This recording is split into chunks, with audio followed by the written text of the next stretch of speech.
this.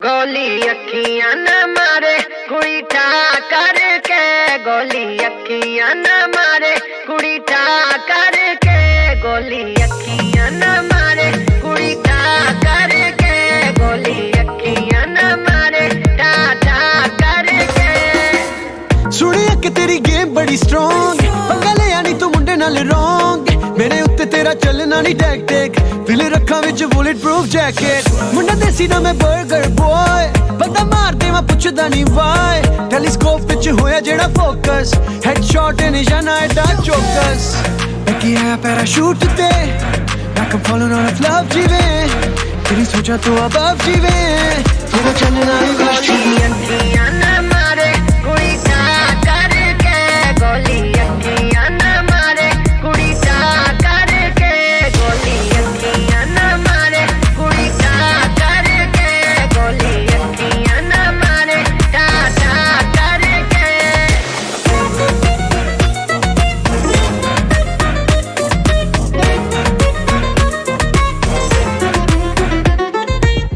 Oh boy, don't cry.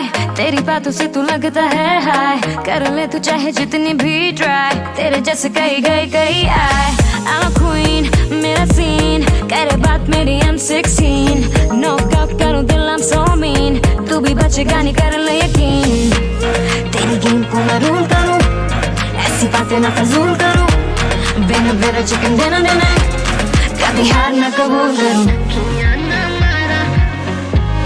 कभी हार ना कबूल करूं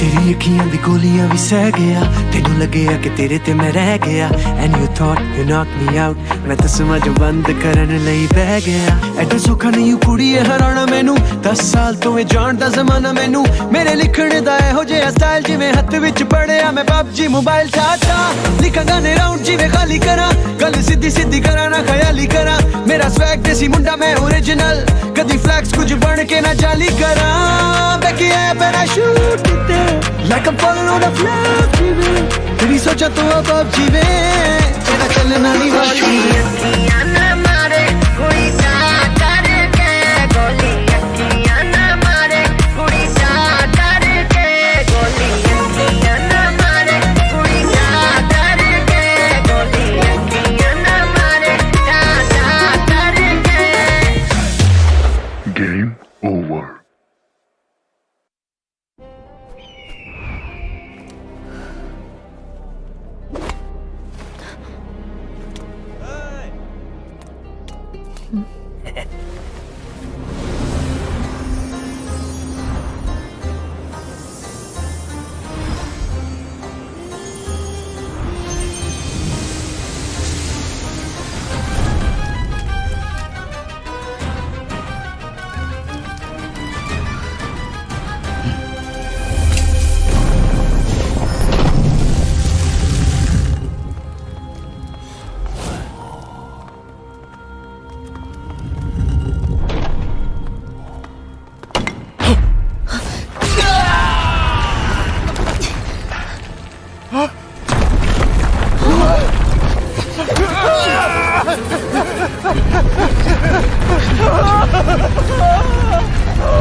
Hi, my name is Mani and I am the IGL of Team Quraysh Esports.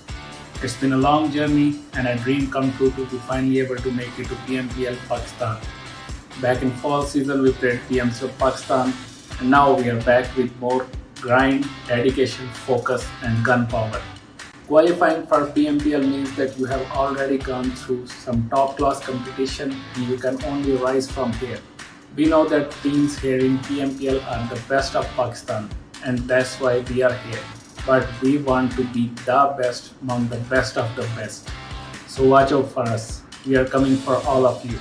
This is our first PMPL, but this will surely not be our last PMPL, inshallah. We want to perform better than every other single team because this is where we break our limits and win the title.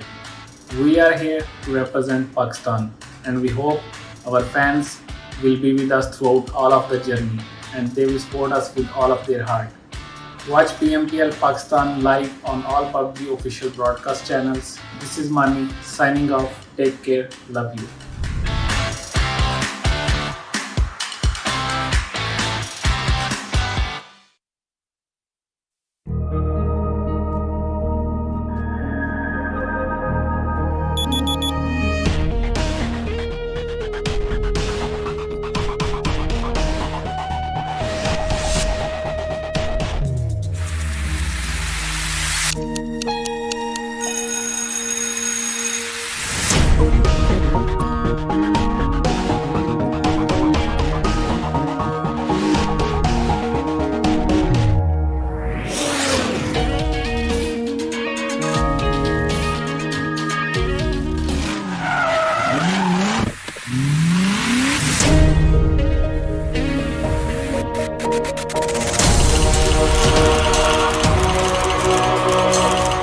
PMPL exclusively for Pakistan.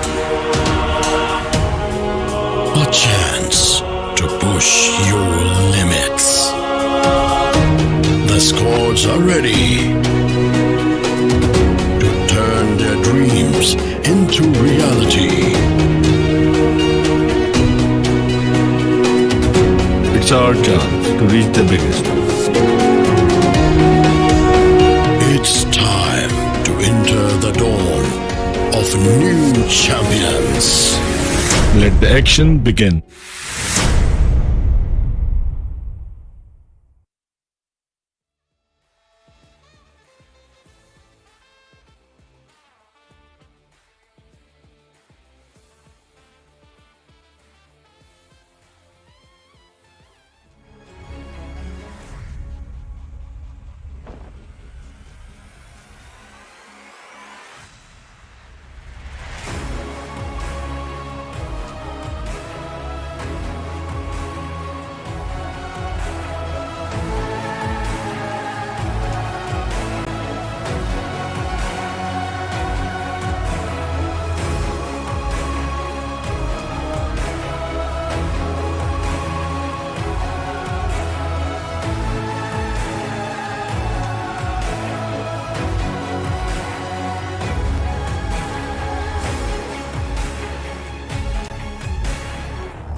Welcome, ladies and gentlemen, to the PUBG Mobile Pro League Pakistan series, and of course powered by the Oppo, which has that new phone F21 Pro, just as sleek as that entrance overall blotter into that gladiator arena as we head into Super Weekend 2. It's going to be a blockbuster of an affair. But I'm curious, what do you think? Any teams that might steal the light? Well, again, I mean, if you talk about yesterday, the way the day ended, right? Correct me if I'm wrong. We did see MetershotxSKY get that chicken dinner for themselves, and definitely that was very much a need for their for that push that was required from their side, and that was delivered from them with proper finesse. So definitely, again, I mean, this is something that we've spoken about earlier as well. This being the second Super Weekend, and then this being the second day altogether, it is going to be very, very crucial for these teams to start utilizing those opportunities. And again, the way MetershotxSKY was able to do so. Similarly, I would want to see other teams that are at that bottom of that leaderboard to maybe bring in that sort of playstyle today, hopefully, if the lobby allows. Yeah, exactly. I love the way you put that in the end, where if the lobby allows, right? Because we're getting the lobby starting to look a lot more consolidated in the way the teams have settled themselves. Like, for example, with the crazy circle we saw yesterday, I really like the way even QWERTY really established themselves there in that hunt for the top slot without a chicken dinner still. And that's really what astonishes me, because that requires a ton of consistency. We'll have to see which teams can deliver. Usually day 2 is that day of comeback, so maybe, like you said, we'll see some comebacks from the bottom. Definitely can keep an eye out for that. And again, I mean, when you talk about teams that are really doing well, they are in their groove, they're making the right decisions. We've got SALTxi8, we've got Team H2E, who again and again have been delivering those sort of places, and again been able to, you know, just slowly and steadily keep that lead working for themselves. So for that side, that is perfect. But when you talk about the other teams, for example, FS and the likes, are where things are going to get a little up and down, I believe. Oh, most definitely. And they've got some massive motivation to try and make it happen with the prize pool over here. Massive prize pool. And of course, really, one thing that really catches our eyes through these weekends is that winner chicken dinner prize exclusively for all of the next 10 matches we're about to witness. Just 5 for today, but 5 action-packed ones for sure, Blotter. Absolutely, and that is what the audience as well as us are definitely waiting and rooting for. Along with that, when it comes to these Super Weekends, of course, we do know for a fact that every team that walks away with a chicken dinner ends up grabbing $500 in the bank, and that again is a big momentum boost that these teams of course are working towards. And till now, again, we've seen so many teams get those $500 for themselves, and not only once but twice and thrice as well in the past, and all of that has been mainly focused towards, again, get those placement points. Along with that, do not forget those elimination points, because every elimination ends up giving you that 1 point, and that becomes so very crucial and necessary for these teams to start capitalizing upon. And well, again, I mean, this is Pakistani lobby, so they are the aggressive bunch, and every match we jump into, they showcase that exact same thing. Yeah, most definitely. But even in that sense, I do think like the lobby is starting to get a lot more, efficient in their fights almost. We're seeing a lot less of the chaotic, loose fights that we might have seen before. They're a lot more united in their approach overall, I would say, and it is resulting in some quite interesting fights that almost influence the entire game. But talking about influence, we've got the overall ranking here for us. You were talking about MetershotxSKY. They made a meteoric rise across that overall ranking, 5 spots from that chicken dinner. Now the question is really, can they continue? Because they're still on the very brink of that 6th spot, you know, very few points separating them and everyone below. Exactly, and that is going to be, again, I mean, for them to be able to utilize those opportunities today and tomorrow. Along with that, as we move on through the list, of course, we do have Freestyle sitting on that 10th position, but the second page is where I would, of course, want to take the conversation towards, because again, this is the most important one. We look at Magnus Esports right there, we look at Team TUF, North Esports. Again, I mean, this is the first Super Weekend that the team is playing. Same, of course, is the case for Quraysh Esports, XGeneration and TmW. So North Esports are definitely slowly but surely on the rise. Same, of course, is the case for Quraysh Esports. But XGeneration and TmW, they are still finding it difficult to make their presence felt in this lobby. Yeah, and really the way North Esports and Quraysh showed up yesterday, if you look at it statistically, like if you just multiply their current score by 3, it looks like they'll just end up in the top 5-6, you know. If the 6th place team we've got, even MetershotxSKY, they only have 130 points. So I think really an amazing display from these two teams, and we'll have to see if their co-teams, the other two ones down there, can match it, because I think the team that is going to be really feeling the burn today is one that is not playing. 3x Esports with just 50 points, constantly under threat of being taken over, and we'll have to see, like, they're watching day 2, you know, this is where the intensity starts increasing. That is true, mate. But I mean, that's not the only team that needs to be worried about that fact, right? Because again, as you look on to the 4 teams that are not playing, yes, 3x Esports is right there on that 17th position. But along with that, not that far away is of course going to be Regicide sitting on that 15th position, along with FMX R3D sitting on the 14th position, right? So again, this is going to be tricky because this is just day number 2 of the Super Weekend. Tomorrow is going to be the final day. So yes, it is a tough luck situation for the teams that, of course, are not going to be able to participate. As of now, the Grounders, the team that has not been able to jump into this Super Weekend, are going to be A-OK for now, at least as at the start of day 2 of the Super Weekend, week number 2. With that, as you move on through to SALTxi8 and Team H2E, the 2 teams that are leading the charts respectively right now with 231 points and 220 points. This is a wonderful turn of events for the side of course, SALTxi8, definitely, but that much more so for Team H2E because they have been able to capitalize on wonderful opportunities for them, and it clearly shows that the work that they have put in is now being recognized, of course, and well, we just definitely expect this team to rise up and maybe even cross SALTxi8. I mean, they did it once yesterday. Could most certainly do it again. But I think what the stats also really shows is the difference in playstyle. And you're going to see that in the highlights as well. SALTxi8, I feel like you could see the elimination points. I think they have the most in the entire PMPL because they're damn aggressive. They're able to pull off some insane fights. But at H2E, a lot more on the placement regard, a lot more focused on that macro aspect. But when they've got to take the fights, like you can see, they've got that talent to deliver. So really, these 2 teams out there fighting for that top slot. So far, SALTxi8 has had the lead for most of this run. Blotter, I'd say, but H2E, they're getting quite close. And we'll have to see how they start because yesterday, that was a phenomenal start, back-to-back chicken dinners. Exactly, and that, of course, was not a one-time pony from the side of Team H2E, where we have seen them do that sort of miraculous plays again and again as we move on through to the performances program between these 2 teams. Of course, Team H2E being in the dark green compared to the light green for the side of SALTxi8. Right off the bat, we can clearly see that when it comes down to the first game itself, we can see that dark green dot that is up almost in between, almost like 15 points that they have right there. So that says that right off the bat from the first game itself, Team H2E, they have been consistently trying to, raise the bar just for themselves. And then there are other teams who are just playing their own approach. But yeah, I mean, H2E, I think they're just competing within themselves. And that is a really good thing to see because they are improving every single game.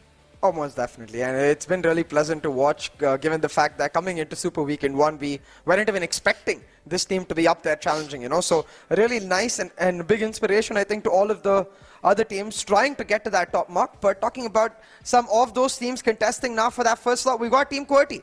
Again, I was talking about how astonishing it was for me to see a team in the top 3 without a chicken dinner. Like, on top of them, on bottom of them, every single team, they can see they've got that $500 prize, at least in one Super Weekend match, But QWERTY, they don't care yet. And I think Fixers was talking about how just maybe the aggressive QWERTY we don't see unleashed, or really the real face of QWERTY we don't see unleashed till much, much later. But I wonder if that later is actually today because they are in contention for that #1 slot if they start off strong. I think I want to agree with Fixes because again, I mean, for now, jumping on to that #1 position is not really giving you much. It is all about that chicken dinner. If you're able to get that chicken dinner, definitely you are going to be up $500 in your bank. But apart from that, it is all, again, from the league plays, you qualify into the Super Weekends. And then from the Super Weekends, you qualify, of course, for the finals itself. So for now, these teams are qualifying, and that is what the draw line is going to be based on how QWERTY is playing, perhaps. But yeah, I mean, as we jump into the finals, maybe that is where all of these players, Destroyer, Khan, I mean, Wolverine, all of them are just completely going to be decimating. But it's easier said than done because when you've got the likes of SALTxi8, Team H2E, it is going to be a tricky affair. Oh, most definitely, and I think really that tricky affair is what we all love to see. But talking about tricky affairs, after yesterday, Fixes was quite baffled with the last vehicle we got. I wonder if any of those end up continuing. It was quite enjoyable, Absolutely, dude. I mean, I've spoken about this earlier as well. As long as you are on the desk and you're bringing in that sort of an energy with the PUBG gods, of course, favoring you, it is going to be that sort of absolutely incredible game that will be witnessed, and yeah, a lot of scratching heads are definitely going to be prolonged as the game progresses on from one zone to the next, because that is what the Super Weekends are all about. But yeah, I mean, I look forward to that sort of maybe even crazier, maybe today being the second day, perhaps we could fall back onto the standard when it comes down to the play zones. But overall, it does not matter, because no matter how crazy the zone gets, no matter how obtuse the zone gets, where the teams are absolutely in comfort, right, they still are able to deliver that sort of power packed blow from the Pakistan region that is expected. Yeah, 100%. And I think really that's what we've come to expect coming into these Super Weekend matches. All of the teams really take it up a notch, and they really do deliver. And we'll have to see who is able to do just that with our first match coming in. It's going to be, once again, a city that we're all very much familiar with. We're going to head out to Erangel. And I'm really wondering if like teams that have shown glimpses of success before maybe can come back, like Freestyle, Quantum Rage especially. These are teams that have really shown us capability to be top teams, but it's been a bit on and off for both. Well, yep, definitely. I would completely second that. Along with that, one more name I'd like to add on is going to be Magnus, right? True. I would love to see that team be the one that would rise up to the ashes, as you so perfectly mentioned. And, well, this is much easier said than done in the lobby, because for the side of Magnus, not that things are not going in their favor, but overall, that is not entirely true as well, because they end up getting caught in very weird situations for the side of Magnus. Quantum Rage, again, a wonderful team that has showcased wonderful prowess to be able to be in the top 5 to the top 8 of the overall standings, and they also found themselves in a bit of a muddle and a puddle situation as they progressed on, especially during week number 2. So week number 2 definitely is one of those moments where these teams have maybe slowed down a little bit. Not entirely sure if it's by plan, if it's by strategy, or if it's just them not being able to make the right decisions. But again, I mean, we shall see by the end of the day. We've got these 5 games. These teams know exactly what is on stake, so anything can happen. Again, this is the Pakistani lobby. Every single time you jump into a game, definitely expect the unexpected from them. Oh, 100%. But I think even then, you can see the way it's starting to settle down, you know, even in our map chance, for example. Yes. The 5 teams we had there in the map chance, I believe, are the top 5 teams in our overall ranking. Yep. So it's really cool that with a larger data pool that we have on Erangel as compared to Miramar or Sanhok, we have that fact clearly showing that consistency is key. You get consistent results in Erangel, our most played map. It reflects in your overall rankings, and we'll have to see which teams are able to deliver that today. And like you really beautifully said too, it's going to be a very delicate balance that could be upset at any point, and I want to see which team is able to do that, because so far the heroes of that story, like upsetting the balance, have been NorthEsports and Quraysh Esports, and will they continue? That's the question.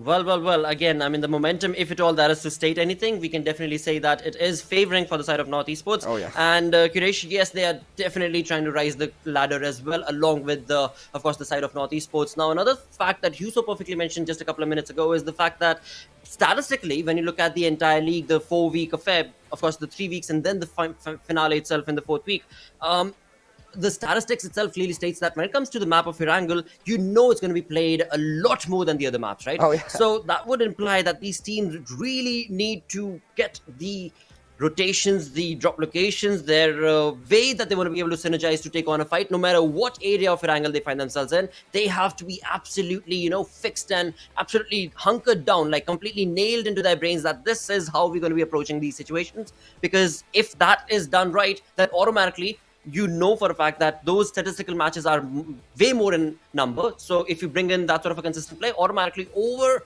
the end of the league, over the end of the 3-week affair, you will be sitting in a very comfortable top 5 to top 8 positions in the overall ranking. So yeah, that's going to be crucial for these teams. And let's see if that can be delivered, because we all know it is always, you know, going to be one team that will be getting that chicken dinner, one team that will just fall short, another team that will try and make that rotation and get jumped and get eliminated on the 16th spot. So that's just the rule of the battleground, I guess. Yeah, exactly. That's just the way it is. It's the survival of the fittest, and we'll have to see which team are the fittest today. But I think really it is going to come down to several teams trying to upset the flow and the nature of it. Fixes was talking about how when we go into week 3, maybe we'll start seeing those change and drop locations as teams try to almost hunt each other down and contest with each other for the ranking slot. I wonder if maybe teams can start those early, like especially again when I look towards the bottom half. If you contest the teams like as North or Quraysh or even a TmW or an XGeneration, if you try to contest the teams that are just above you and playing, like teams like TUF, teams like Magnus, maybe you can take down 2 birds with 1 stone and take out those teams along with the teams that aren't playing in the Super Weekend. But hey, we'll find out just about now. We've got that flight path going in as we head into match 1 of our day 2 of this Super Weekend 2 Blotter, and quite a standard one. Maybe we get to see that Southern Circle as really has become tradition in these games come through. That is so true, mate. And again, just to kind of bring that question, that conversation that you were having with Fixes, right? I also did actually raise that question to him yesterday, and I was actually anticipating that week 2 maybe would be, because again, you've got 4 teams that are playing for the very first time, right? So I was anticipating that these teams would maybe want to contest those drop locations and stop the other teams in their tracks, but that's not been the story. That's not been the case. I mean, North Esports, they have had their own drop location that they are absolutely comfortable with, and same is the case for the others who are playing for the first time. And that in turn did make me ponder as well that, yeah, I mean, these teams, they definitely are playing it really, really professionally and down to the core because they want it to be played fair. And then in week number 3, as so perfectly mentioned by Fixes as well, yeah, that's when chaos definitely will be ensued because, well, then it's a do or die mission. I mean, if you are going to make it, you're going to make it. If not, then you're not. And yeah, that's it. So week number 3, definitely Super Weekend of week 3 is going to be a lot more chaotic than right here, where it's all strategic, where it's all calculated. And with that calculated approach, we've got the first zone of our first game right here, and this is again looking very comfortable for all these teams because only a few select teams have found themselves outside this comfort of the zone. I'm really actually curious about this TmW approach. We saw it yesterday as well. It's a 3-1 split where one player goes to that shooting range area, the other 3 heading on towards SALTxi8.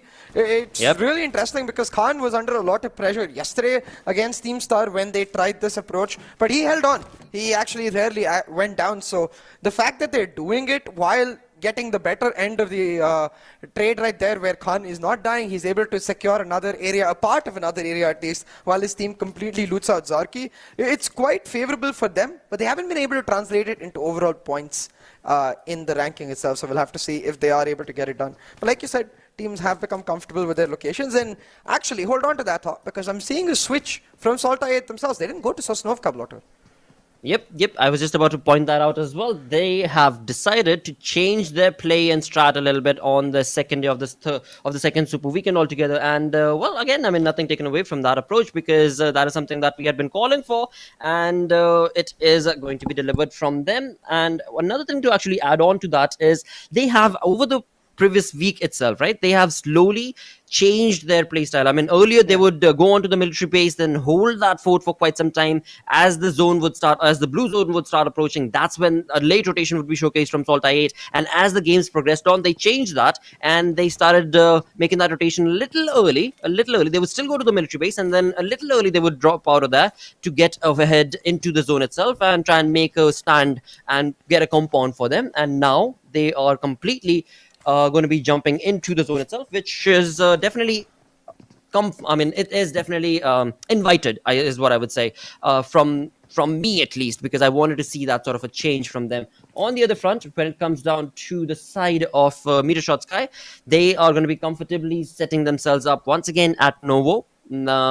They are not going to be changing that position, I don't think, nor are they, I believe, going to be changing the fact that they love to make those late rotations as well, because every single time, every single game, pretty much, MetershotxSKY have relied on that, apart from 1 or 2 games where it has backfired very, very horribly for them. So they always try and rely on those late rotations, wait for the blue zones to actually engulf them, and then make those rotations for them side, which, again, overall, it has favored them, because we can see they're on the 6th on the overall ranking.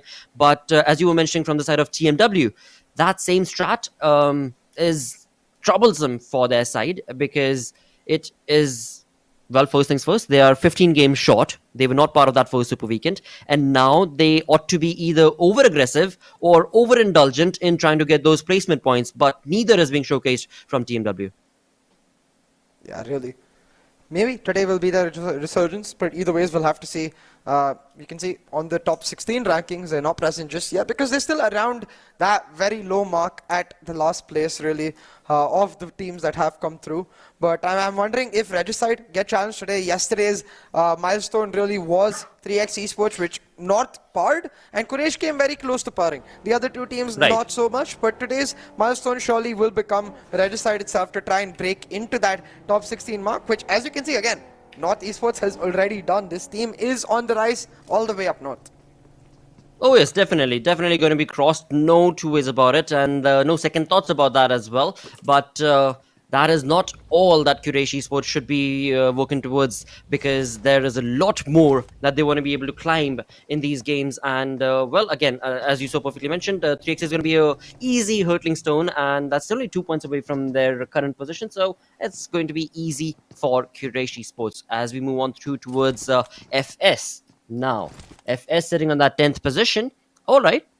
They've kind of slowed down in week number 2 in terms of their play, but now maybe is the moment that they should start recapitalizing, because again, when it comes down to the way that they are playing this game, they mostly like to go down towards that fairy pier that we've seen. You know, they have those wonderful spread out approach when it comes down to the drop location from their side, from FS's side. But this time around, they're pretty much in the center of the zone, and they have a fanned out approach with a 3v1 split coming in from FS's side. So an interesting aggressive strategy perhaps to get the information, but how exactly is that going to pan out is what we shall have to wait to find out, because again, for now, there is absolutely no team that is in contestation. Along with that, team QWERTY right here jumping into the first game of the day without Khan in the lobby. Yeah, quite interesting in that aspect too, because maybe QWERTY showing us that change of strats we want to talk about to get that $500 prize, get that chicken dinner online, one that has eluded them so far. Not much else, to be honest, so makes sense that that is the one they would go for. But right now, as you mentioned, it is just standard protocol for all of these teams coming in here, with the exception of SALTxi8, and I feel like that's where the domino effect is going to start. Usually we see SALTxi8 around this time coming into the mainland from their rotation from Sosnovka, but this time they're already on it, and they have the opportunity to be the teams aggressing the fights around that farm area, around that Milta area, and try and find teams off guard. And we are seeing a lot of teams actually converge onto that area because it is smack bang in the middle of the circle.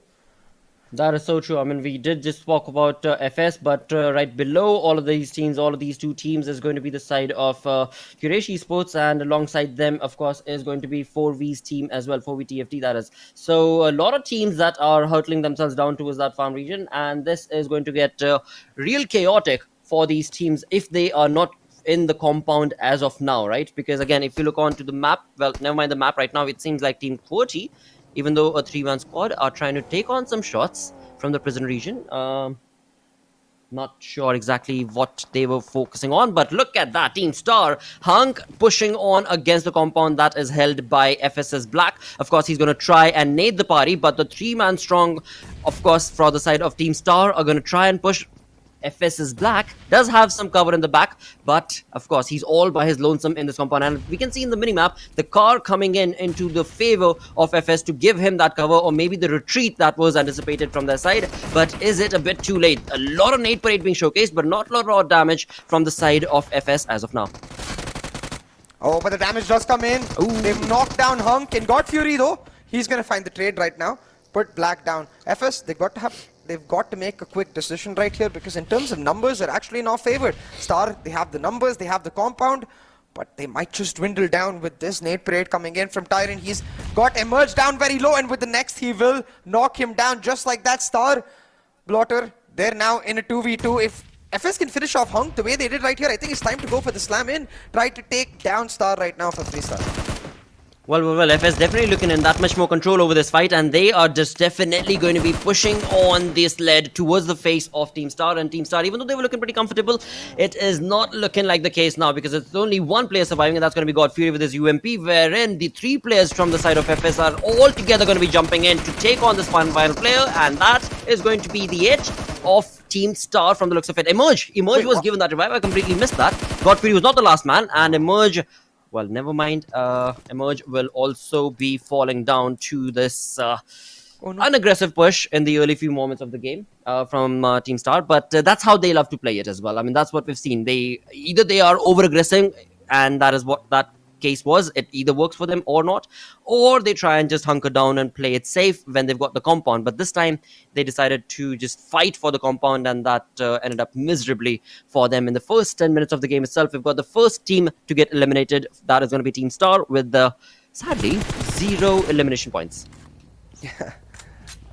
Team Star, they came close. Black was actually real low, but they were not able to finish off any of the knocks. They got knocks on 3 players. It came down to a 1v1, but Freestyle, they clutched it out, and it's a great start for them. 4 points already picked up. We were talking about how we might see resurgence of Freestyle in that manner, and it certainly does seem to be the case with this early fight, but you've got to translate this into much more in the lobby. Thankfully for them, they're in a great spot to do so. Again, center that circle, and if it does take a radical shift, they will be part of the circle, at least for the next 2 rounds right here. So in a position where they can dictate the way they want to play, and that's usually where you can see teams like Freestyle really succeeding. Absolutely, and that, of course, for now is going to be a conversation for, I guess, another 4 minutes, 5 minutes, we shall find out. But for now, as we move on through to another fight that is taking place, that is going to be 52x Rage making rotation from the northern front, and it is Clarity bringing in spraying on the lead. But for now, not a lot of damage has been done, and 52x Rage will easily be able to make that rotation into the western front of the zone from the north. And for now, all 4 players definitely surviving, but will they be able to find a compound? Because yes, they will be. Yes, they will be as they get closer to the school apartments region. There is absolutely no team in that position and in that vicinity. Along with that, Quantum Rage, another team that we did talk about that has been phenomenal in terms of the play that they've been able to create. Now they are looking on to get the information and maybe take on a few shots, but they are going to be finding themselves out in the open as we move on through to the map altogether itself. Look at TUF, look at XGeneration, smack in the center. But is that going to be a defensive positioning from the side of XGeneration and TUF, or is that going to be over aggressive? We shall have to see, because both these teams, they need those points for them. And talking about that position right now, Clarity got caught for a second right there. Blotapa managed to get themselves into the compound real quick. Quantum Rage trying to pick off at them, but for Quantum Rage, actually, it's just that lone player. So smart decision from him there to just back off. Knew that there was not much more to achieve in that particular location, and is going to rejoin the squad. And that's what we're going to see a lot more as we head on further into the Super Weekends. Teams getting really a little more smarter, a little more cautious, picking their fights much more simply. But look at this. Freestyle might just get caught in the hands of QWERTY right here, or might turn it around and shut down QWERTY. Well, it seems like QWERTY, they're going to be sitting on their back heel, because, I mean, they should technically, because they've only got a 3-man squad and they're really spread out, but that's not going to be the case. Wolverine taking on the fire, and then it's going to be on to the Destroyer, who is again all by his lonesome on that hill, and he will also be taking on those shots now. Of course, this team of Team QWERTY have given away their position, but as of now, alright, Wasi all the way down, and that in turn is going to be the demise of Wasi from the side of Freestyle. So 1 elimination point definitely confirmed for the side of QWERTY, and FS down to a 3-man squad as of now. On the other front, as they make that rotation, things are going to get that much more horrendous for them, because now from one spray to the next, they find themselves in the crosshairs of Team SALTxi8, and SALTxi8's compound is something that, of course, they're not going to be allowing FS to stick around for long. And look at this. Now Destroyer in somewhat of a tricky position. Actually going to switch sides, because while TMW was taking down QWERTY, we've got SALTxi8 spraying down on Freestyle. Fights erupting on every single note, and all of these teams you can see trying to just secure their spot in the circle. There's a cluster towards that northern side, and that cluster will only be broken with the blood of several teams, and we'll have to see who ends up in the grinder. Right now, though, really teams like MetershotxSKY and 4VTFD with the circle shift sitting in quite a comfortable spot with that circle shifting towards the bridge. Absolutely, and that's going to be favoring and helping both those teams out. But on the other front, when it comes down to the side of Team QWERTY, again, I mean, the fight that they ended up taking out in the open, that definitely is the reason why they are losing the battle right now, and they're down to a two-man squad, but they have been able to get at least one elimination point on the other front. We did just see Quantum Rage eliminate one player off the side of the three-man army, and again, that's all right. So for now, they've got 2 elimination points. 15 teams are still alive though, and the zone is going to be dictating where exactly the fights are going to be taking place, because the zone has moved on towards the southern side, as so perfectly mentioned by CA, and that is where Metershot are waiting, that is where 4VTFD are waiting. But I'm trying to find out now what exactly is going to be the position that TUF made, because TUF just a couple of minutes ago they were in the center, but they have not decided to retaliate or fight or take on any shots onto any teams, but I'm sure they've got the information.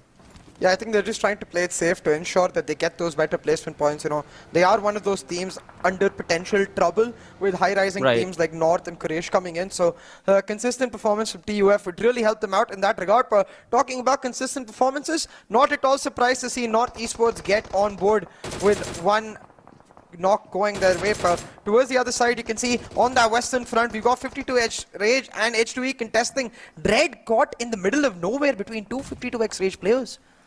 Well, look at that mini-map. We've got 3 teams right here, 52x Rage along with H2E, and then there's another one, and that is going to be North Esports. And North Esports are also around in the vicinity in the purple, taking on the shots, trying to spray on the opponents, but as of now, they have not really been able to accumulate a lot of elimination points. But again, it is the start. It is the start of chaos right here in this game, because the zone, I mean, again, 20 to 30% of it is going to be in the water itself, and these teams, 15 teams, 48 players, they just don't have enough land to be sharing amongst each other. And all of this, FS remaining with a 2-man army. SALTxi8 moved on away from that position to get themselves in the comfort of the compound. 52x Rage, I mean, the 2 players who were away from that position are still surviving, but alright, my word, probably not for long, because Ash has his crosshairs set up. Again, so many of these teams, if you look at them, are out in the open, so a lot of third parties that can be anticipated in just a minute or two. Almost definitely. And look at this, that third party potentially coming through right here, as we've got Magnus, MetershotxSKY and North Esports along more or less the same line. They could contest each other and fight for that northern edge control. But on that similar note, you see 4VTFD contesting with SALTxi8. Now both of these teams are quite far away, but it's all along that small compounds on the southern side of farm, and right now we can see SALTxi8 creating a lot of damage. While XGeneration, they're trying to be sneaky devils, get in the middle of a war zone, but no, you're gonna pay the price for that, XGeneration. Well, X-Thug almost did as well, as he was brought down to 0.1 of an HP left on him. But along with that, Clarity, of course, have been looking very phenomenal in terms of the way that they've been able to control that compound for themselves against that push for the side of XGeneration. And alongside all of that, North Esports, they are holding themselves steady. They are getting those elimination points for themselves. They have gotten 3 elimination points till now, but along with that, they also have 2 of their players knocked, so they are going to have to get that revival done. But on all of these fronts, every single team have the information and taken on long shots, and these big names taking on the fights against each other from one compound to the next are going to be SALTxi8 and Clarity Esports. But TUF, they are so very quiet. Oh no, they are not. All right, we do see Thor. He was trying to bring in that third party against 420 boy right now. Yeah, now look at this. Sardarji is going to spot out 52x Rage, trying to get out of a dicey situation, but they get out of a dicey situation just to land in the fire, which is destroyed. Wow. He will take them down, and just like that, elimination comes through on 52x Rage. They are out of the lobby, and joining them, I believe, is another team right there, because we might just see TUF in a lot of trouble because they're surrounded on both sides. Joker will be the first player to get knocked. But SALTxi8, look at them, man. They're trying to fight on multiple angles at the same time, really exploiting their position in the center of the circle. Exactly, and they've got the information, and they're absolutely pincering down whatever that moves in their crosshairs, and that definitely is favoring them. And why not? Because they are the table toppers as of now. But in all of this, as we move on through to the open zones, we do have MetershotxSKY very close to the vicinity of Quraysh. Along with that is going to be Magnus. So 3 teams in this vicinity, and again at the edge of the zone where things are going to get heated up because the zone is closing right about now. For all these teams that are going to be making a run for the zone in the open, again, this is going to be easy, inviting elimination points for the side of course, Salt as well as Clarity, because they are going to be pretty much in the center, maybe even TUF if they are able to get those sprays on point. Yeah, exactly. Now, Quraysh Esports are playing quite a spicy affair because they're stuck in the middle of nowhere, but they're trying to play it safe, maybe hunt down the teams that rotate in front of them, because we've got that next circle taking a centralized shift again. SALTxi8 in the middle of it all with the most valuable compound in their control. QWERTY on the other hand, you see Destroyer, he's been eliminated by the play zone, and just like that, it's really important to start for these teams taking note of that too. It's that 5th circle, the play zone does start doing a heavy chunk of damage. We saw in Sanhok yesterday, some teams just relied on the heal battle, but with most teams having a 4-man strong unit right here, I'm not expecting them to go for the heal battle. Surely they will fight and contest. They most certainly ought to, and there we go. Magnus is the team that is going to be pushing on to the compound of Team TUF, where we did see Team TUF struggle a little bit earlier, but now they are definitely in control. From one side is Magnus, from the other side is MetershotxSKY, but TUF definitely are holding on the sprays and taking control of this compound, because this is where they have been stuck since the start of the game, and this is where they are definitely going to be putting a nail in the coffin to whoever tries to take this house from them, because they are definitely not looking forward to that. They're not looking on to that opportunity, and in doing so, easy peasy, wonderful elimination points for the side of Team TUF, and they still will be able to get their teammates revived. So amazing turn of events for the side of Team TUF. With that, 6 teams remaining. We've got MetershotxSKY's final player, Snow, who of course has given away his position, and Team TUF in just a minute will maybe be able to capitalize on that. And there we go, MetershotxSKY's final player goes down with 5 teams remaining now. QWERTY in a bunch of trouble. 420 boy trying to maybe be the distraction for his teammate to be able to be revived. Does do that, but he's got himself stuck in a ridge. Now Team Wolf, again, caught in the open, trying to zigzag with his vehicle, and does do so successfully. Again, QWERTY, despite being caught out in the middle of nowhere, able to get away with just a few points of damage and secure their spot in this circle. But they are in a bit of a ridge, so somewhat of a downward angle. Not really great for fights. I assume they're going to try to play it slow.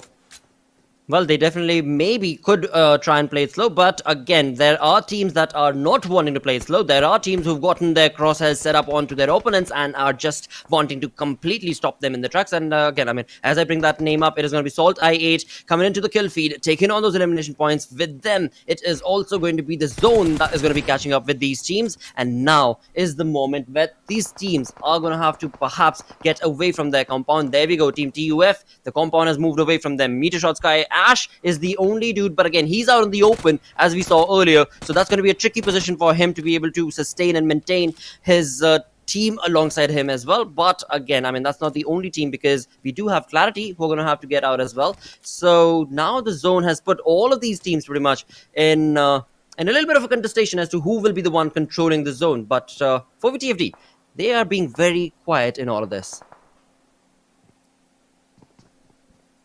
Indeed, are certain teams, of course, taking that passive note, but with the circle again, taking that somewhat of a centralized shift with SALTxi8, the only team that has great cover in this circle. They will be forced into a position where they have to come out. It's all about timing, Blotter. When you go out, if there's already a fight engaging, maybe you get out scot-free, but otherwise you end up in a position where you are the team first eliminated, being that cover for other teams to go through. Now, TUF, they're trying to make the call, moving in with the vehicles from 2 different angles, but still in a lot of trouble. And at the same time, you got MetershotxSKY on that western front in that same location, but they waited, and that timing comes through in favor of them. They get jokes, sir. Oh, what a spray coming in from the side of Khatir. Indeed, an amazing turn of events for the side of MeterShot, where they have changed their position one by one. The player have moved into the zone, and in doing so, they are looking very much in comfort of that rotation on the other front. When it comes down to the side of 4VTFT, they held their ground strong, and Clarity was the one who was trying to push them against that position from the eastern flank, but that was stopped completely from the side of 4VTFT, and in doing so, Clarity has definitely been damaged as well a little bit. But is that going to be enough? It seems like they are going to be jumping out of the open to give that cover to 420 boy, and 4VTFD, this is their moment to shine, and that is all that it took. But no, it is SALTxi8's Crypto who will be the one who will be able to get a better half of that fight and will be stealing the kills right in front of 420 4VTFDs. But that's okay, that is absolutely a-okay, because 4VTFD, they don't want to mind, because they are still standing strong with all the 4 players surviving, and the zone still kind of favoring them, so they can sustain that position in the compound. But SALTxi8 not looking too good, because they need to move. I think they can just stay on the boundary line of that compound. You have to come out of the compound, but maybe in that small ridge outside the highway itself. Right now you can see, like you said, 4VTFD and SALTxi8 almost combining together to shut teams down, and I wonder in what regard that will keep continuing, because the way this matchup is currently stationed, it does look like 4VTFD are the teams who have got control from this circle. They have that part of the compound to themselves, forcing SALTxi8 into these tiny locations like small huts or behind the car, and forcing SALTxi8 into a position where they have to take those fights and win. But hey, we know SALTxi8, man, they love pulling themselves out of these dire situations and coming out as the winners. Dude, look at that minimap. We do see that one Brown who's out of the zone towards the right hand side, and that is one man from the side of MeterShot who is trying to flank the players of 4VTFD. I mean, the side of MeterShot, they already know that 4VTFD is busy and interested in SALTxi8. They do not have any sight on the players of MeterShot, and that is what MeterShot is capitalizing for their side. But I guess now is the time when 4VTFD are going to have to move out of this position, and as they do, things are going to be that much more difficult for them, because they haven't taken on the fights. But there we go, Ash, the one man who I was just talking about in that flank angle, definitely given that massive blow that was anticipated from his flanking position, and in doing so, it is going to be one man down for the side of 4VTFD. But that's not going to be hampering them, because the cover is right around the corner, the recovery is right around the corner, but now that gives a breathing space to SALTxi8. So now the fight has turned into an all-out war out in the open, 4v4v4 situation between these 3 teams. Yeah, and look at this, with that circle shifting towards the western line, it's actually 4VTFD, the teams that were in control, that is now caught off guard. They had to come out in the open. They've almost lost 2 players real quick. Now you can see MetershotxSKY, they are the team in the middle of both SALTxi8 and 4VTFD. As long as they play this slow blotter, as long as they force SALTxi8 and 4VTFD into a situation where they are the ones who have to take the fight, MetershotxSKY, they might just be able to continue their momentum from the last match of yesterday and grab yet another chicken dinner.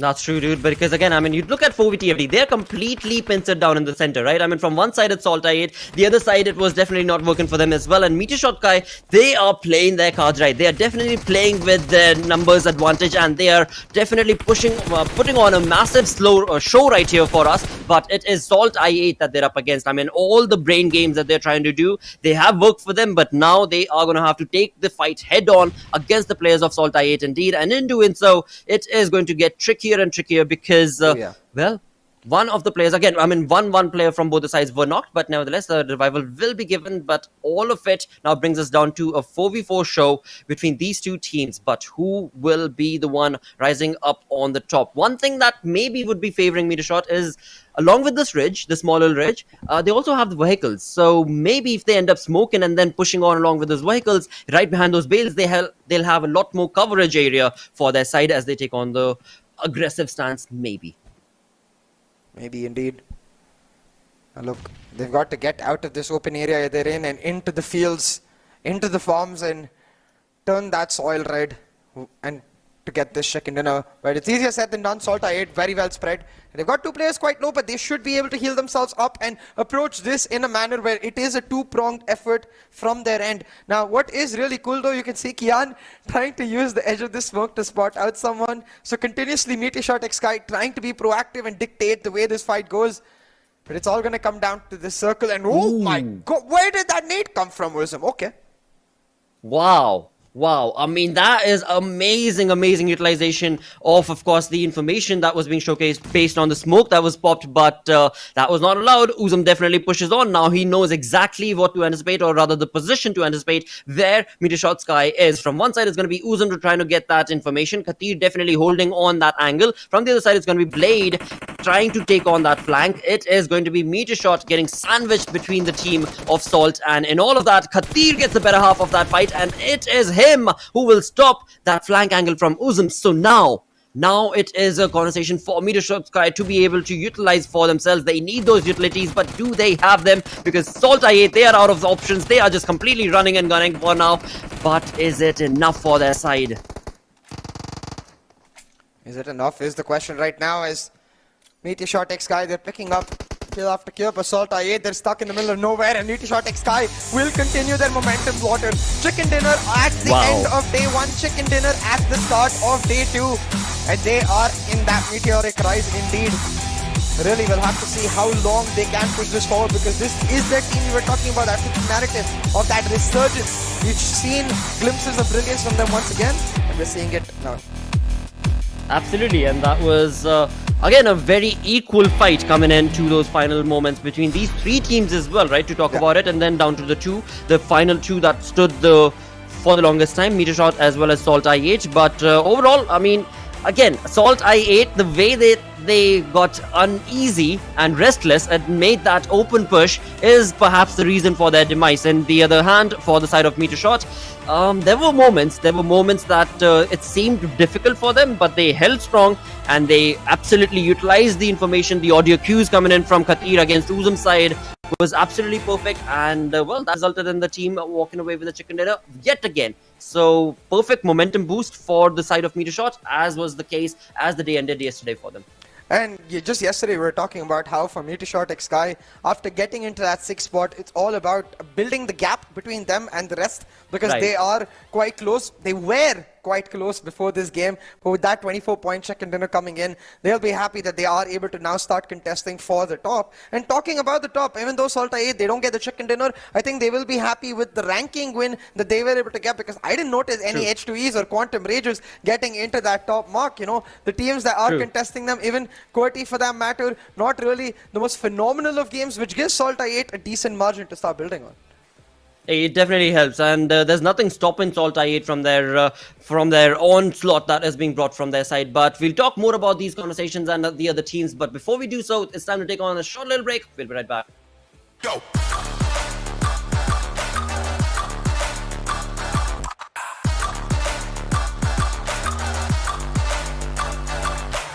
It's your chance to reach the biggest. Let the action begin.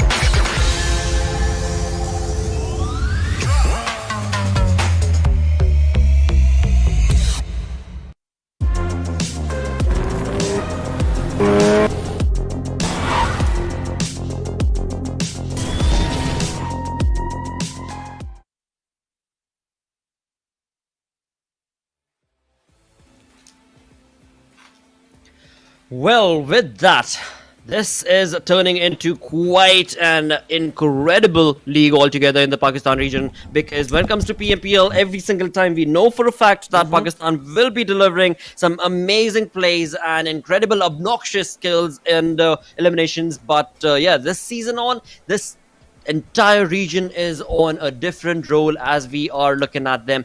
But with that, as we move on through to the stats itself, we've got 4v player Ash this time around walking away with the MVP based on the 6 elimination points, 3 knocks that he was able to give, along with 2 assists and a damage of 1033. That is phenomenal, and kudos to the side of 4v as well, because as they moved on in towards those final few moments of those zones, they were on to the eastern flank.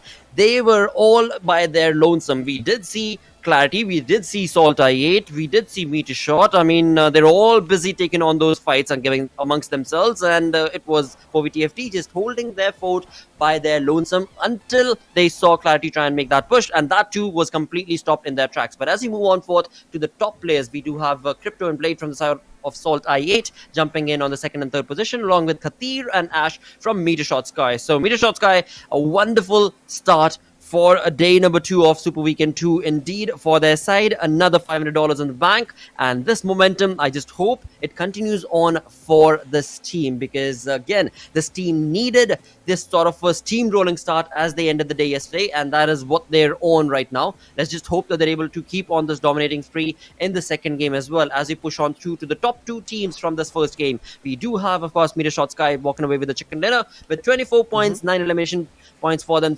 Along with that, only 4 points shy is going to be SALTxi8 with 8 elimination points. Damage received was 2000, but damage dealt was 3522 compared to the 2452. Almost 1100 damage difference as far as the damage dealt is concerned, as far as the aggressiveness is concerned between these two teams' approach in this first game. So that itself clearly showcases that SALTxi8, they are in a league of their own, and they have been from the start.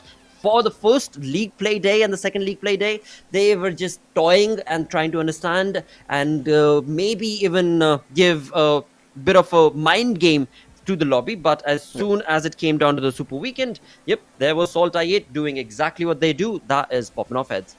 Oh, most definitely. I think SALTxi8, like you said, in a league of their own, currently able to really run away with the games that seem are in their control, you know, unless they get messed over by a random circle. When they can control, when they can dictate the way they play, usually able to get the better of teams. This time though, 4VTFD were able to use that momentum to bounce back themselves, and I'm sure teams will look to that as a note where you can really have that capability to try and disrupt even that top team's momentum. Now, even in that regard, you can see what we are seeing is rise of other teams as well. TUF with 12 points coming through in the overall rankings. That's certainly going to boost their case of trying to get away from those bottom 4 teams. That was required from them, and that is what they are standing up true and tall for. Along with that, we do have NES as well, looking pretty comfortable with 7 points, so it's okay. I mean, ups and downs, but still walking away with decent amount of points. One thing that I did notice for the side of FS, yesterday also I noticed when it came down to taking on elimination points, FS was on point. Today also, right now in this game also, they walked away with 4 elimination points, but the placement is where things shattered completely for them, and that is something that I think is becoming more of a resurgent story again and again for FS, and hopefully they put a stop on that. Oh, most definitely. And really, I think for Freestyle, they need to find that momentum that they were able to harness in the first league stage all the way back. You know, they looked like an unstoppable team. They finished off the league stage as the champions, but in the Super Weekends, we never really saw that momentum coming through. But talking about the zone, we saw in this particular game quite standard in its approach, and really you could see a team like SALTxi8 able to capitalize on it with that early position they took, resulting in the several eliminations they were able to pick up.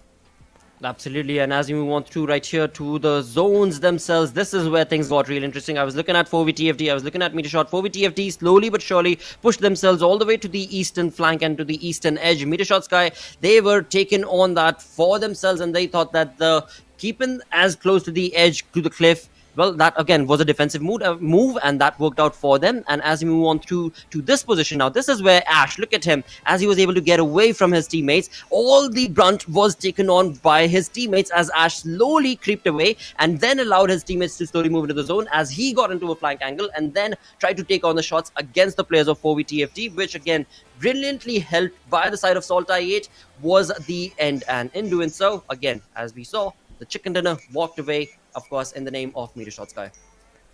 Yeah, it was the battle of the ashes. We got an ash in 4VTFD, was. a ash in MetershotxSKY, and it was both of them winning in some ways. 4VTFD's ash picked up the MVP, MetershotxSKY ash picked up the chicken dinner. So, hey, I think they'll both be happy from the outcome. They have to be. They definitely have to be. Again, I mean, they walk away with decent amount of elimination points. They walk away with decent amount of course, placement points. Overall, it is definitely helping both these teams rise up and keep that sustaining and consistent play during these, of course, Super Weekends. And along with that, again, if at all there's anything to bring up, it's going to be the $500 that SALTxi8 could not participate in, and MetershotxSKY stole away from them. But again, it was a skill-based fight, that final one. Yeah, exactly. Through and through. It just still did come down to the wire, though, as you can see in our Oppo F21 Pro moments, in several moments with in this starting fight as well between Freestyle and Star. Came down to that solo player, but Freestyle was able to pull it through, but not for long did they manage to maintain their momentum. Caught in their rotations, you can see SALTxi8 and Quraysh really capitalizing on them in that regard.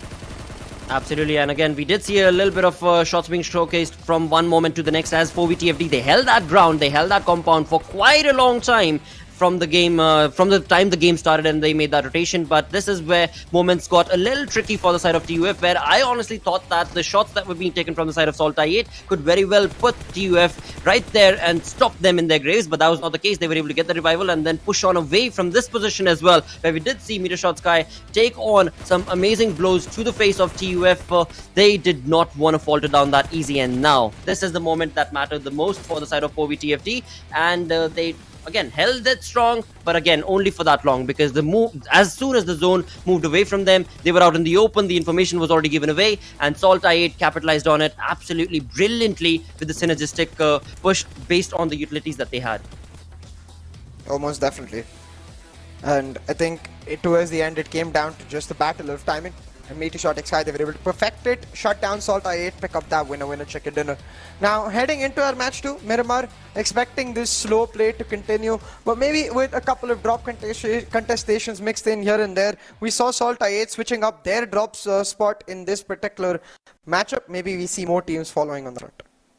Absolutely. Now, one team that is looking a little troublesome, in fact, of course, two of them, is going to be XGeneration and TmW. And it is a very, very critical moment that these teams have found now, because now they need to really start thinking that, all right, because in this first game, if we talk about it, right, TmW, they went far away because that is how they like to play, which is fine.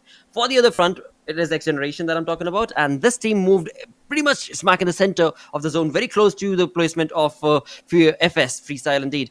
And as they progressed on, they were just not allowed to give that sort of a breathing space, that open space that they wanted to take on those elimination points or placement points for that matter as well. So yeah, these teams, they are going to have to really start questioning it very clearly to themselves, exactly how do we want to play it, because making that over-aggressive approach is not favoring them now. Oh, 100%. And you can see teams that did perform well in this particular lobby, TUF and 4VTFD, both rising in the charts. TUF now within striking distance of that top, next three teams right above them. While MetershotxSKY, they've actually come in striking distance of clarity. So maybe upset in that top 5 spot regard, we might get to see with our upcoming game. We'll have to see though, because SALTxi8 are again starting to build that hefty lead on H2E, most definitely now. Quraysh, with their performance, able to get past 3x Esports. Certainly one we were expecting, but I think now the more interesting conversation is going to become, can Quraysh even outrace North Esports altogether, in this resurgence of the bottom teams, who is going to be able to pick up that pedal?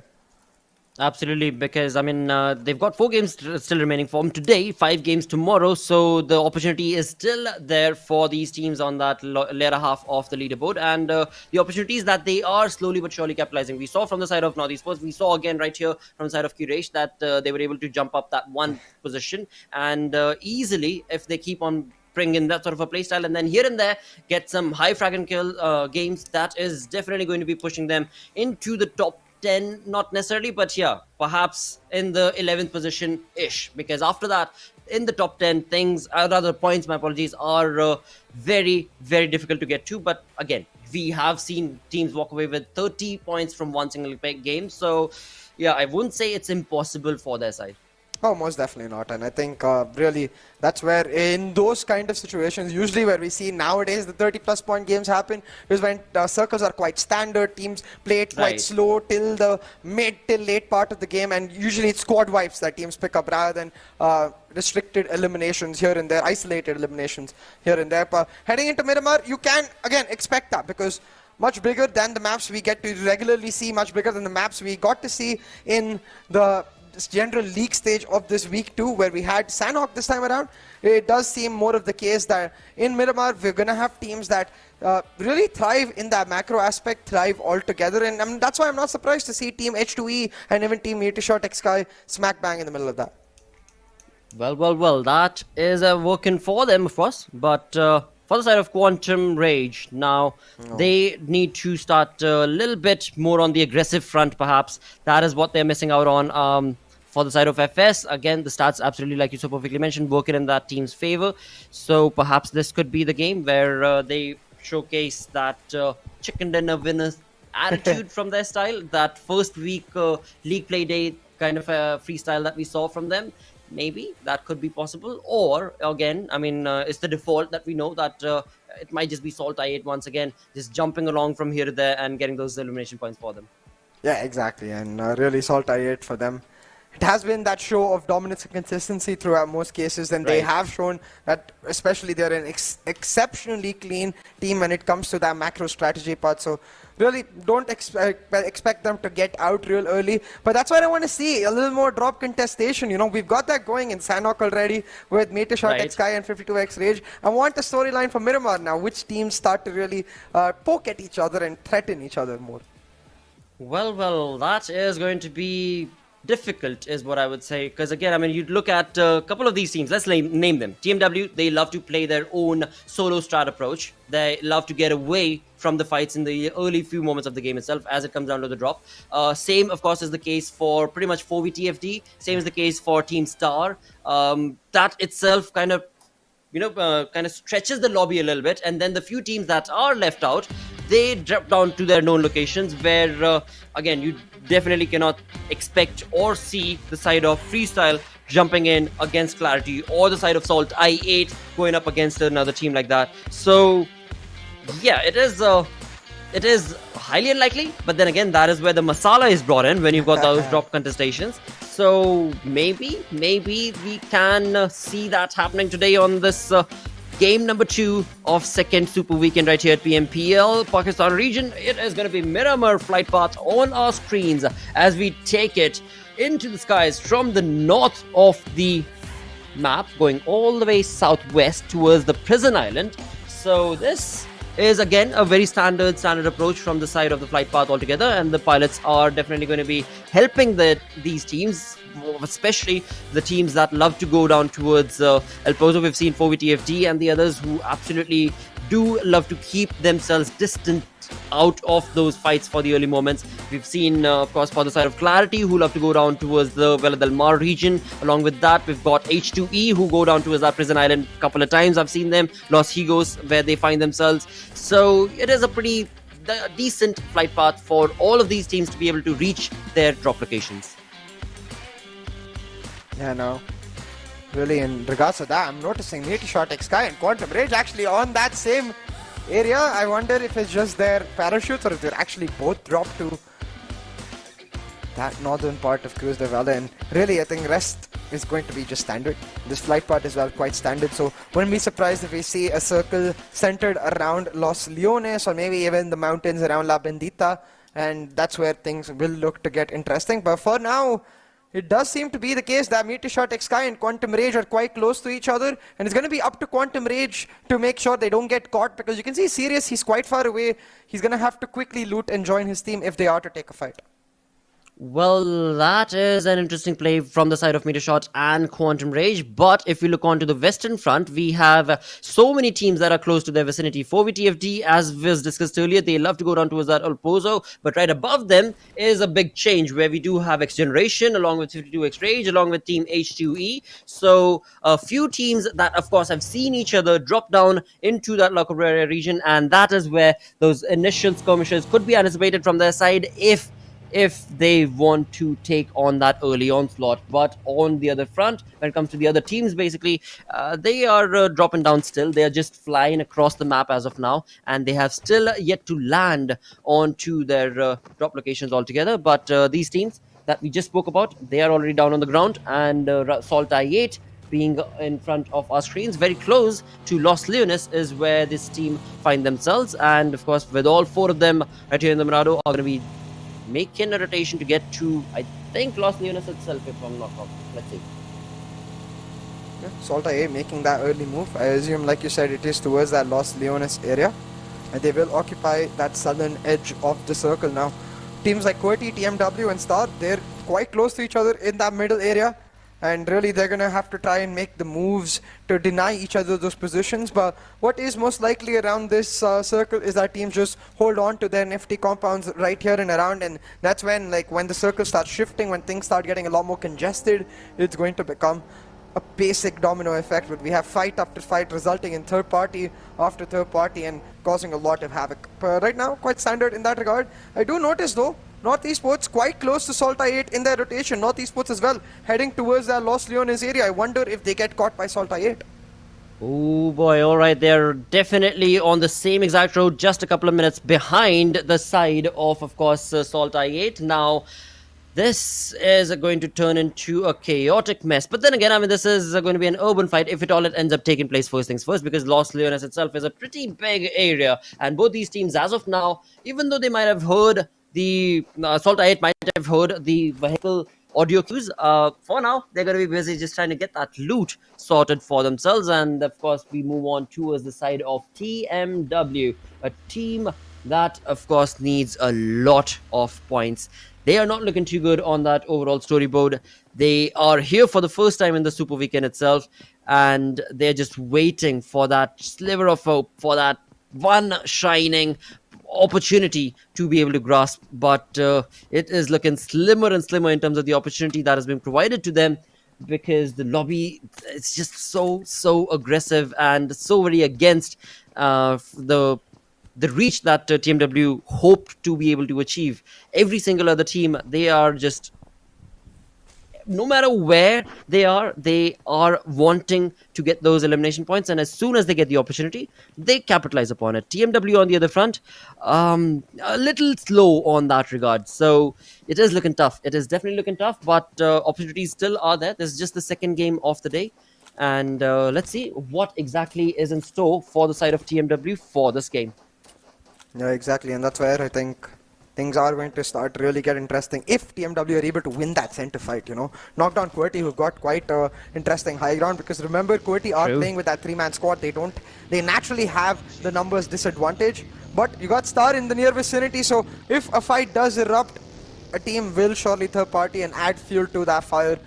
And that's why teams being quite cautious in that regard. And now we are starting to see several teams pick up the rotations, try to get themselves into the circle. One of which is Magnus. Not that they're trying to get into the circle, they're already in it, but rather trying to get towards that high ground, get towards that center mark, and they will be able to get it. A key control of that mountain around power grid. So if the circle takes a centralized shift or takes a southern shift, even Magnus might look again like a team that might come resurging in with this Miramar map. And that's where I really want to see teams. I think day 2 has been a day of comebacks. I want to see teams like TUF that did so in map 1, maybe Magnus that can come through, maybe even Freestyle for that matter, really stepping up to their mark. Definitely possibility and opportunities are going to be provided to these teams, but will they be able to see them through or not is what we shall find out on the other front. When it comes down to the side of Team Star, as you were perfectly mentioning, they are close to that Hacienda region, Hacienda del Patron, above the placement of, as you so perfectly mentioned as well, Team QWERTY, and very close to the vicinity of Magnus as well. So again, I mean, there are teams who are close to each other, but Miramar, we know it is a very spread out map. So on the map, we can see that they are close, but being boots on the ground, they still are a little further out, and to be able to just get that information against each other, it is a little tricky for now in the first circle. But again, I mean, as these teams start making these rotations, it is going to get easier and easier with just first 7 minutes into the game. It seems like Team H2E are pretty comfortable with their loot as they try and look for the higher ground right here at La Cabrera. Exactly, in that regard, H2E, they will have to be quite cautious, because you can see, I mean, they can't see, but we can see XGeneration on that sudden note. If H2E try to take high ground control, they might catch XGeneration or be caught by XGeneration. It will be quite an interesting battle. A team like H2E in that second spot, up above high in the table, where XGeneration, a team that is trying to make their mark with their first Super Weekend, towards that lower end. You know what, taking out a Titan, that's the way to boost your confidence. Absolutely, and again, for now, XGeneration are in a better spot, if we can point that out, right? Because they have the higher ground compared to the side, but yeah, and you can clearly see it's not easy to reach that high ground, as is clearly being showcased from the side of XGeneration's Thug. They're definitely trying their level best, and as soon as they do, they'll have the information on the other opponent teams. But as of now, again, they're just trying to get that route sorted and segregated for themselves, and there we go, a perfect vertical climb coming in the buggy. based on how Thug is approaching this situation, it is looking like he might just be able to do it. No, not just yet. But again, hope and dream still lives on through in for the side of XGeneration. Yeah, no. The way it is situated, again, the circle closing in just about, I think, 10 to 15 seconds will decide how things do end up unfolding, and I'm really curious where the circle does end up going. I have this sneaky feeling it might actually go northwestern and favor the sides of XGeneration and H2E. But hey, I will say the PUBG Mobile gods have been quite unpredictable in the way they shift those circles, so we'll have to see. That is true. 7 seconds down the clock and we will find out. Teams will start contesting with each other in that congested zone, and that's where things will get interesting. And not exactly northwestern, more western actually in that regard, but still sticking to the favor of those central teams like QWERTY, like Magnus, who found themselves around that San Martin area. So we'll have to see which team is able to pick up the initial fight, because now several teams left out of the circle, like MetershotxSKY, like MetershotxSKY, like somewhat Quantum Rage even, and especially 52x Rage. These are the teams that will cause that initial spark and really get the effect flowing. Well, one more team that I would want to, of course, bring to our attention is the same team that we were looking at trying to climb up that mountain, XGeneration, right? And they are in a very wonderful position. They have so much of information, and they just need to utilize and capitalize on that position that they are sitting on top of. With that, it is going to be first blood drawn from the side of Magnus, and it is going to be not the first blood as of now, but the first knock coming inside of Magnus, and it seems like it is going to be FS Black. Not looking too good as the team tried to make that rotation, but from the further away distance, we can see Team QWERTY's Destroyer getting the audio cues and maybe jumping in to steal this kill. Could be possible, because alright, never mind that. FS Black is like, alright mate, I accept defeat, just get it over with. Yeah, Black just falling down quite easy. Magnus Esports pick up first blood quite simply with that long range affair, and now they've really whittled down the opposition right in front of them in San Martin, because Magnus Esports, they have that high ground control, where QWERTY and Freestyle are around that San Martin area. Both of those teams only 3-man strong, so Magnus in a good position, but as long as they don't overpeak, they will be fine, because you can see in those long range battles, it all comes down to your ability to react on time, get those key headshots and try to damage the team. And right now, Adil and Destroyer just exchanging some puny blows. We'll have to see which player is able to capitalize on overpeak and shut the other down. Absolutely, and for now, Magnus Adil definitely making a very good move, getting away from that position, and that is, of course, going to be required for his side, because that position has been compromised. And again, I mean, the 3-man side and squad of Team QWERTY are 3-man squad, definitely, but definitely not going to be stopping them in terms of the aggressiveness that they want to be able to showcase. And yeah, again, it is a GG approach from their side in this game, and with that, it is going to be Team TUF that we are with right now. And right across the compound is going to be MetershotxSKY chiming in as well. So Zameen, do they have the information? Does MetershotxSKY have the information? It seems like he's coming in for the flank angle. No, he does not. He's going to be out in the open, and what an easy spray and knock, and of course elimination point will be given in just a couple of minutes to the side of TUF Edgar. And yep, he has the information now for the side of NES, where of course Zameen has already been knocked, and of course Erangel OP jumping in to get that revival, but that will not be allowed, says Edgar, with the nade parades being showcased. 2 nades back to back should be the end, and there we go. Avenger OP already go down. 1 more nade, and that would be 2 elimination points confirmed for Edgar as he jumps in. Does not want to let the opportunity go. He will definitely jump in, and all by his lonesome, he has been able to stop MetershotxSKY in their track, and sadly, MetershotxSKY down to a 2-man army. Now look at this. The way it is positioned, it does seem like this southwestern fight right here, MetershotxSKY and TUF, with Clarity lurking around in the shadows, is going to be a crucial one, because I also noticed 52x Rage trying to rotate along that same highway, which is currently shadowed by both 4VTFD and TUF, potentially even MetershotxSKY if they're able to take down TUF. But when you look towards that northern area, 2 teams caught outside the circle in a bit of a stalemate with each other, as Quantum Rage have locked down H2E, refused to let them leave. H2E, they've got to make an aggressive move, because the only advantage they have right now is the fact that Quantum Rage is in a 2-2 split. So aggress on that two-man side on either note and try to get back, because otherwise the circle is going to catch up. It's going to end up real chaotic and uncontrolled in that fight, and I think that's where Quantum Rage are actually quite favored.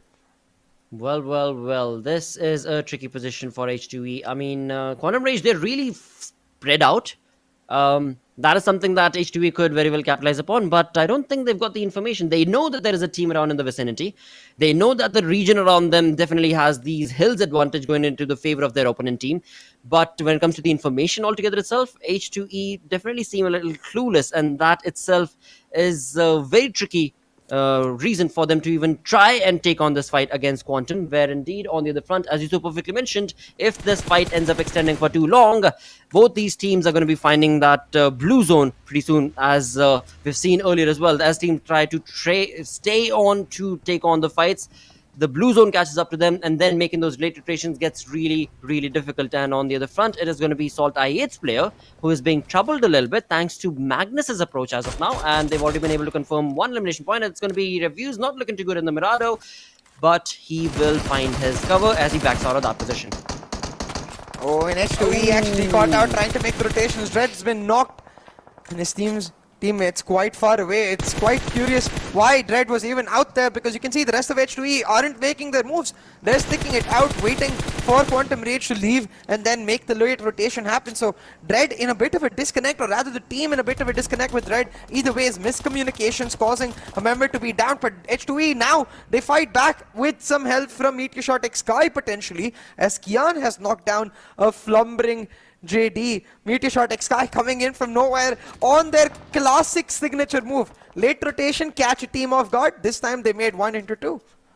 Absolutely, and that definitely is going to be helping the cause of Team H2E. As we can see in the kill feed, it is Magnus who are just completely outperforming the side of SALTxi8 on this map of Miramar, wherein again and again, a lot of damage is being showcased from the side of Magnus, and SALTxi8 are definitely caught in the brunt of all of this. Of course, that revival will be given to Uzum, but will that be enough? On the other front, Quantum are still not done against H2E's players, as they fall back into the blues again is where they're stuck, but they do not want to fall down before. They do want to take on a few shots, and again, look at that. Magnus Mom 2 taking on Reviews, taking on the side of SALTxi8. Magnus is looking very much in control of that fight.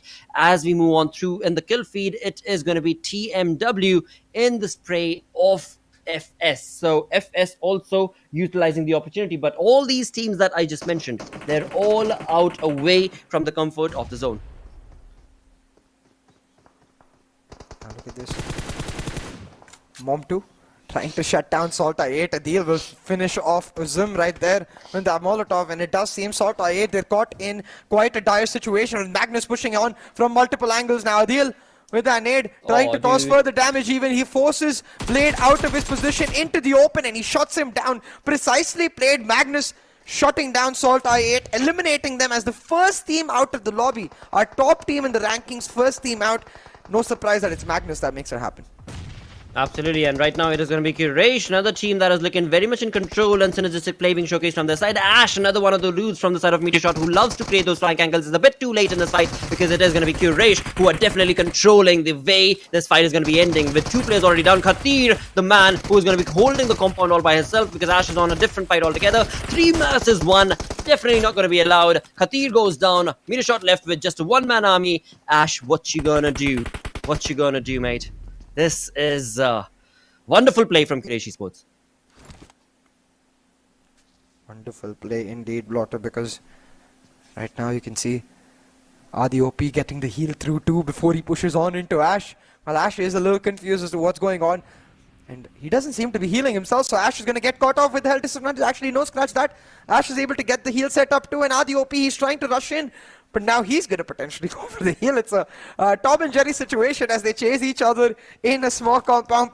In the other side of the map, we've got H2E and 52X Rage paired up with Quantum Rage. All of these teams trying to fight for a location in the circle. Now H2E, they were the team caught out with MetershotxSKY and Quraysh all the way up north, and they will be taken down. And it seems like another team that might follow note in that regard is on the eastern edge, with TmW losing several players to the play zone, aided by Freestyles Malik.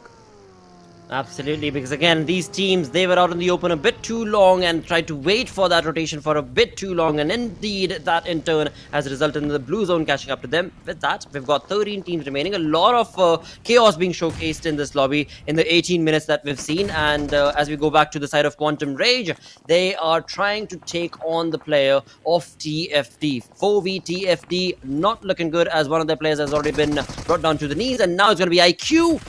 Well, never mind, IQ was so very quick with his spray, and in doing so, they have damaged the ranks and positions of 4vTFD, where 4 players, or rather 2 players, have already been knocked and brought down to their knees. 2 players remaining. 4vTFD Strong is out in the blues. No, they're out in the open, but not looking too good in terms of their placement. Not looking too good indeed, Lotto now. TMW, they've been eliminated. Clarity will most likely fall suit very soon, but no, they turn it around. The zigzag feats coming through as Clarity use their numbers advantage to their favor and eliminate 52x Rage. Instead, they're still holding on as a 3-man squad as well, so in a potential situation to make the rotation happen. But look at this circle shift all around Power Grid, where Team Star have held on for dear life. Surely this is their chicken dinner to pick up. It could be, it definitely should be, because they have the control of that. But do not forget that from the west and southwestern flank, you do have TUF's all 4 players, and Joker, being the all lonesome, is trying to get that information and get close to the edge of the zone. So that itself could be the X factor that TUF needed. And as we can clearly see, based on Joker's information, the entirety of Team TUF is going to be jumping into the comfort of the zone. With that, 4vTFD, Team Clarity finding themselves out in the zone. Along with that, it is going to be Quantum as well as XGeneration that are all out in the open towards the north of the blue zone right now. Look at this. Quantum Rage potentially making the decision to make that rotation happen immediately rather than wait for the last moment and get caught out in that regard. But they might actually end up flipping on them, because you can see 4vTFD, they spotted them out trying to make that happen. They down 1 player and now they're looking for more. Well, we've got Vash right here, who has been able to get that 1 elimination point confirmed for his team. Leon, his teammate, is taken on the spray against the players of Clarity. Zibyan's information has definitely been queued in, and right on point, Zibyan wakes up, and as he does, a massive blow to his face definitely puts him down, and this is not going to be the end of Clarity, because again, he's just been knocked. He's not been eliminated. Clarity still have 2 players, but never mind, correction, we've got only 1 player standing. 420 boy also goes down. Leon OP definitely is looking very much in control and possession of this fight against Qwerty Esports. Scarrel in the name of Teen Wolf. But for now, of course, both these dudes are going to be given their teammates revival. As of now, if Leon OP had just given 1 nade in that position and then given that revival, maybe things could have been different. Yeah, most certainly could have. Right now, it does seem like it will be instead. Leon OP continuing on the barrage on Team TUF. Edgar Racine on a domination, and his teammate will follow through. Thor shuts down Leon OP, but the immediate revival coming in from Vash will keep 4vTFD still standing. But the circle starting to close in. TUF, they need to not just shut down Clarity as well as 4vTFD, but also try to get themselves into the compound, and they're doing so in spectacular fashion. Clarity has been finished off, and it doesn't look like 4vTFD is too far behind. Well, again, I mean, all I was going to point out was that it's all thanks to TUF and their positioning that Clarity was dropped down from that position that they were stuck at. And with that, it is 4vTFD's 2 players who are jumping into the opportunity to get out in the open, to get into the comfort of the zone. And as they do so, it seems like that information has been caught, as TUF Joker is going to be damaging Leon. And now Vash was already caught as he tried to get into this position. From this angle, Team Star's Hunk, he knows exactly where he is. He's going to get that nade perfectly set up, cook it in, and there we go. That should be right. That's not it. Never mind. Hunk is just gonna stick around and try and get a little bit more. Wow. Okay, that miserably failed for him, because of course he was caught off guard from a flank angle from another team. Yeah, looked like it could have been a really cool situation, but it did not end up working out. But look at this 3-man squad or not. Yes. QWERTY, they reign strong. Wolverine picking up 3 eliminations, and they should be able to get themselves comfortably into the eastern edge of the circle, near that the biggest actually building in the zone right now in Power Grid. But TUF, they've actually elected to stay on the corner of the circle. They're not trying to get into the compound, so I wonder how that decision will end up panning out. Magnus, on the other hand, playing it very, very safe, just like Team Star in that building, waiting for the fights to erupt. So I think really this chicken dinner going to come down to which team is the most patient, which team is able to hold on for the most long. But TUF certainly not patient. They've got the momentum. They want to make it count. They definitely do, and they are definitely giving in those massive blows, whatever team that they come up against, and in doing so, Rampage is what is being showcased. 5 elimination points coming in for the side of Edgar indeed, and 6 is the total elimination point for the side of Team TUF. So Edgar definitely holding strong for the side of this team, but look at that forecast. Magnus. Dude, Magnus is in the forecast. We spoke about this as the day started off. We want to see some comeback story from Magnus. We want to be able to see that team hold their deer strong and get that chicken dinner. And this time, the game says that they are definitely in the forecast on top. But again, the gameplay is what will showcase if they do or not, because Team TUF is still a part of this, Team Star is still part of it, and Team QWERTY is so very much in control of those fights with the numbers advantage, or rather with the elimination advantage for them. Almost definitely. Magnus though, quite well spread out. Like you said, a team that we were talking about with the potential resurgence coming through. They're currently in the number 12 spot. If they get that chicken dinner, they'll leapfrog several teams to make it all the way to number 8, I believe. And will mean that they get to really, once again, build the momentum that we saw all the way back in day 1 from them. Now, you can see, for the side of TUF though, they're starting to move up a little, get towards the fences of these compounds, using smokes to set up the cover, while Magnus and Star are engaged in a bit of a battle. Gravity and QWERTY trying to be the disruptors, throwing in nade to nade, knowing Star is stuck in a small shack. Well, it's not looking good for the side of Team Star, because their information has been compromised. From one side is going to be Gravity from QWERTY, on the other side is going to be Team TUF, and in all of this, once again, Team Magnus, they are just holding on their fort. But one thing that's definitely favoring the side of Team QWERTY is the fact that the elimination points they've been able to rack up already, it is just the momentum that they have been playing this game with, and there is nothing that's going to be stopping them. And right now, again, those perfectly set up nades that are being showcased from the side of Gravity is just a matter of time before they connect, and Team Star is going to be the one that will be at the receiving end. But the side of Team QWERTY, they're all playing individual angles, just a 3-man army, but they're all playing individual angles. This side is, of course, for Gravity to hold on down tier 2, and the back, of course, we can see Destroyer holding that flank, and then Wolverine pretty much in the center. So they've got that ridge working, and the only team they need to worry about is Team Star for now, but I guess not for long, because Team TUF from one side have completely brought the numbers for Team Star down to a dwindling 1-man army. Dwindling 1-man army indeed, Blotter, because at this point, really, Team Star, they're not going to have much of a say. All left to Usama himself to try and clutch out as many placement points as he can, maybe try to cause some chaos when these heavier teams try to go for the battle. And that's certainly going on right now as Magnus look to hold this container area and deny TUF the entry into the compound. TUF, they're caught off guard with just 2 members along that node. The other 2 members quite far away, and Magnus, they're going in aggressively, but Momto's been taken quite low. Thor is holding on with the car and some smoke for his cover, still managing to stay strong, and that's where QWERTY come into play, because from the back, they down 1 player and help Magnus out almost, but they're not here to play with just 1. They want effects from both of those teams. They want to hurt both of these teams, and they've done so with respect being down. QWERTY looking to capitalize with this third-party Blotter. Well, this is looking absolutely chaotic and messy from the side of Magnus, where indeed the zone pushed on to favor TUF. TUF held their ground really strong.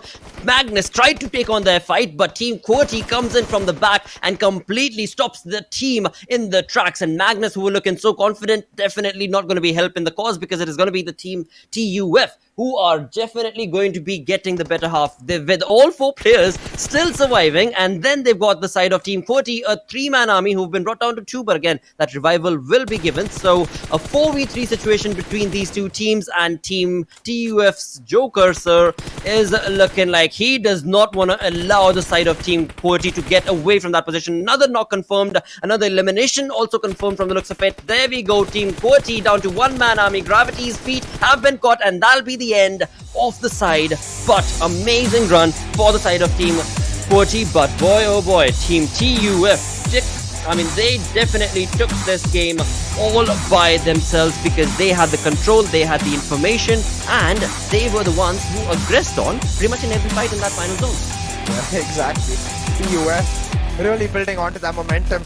We saw them with a decent finish in the last match of day 1. We saw them picking up the mark in day 2 with double-digit points coming through as well. Now with the winner-winner chicken dinner, they are going to get into prime contention of the same spot that we were talking about for Magnus. Really, that top 6 to 10 mark is becoming quite heated as these middle-of-the-pack teams almost start to really ramp up and try to challenge for more and try to get a better spot and really separate themselves from teams like North and Quraysh, who are on the hunt for everyone who does stagnate.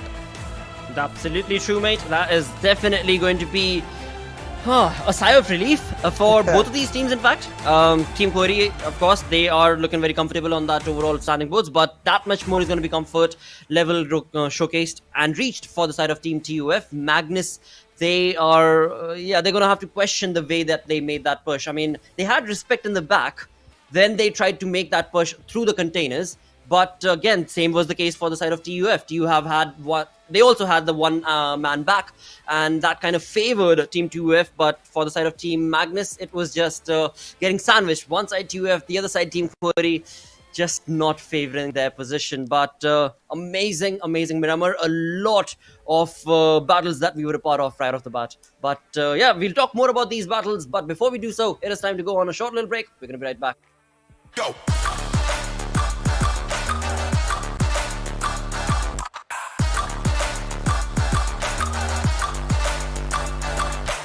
It's our chance to reach the biggest. Let the action begin.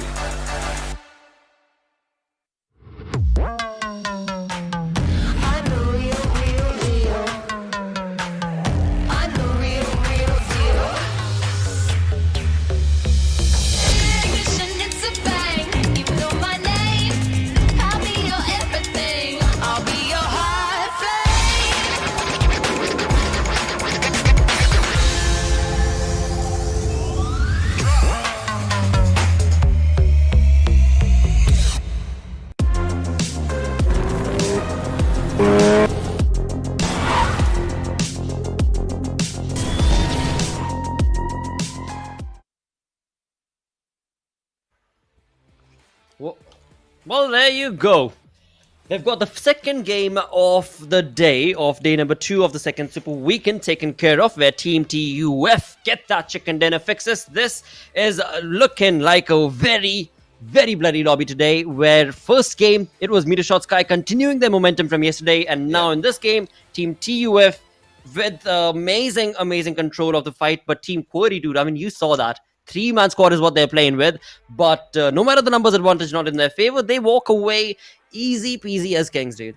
You know, talking about the last fight, there's so much to discuss about it, but we'll get back to that in a wee bit time as we take a look at the MVP, and no other than Edgar deserves this title. I love the spread entirely coming in from TUF, the way they scattered around in those final few circles, having the map control that they wanted, and ensuring that they got the chicken dinner, but out of which Edgar was right on the top. You know, he was delivering for his team in terms of the damage dealt. You could see 1001 points of damage, and 6 elimination shows how good this lad was.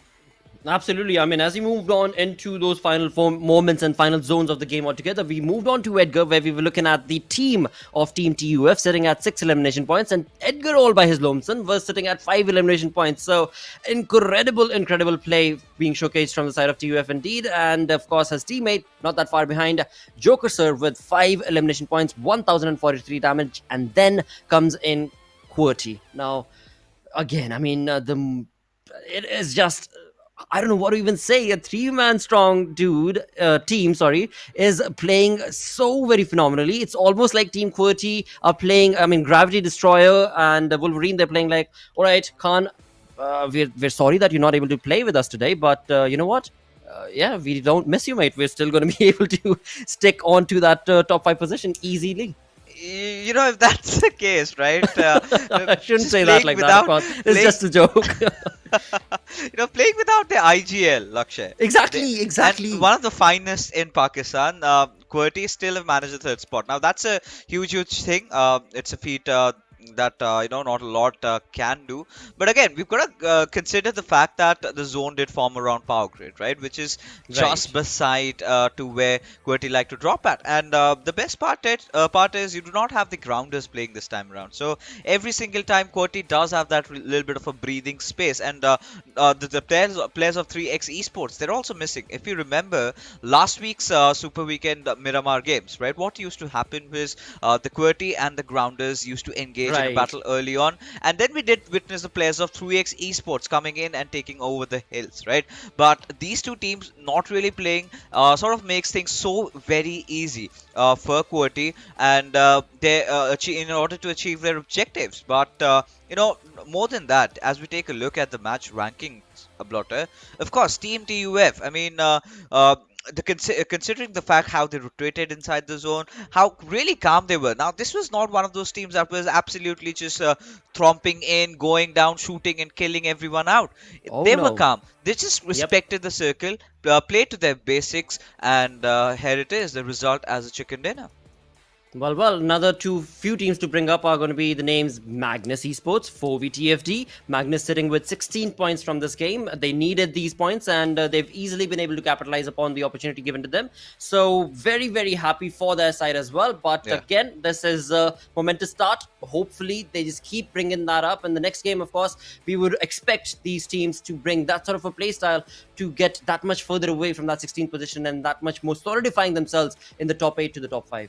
Oh yeah, of course. I mean, considering how TUF played, gives us enough time right now to talk about what happened in the last fight, right? It was Team Magnus that were, approaching at Team TUF, and they had figured out the best way to do so, right? They knew that it was a 2-2 split. All they had to do was isolate the other two players, for which they had dropped a few smokes. Now, till then, the movements made by Magnus was dead perfect. But later on, what happened was Team QWERTY, which they sort of were anticipating, but were not really prepared for that.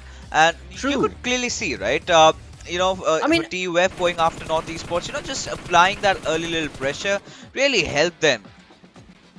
That definitely did. Most certainly did. And that is something that started off right off the bat in the first few minutes of the game itself, where we do see that momentum that was required. And on the other front, talk about momentum. I mean, Magnus Esports this time around, they were damaging the rotation being showcased from the SALTxi8 for quite some time. And then finally were able to actually capitalize on the entirety of the team SALTxi8 and were able to get them eliminated. So an interesting Miramar is what we've showcased this time around, where Team H2E as well as SALTxi8, the two teams that were sitting on top of the leaderboard, were the first two to go down.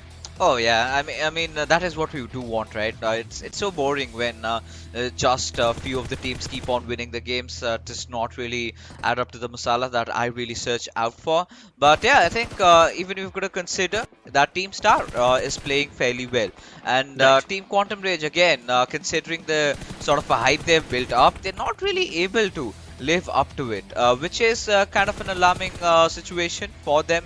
They really need to get back to their groove. But look at TUF, having the best part of the circle. No one was behind them, everyone just ahead of them, and they had to stay away from the traffic, right? Had the perfect ridge to play around with, did not have to worry much, took their chances. Every little opening that they did get, they capitalized. But in a few moments, we're going to see exactly what happened. This is where Magnus had done the job, right? They had smoked off, but Team QWERTY chiming in from the backlines completely acted as spoil spots for them.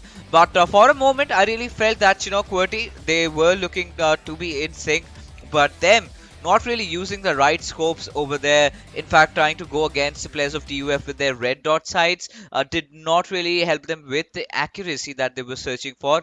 And in contrast, of course, TUF being really good in terms of their aim. There you can see in the damage graph also, it is quite well reflected.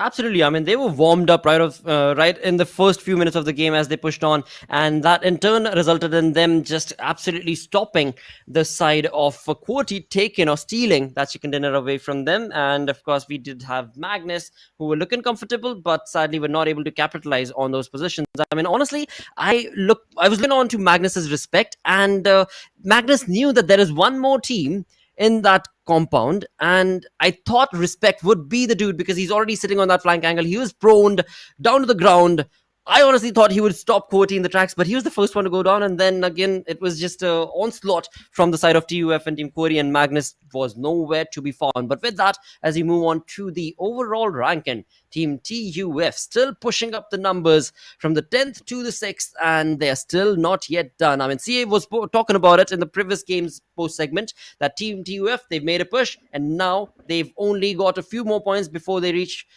clarity, and yes, they have. You know, of course, they've almost made it, right? Maybe in the next Exactly. game of Erangel, one more good game, and that could be the game that they were looking out for. But if you take a look at a few of the teams that are dropping places, of course, 52x rage, you know, just falling down, and you know, we can't really see FMR3D again in the first half, right? They have been thwarted off to the second half, and they're going to be experiencing steep fall from there on onwards, as we do see MetershotxSKY and Quraysh already toppling over 3x Esports. However, XGeneration is yet to sort of continue that sort of a play that you know, we were hoping from their side. But freestyle, I mean, they are really onto a free fall over here, as now they've entered into the second half. They're still losing ground, and now on the 12th spot. I mean, that is something that you know, you would not expect from a team like freestyle. They really need to, you know, sort their mess and get themselves back together and start winning games. At least a chicken dinner is gonna definitely bolster up their morale. It is, most certainly is, and we can only keep our fingers crossed and hope that FS is able to do that. In the first game of Erangel today, we did see some changes being showcased from the drop locations from these teams, like SALTxi8 kind of changed their drop location from military base to jumping onto the main island itself. Side of FS also, I mean, we've seen freestyle, they love to go down towards that ferry pier where they get that very ranged approach as they get the vehicle, as they get the zone, or not the zone, my apologies, as they get their loot segregated. So this time around, they did not choose that ferry pier drop and jumped into, again, pretty much the center of the zone itself. And so a little bit of changes being showcased from these teams when it comes to the map of Erangel. But again, this being the second Erangel of the day, let's see if those changes are going to stick, or are they going to fall back to their root positions? Oh, it's going to be really interesting. And another big question is, can SALTxi8 and MetershotxSKY go big in this one as well? Because the last game for SALTxi8 was not really as they anticipated, and we've got to give the creds to Magnus, right? I think certainly after TUF, I really felt it was Magnus who was who were playing phenomenally well, especially, you know, it takes a lot of cojones to go after a team like SALTxi8, and they looked absolutely fearless over there, especially, you know, pushing them, finding the last player. Blade also just dropped a Molotov on him, and that is something that you need to do. That is where, you know, they had the basics right again. But SALTxi8 clearly, I mean, yeah, they're really consistent. They are the team that is on the tippity top. They still have nothing to worry about, right? I really feel that with the points that they've already accumulated for themselves, they've already made it to the finals of the PMPL. Let's even forget about the third Super Weekend. That is where I think they're going to be looking at even furthering bolster up the lead. But yeah, I think I8's primary objective has already been accomplished over there. All they need to focus now is on how well they're synergized while they're taking their fights. Absolutely, and that again is something that we can anticipate from the side of SALTxi8. Is going to definitely showcase in the fights, and sometimes, alright, it kind of falters down because, again, not every battleground is going to be yours, and that's absolutely fair and square. But overall, the experience that this team has under their hood, it is definitely going to be favoring them. And like you said, we can definitely kind of write it down in stone that this team are already part of the finals. There's nothing stopping them from doing so. The conversation thus leads us down towards the other teams who are now trying to make that sort of a resurgence from the side of Magnus, from the side of Team TUF. It is close, but is it a bit too late? Is it still possible? I mean, we've got teams who play in the Super Weekend for the first time altogether itself. We've got MetershotxSKY who had a wonderful start to the Super Weekend, but day number 2 has kind of dried out a little bit for their gameplay. But again, it is just still too early. 2 games done, 3 games still remain on day number 2 of the second Super Weekend right here. And of course, match number 3, Erangel, is going to be on our screens with the flight path starting all the way from south, from the military base, taking us all the way northwest to shooting range. So now, Fixes, I would want to ask you, dude, what sort of a zone would you want to be looking forward to in this game? You know, to be honest, I've had enough of the Eastern extreme circles, right? I think this is high time that we're going to be looking at maybe a shooting range zone, maybe somewhere around the northwestern Georgia Pole cities, or if my wishes can be granted, I would love to see something around Zarki. Now, I am a believer. I think, you know, we still have a long way to go, and we get to see this really ridiculous circles only in the Pakistan region. So I'm not going to be surprised if you know my wishes shall be granted. But for now, I think no changes being made by any of those teams in terms of where they intend to drop, because this particular flight path really helps the teams, you know, getting to their desired drop locations where they kind of tend to always go. I think nothing really out of ordinary we have witnessed so far, but let's see, you know, where the zone gets formed. Absolutely, and again, when it comes down to the teams known for their drop locations, we do have the side of TUF Clarity going down for that Giorgio. We've got TMW going for the Zarki, along with Team Star in the north going to Saverny, and 52X Rage will slowly make their way into Stalberg, along with Quantum making their way to Yasnaya. So once again, I mean, all the teams drop into their known drop locations, pretty comfortable, nothing out of the ordinary, as so perfectly mentioned by Fixers right now. But the zone is where things are going to get a little trickier, not necessarily as of now, because this is a pretty standard zone being showcased onto the western flank. But it could get interesting if, as Fixers did predict, maybe the zone pushes on to the north. Maybe the zone takes us all the way to Giorgio. Now, that is when I am definitely going to be interested in looking at what Clarity does. But never mind, that's still a speculative question to even answer. It is too far off. But now, this is not too far off. The first blood situation is not too far off, where it seems that Giorgio is being contested a little bit. Not Giorgio is being contested with the XGeneration choosing to jump around the vicinity of Clarity. So an interesting play where we do know Clarity love to have that two-man split, North and South Giorgio, but now, North Giorgio, we've got XGeneration, South Giorgio, we've got Team TUF. Okay, a little bit of play being showcased from these two teams. Yeah, I mean, for now it is. It has to be strictly about looting, right? No monkey business out here for any of these teams. But yeah, it's going to be really interesting as to how Clarity sort of tackle the situation, because it's such a huge split for them. Now, Drolin and Zibian are all by the lonesome, and the way they are moving, I really feel that at a certain point, you know, if the players charge at Drolin's direction, Zibian might not be able to provide that cover fire, right? Now, this is where I think XGeneration need to get the basic loot done and need to find out where exactly the players of Clarity are and dish out some early damage.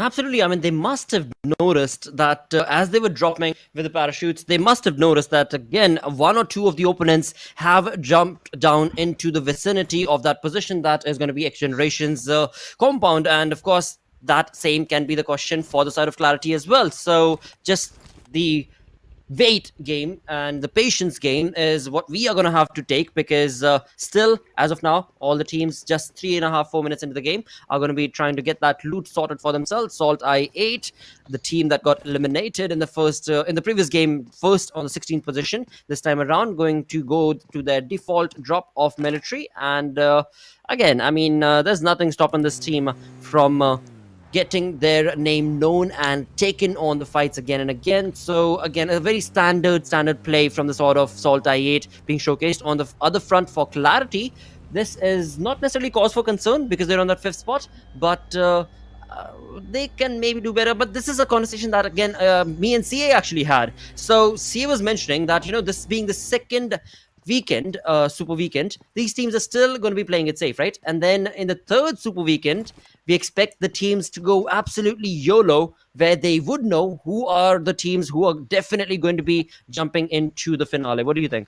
You know, I certainly agree with you, but, you know, I've got to add on a few more things, right? We still do have prize money dedicated to your positions, how you end during the league stages. So it's going to be interesting, right? If, you know, few of the teams decide to play a little bit more seriously to get a you know, bigger chunk. But majority of it is something that they're going to earn during the finals only, right? So finals has to be the primary objective. And after you do that, I think that is when you can start off collecting money for yourself, because you know it's over a crore Pakistani rupees that is on the line. So all the teams are going to be definitely interested, you know, getting a large chunk out of it. And for all the new viewers out there, if you get a winner chicken dinner during the super weekends, you're still getting $500. So that's a huge price. But taking a look at how teams are rotating, right? None of them have really made it inside the circle as of now. SALTxi8, they want to rotate a little early. It's something that's pretty much visible. But what I'm really worried about is the eastern traffic, right? We do have Quraysh, we do have 4VTFT, we do have MetershotxSKY, we have QWERTY, we have Quantum Rage, 52x Rage, all, you know, wanting to move inside the circle along with Star. Now, the moment they tend to do that, you know, especially a team like Quantum Rage, the moment they sort of disregard MetershotxSKY's presence over school and apartments, you know, now that is definitely gonna spell trouble for them. It would, definitely would, but I would take out the names of 52x as well as Metershot, because we know that they are going to be sticking out in the blue zone, making their party happen. And then once these teams are finally into the zone, finally move on to the second zone, that's when we can maybe anticipate the side of 52 and Metershot maybe deciding to, all right, now it's time to just jump into the zone. But again, that, as you so perfectly mentioned, is definitely an opportunity for the side of Quantum to be able to capitalize upon if they decide to make that rotation towards the position that, of course, MetershotxSKY is finding themselves. That's going to be towards the school apartment region. But for now, the blue zone definitely catching up to these teams, as you so perfectly named. And now it is going to be time for them to start making that decision to make a rush and push into the zone. If so, from which direction and how? And if not, then, well, then again, it's absolutely fine, because this is only 7 minutes into the game.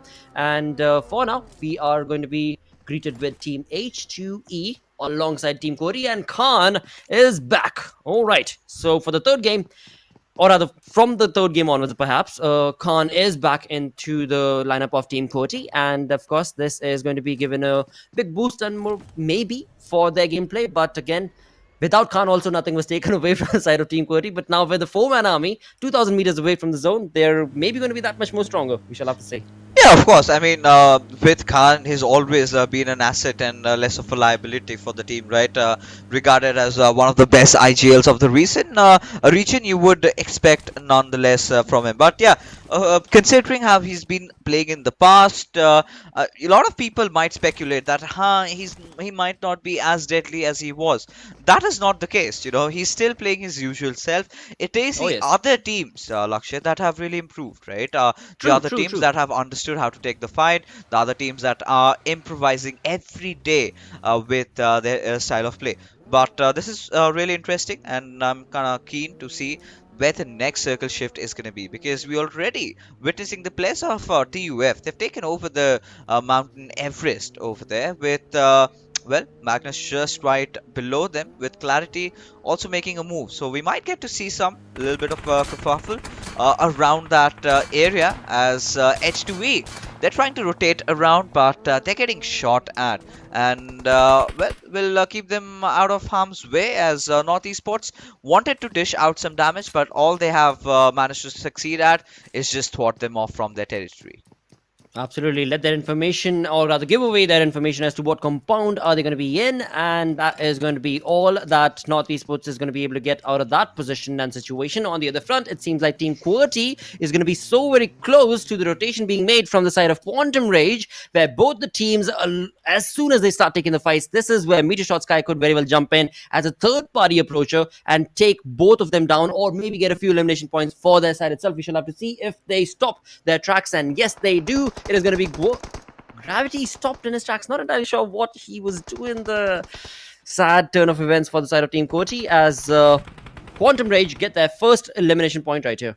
Oh yeah, I mean, Quantum Rage, a decent start for them, and losing out on Gravity is not going to be a good sign for Team QWERTY, right? One of the primary assaulters that they've been nurturing so long, and we really can't blame him, right? He was just traversing around, and this is something that we did anticipate. You know, a few of the teams rotating at the same time. It is inevitable that they will collide, as Freestyle, the team that I'm really concerned about. You know, lately they've been my favorites, and Tyrant has finally shown up. Does go get the knock on Snow, but instantly at the same time a little complacent about Quraysh's position as Money. He's gonna be the one punishing Wasi. Has found a knock on him, and well, it looks like Freestyle had initially decided to cut their losses, but it is going to be Bilal who gets a knock and on the head from this far. Wow. Dude, Quraysh Esports, when they see an opponent, they do not let that opponent go out away that easy. And that is something that this time around, Freestyle are, of course, experiencing the wrath of Quraysh. Not necessarily what they wanted, but of course now Tyrant and FS Black, the two dudes who are remaining for FS, not being able to give that sort of a cover, not being able to give any support to their teammates, are going to have to stay away from this position. But now it seems like Quraysh Esports Mani, he has gotten an idea based on that vehicle as well as the smoke that has been popped, that there are a few teams around that vicinity, and that's going to be the side of North Esports, wherein both these teams playing their first Super Weekend, they need those points, but which team will be able to get them blocked? And Quantum, my apologies, they are on a different spray, as we did see earlier. They were completely able to stop Team QWERTY's Gravity's rotation and caught him by surprise. I mean, 3 vehicles stopping right in front of you, that's just like ganging up, and there was no way Gravity was able to get away from there. Yeah, I mean, there's no chance on earth that he could, right? He did lose out on his life, and Wasi and Malik, of course, quite unfortunate for Freestyle. Clearly, had other intentions. It was really something that they had not thought of, that Quraysh is gonna pounce upon them, get those knocks, capitalize on the situation when they are looking elsewhere. But in the meanwhile, the players of North Esports have managed to knock down Money, and now going after Bilal. The moment this buggy explodes, he's gonna get taken down. But before that, Maxi connecting that headshot will ensure that Quraysh takes some heavy damage. Well, this is what North Esports were waiting for, and they definitely are trying to capitalize on that position where they've got exactly the team, their opponent, right in their crosshairs. And there we go, Bilal is being spotted. Come on, Maxi, you got this, and he is going to take on the shots, but Buggy is definitely kind of helping Bilal stay alive, but perhaps not too long, because indeed he's all by his lonesome out in the open, and with that, this team of North Esports will be able to accumulate 2 elimination points for their side. Quraysh were looking A-okay as they got those elimination points against FS, but not for long, because they themselves are now at the receiving end. But FS out in the open without a vehicle, not looking good. FS Black has been dropped. Tyrant, the only man surviving, but thankfully 52x Rage did not stop. They're just going to completely move on across, and this means FS Black will probably be able to get that revival. Oh, but look at Maxi, North Esports, they have really been connecting their shots. Does have his eyes over onto its Pharaoh as Faster also is going to close in, and 52x Rage, they're going to try and revive the squad mate. But for Quraysh now reduced in terms of their numbers, as Zameen gets yet another knock onto its Faster, and is that the whole squad wipe? Yes, it is, as the final kill is taken by Reviews as he takes down Faster, as SALTxi8 now shift their attention towards North Esports, who do not have a lot of ground to play around with. Now they have lobbed the smokes, but they need to get out of the situation quickly, because this is the 3rd circle, Lakshay, and the 4th circle, it's bound to get away from them. Now if SALTxi8 can particularly get a knock, I think there's high chances that they're gonna go in for the push. That is possible. That is definitely possible. The 4-man squad of SALTxi8 are very much in control of the information, but right behind them is a hill where we did see Clarity's players sticking around as well. So the more noise that SALTxi8 ends up making, the more they could attract the players of Clarity, where they could maybe bring SALTxi8's players down from that water tower that he's on top of. With that, as we move on to the replay, it is going to be North Esports' player definitely taking on the spray and completely stopping down 52x Rage's rotation. In doing so, they've already accumulated 5 elimination points for their side. Definitely every single game that pushes on along, North Esports are getting decent points, but this time they are definitely going to be caught a little bit with their pants down, as you say, and we shall see if they'll be allowed to walk away in that shameful position. Oh, I mean, it's going to be very interesting if they like themselves in that condition. But right now, I mean, it's going to be important to see how Star respond, because Quantum Rage are on the lower ground and they're going after 4BTFT, clearly giving the position away. But this is the shift that we were talking about, an eastern shift all the way over here, as Adil keeps on, continues with the spray, does not get the knock. However, now he knows he's got to make a long rotation, right? SALTxi8 in such a commanding position, but it's going to be really interesting, Lakshay. Who is the team that's going to enter first from the northern side? Absolutely, because right now, if we look onto the map itself, well, again, viewers cannot, but I definitely can, and we are looking at the side of Team Star. That is going to be so very close. Same is the case for the side of Team QWERTY as well. So from north, we could definitely anticipate their side. From eastern flank, we've already got MetershotxSKY, who are composing and absolutely containing that position of the zone. But as of now, these teams are going to be trying to make that rotation from the eastern, from the western front, where there is just absolute traffic and chaos and fish market be created, because so many teams are around in the vicinity. But look at this, Team QWERTY's Destroyer has absolutely no idea. Or hold on, he might have gotten that audio cue, and that's all thanks to Magnus jumping into this position. Otherwise, it was Quantum Rage's kill. Oh, what on earth is really happening over here? It's chaos all around as Edgar, fighting between life and death, just passes right in front of XGeneration's players as Zameen. Oh, this is a huge blunder, just coming out of smoke right out in the open. That's something that he was not supposed to do, and he's gonna take the brunt of things, as he's not gonna just get shot down by the players of XGeneration. It's also the players of SALTxi8 who are applying pressure at them from the eastern side. Now, not esports, stuck between a rock and a hard place, having not a lot of choices. Let's see how they get themselves out of the situation, as Bashir does manage to chip away Avengers HP through those vehicles. Because ideally they should have flattened out the tires before having the vehicle bursted, ensuring that they do not get shot from at the legs, right? And in these heated situations, it really tends to happen that players kind of tend to omit such a minuscule thing, and later on we'll have to pay the price. As there you can see another fight just breaking out, as QWERTY going up against Quantum Rage. Khan managing to knock down Sirius as he gets one more. I believe it's Wolfrey doing all the damage from the backlines, as Khan has finally been taken down. As Destroyer, he's gonna get the final man, and Quantum Rage, they Team QWERTY, they survive, and Quantum Rage, well, they are wiped out from the face of planet Earth, at least in this lobby. All thanks to Destroyer, just keeping his prey on point and, of course, helping his teammates. But now it is going to be him who needs to get that revival done and get those numbers working in Team QWERTY's favor on the other front. As we move on through to the edge of the zone and the western front, we do have, well, northern front, we've got Team QWERTY and Quraysh taking on this fight, where Team QWERTY have been given that revival, but Quraysh Esports are the OP, and SALTxi8, they are holding on this position. They are holding on the spot, and very close to the vicinity is the team in purple, and that is going to be, I believe, Magnus. So a tricky situation that Team QWERTY finds themselves in. Quraysh, well, for now, they're looking okay. But again, this is all out in the open. So third parties definitely can be anticipated against them as well. Oh yeah, but look at SALTxi8 make the move, as Crypto is just going to charge at Harry's direction, doing the right job. Bait and switch plays what they intended, but Harry somehow has survived, but not for long, as Crypto will enter in and get that finish. And what an amazing player he's been, right, so far.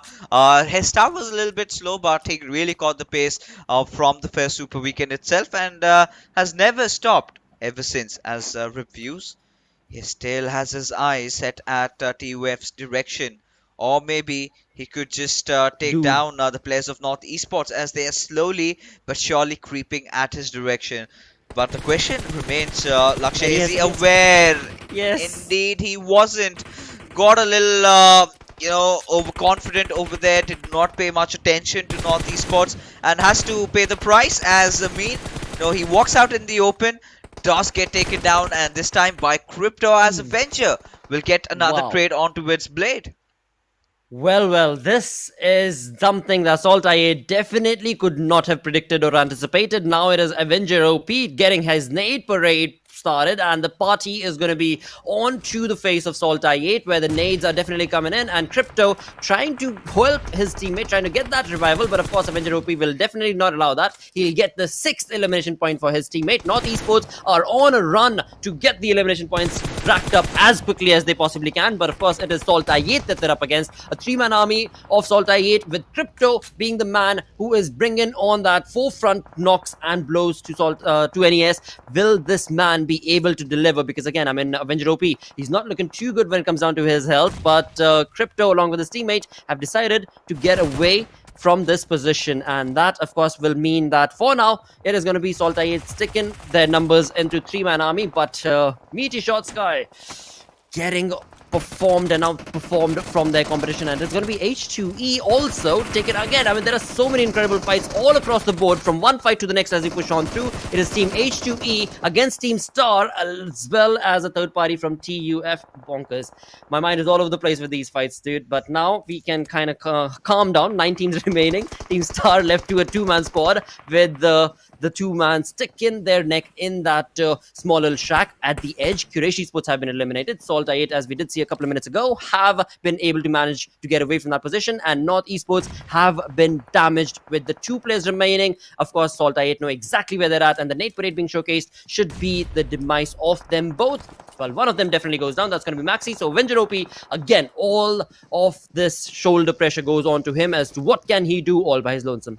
Oh, it's going to be really interesting, but you know, this is the point where a lot of teams have already taken their exit as MetershotxSKY. They still do have all their 4 players alive, and you know, they do not have a single kill registered to their name, as Crypto continues his onslaught as he does eliminate the final player of NorthEsports. Avenger OP taking an exit as Kian, he spots out Danny's legs, and there you go, few precise shots really, and managing to succeed.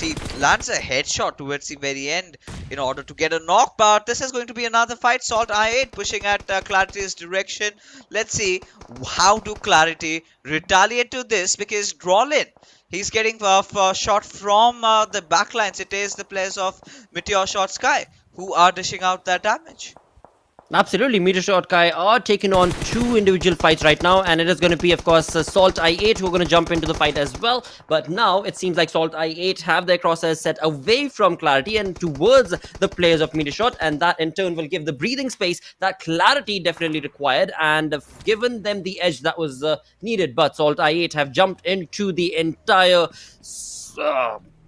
market of this chaos that has been created, and of course they also have to give that revival, so the fights kind of slow down. But once again, it is going to be the side of the north. If you look, we've got the yellow dots, and that's going to be the side of TUF. Right behind them we still do have 4v-TFD's player Leon, and of course this is where he could also chime in along to bring a little bit of damage. Never mind that, Crypto will completely stop that dude in his tracks with that 5 teams remaining, and Metershot now making that Russian push with only 1 elimination confirmed for them up until now. Oh yeah, it's going to be really interesting to see how SALTxi8 well, capitalize on a situation that they have already. Trying Crypto will find a virus instead, as TUF was slowly but surely trying to sneak at their direction, and they were just caught out in the open ground. Right beside team TUF, we do find Team Star, who are also willing to come in and try and take the fight. But it's going to be really interesting as to how MetershotxSKY, they're gonna start performing, right? Yesterday we had the final 2 games, the chicken dinners being won by MetershotxSKY, as well, the final game and the first one for today's evening. So they were sort of on a hot streak, right? 2 Erangel win and potential win in this one could get themselves a hat-trick Erangel victory, I must say. You know, that's for numbers, as Crypto managing to find out the players of Team Star, and he does dish out some good amount of damage. But look at the circle shift, Lakshay. It's absolutely favoring SALTxi8. Well, SALTxi8, this is just being handed to them right now. It's just the numbers advantage that's not in their favor, because on the other front, for the side of Metershot, it is definitely going to be favoring them as well as Clarity, as both these teams are sitting strong with 4 players surviving. But as far as those elimination points are concerned, both of them have only 1 confirmed for their side. And again, when it comes to the positioning of it, SALTxi8, they've got this covered absolutely perfectly, because they are in the comfort of the warehouse, whereas for the side of Metershot, things are not looking too good, because from one side, it's basically a love triangle that's been created between these 3 teams, and the 4th one is just sitting duck outside. Oh yeah, it's going to be interesting as to what he has to offer. But at the same time, what I'm really scared about is SALTxi8. They're going to be pushed from 2 directions. If that happens, if MetershotxSKY can capitalize on the situation and just wait for the players of SALTxi8 to fall down and then make a push, I do not know if was the best decision inside the game. But still, I think the intention quite to wipe the other out. No respect shown in the battlegrounds, as SALTxi8 will get a beautiful head out of Crypto.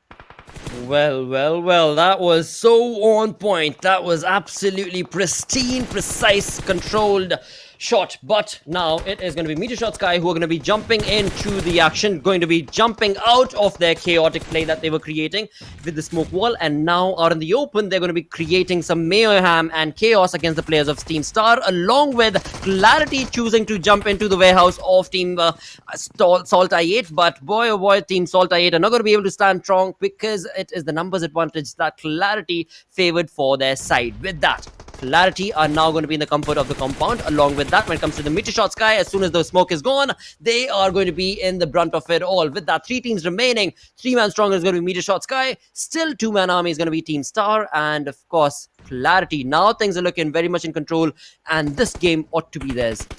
I mean, it's gotten so much more exciting, because all I can really say over here is Drolin managing to spot out Ash, takes a few shots at him, but it is SALTxi who's been finding some amazing knocks for his team. And Drolin getting knocked out in that particular situation certainly does not help Clarity's causes, right? As they keep on continuing with that bombardment. Of course, after defeating them, they would want to also get the chicken dinner. But they know if there's one team that can take them down, has to be Team Clarity over here. As the players of MetershotxSKY push in finally, and there you go. Both of them just being shredded apart, and QWERTY Esports take a bow at the 3rd spot. Absolutely. With that, we've got 2 teams remaining. MetershotxSKY with a 3-man army against the 2-man squad of Team Star. But now Team Star have the upper edge if they're able to just completely pinch it down Team Star. Well, never mind, because Metershot knew exactly where they're at. Ash getting a perfect nade setup. Hunk goes down. A 1-man squad is going to be what Team Star is left with. And with that, all of these 3 players, as they try and take this fight to the face of Emerge, it is going to be nade parading through and through. And in doing so, a lot of damage being showcased. And in the end, of course, Metershot walk away with another Erangel chicken dinner. Amazing play from the side of MetershotxSKY, where they, not only this team, Clarity also, they held that position for such a long time. As we moved into this fight, both these teams, Metershot as well as Clarity, were looking at only 1 elimination point, right? But again, patience paid off, as they are, $500 more comfortable in the bank.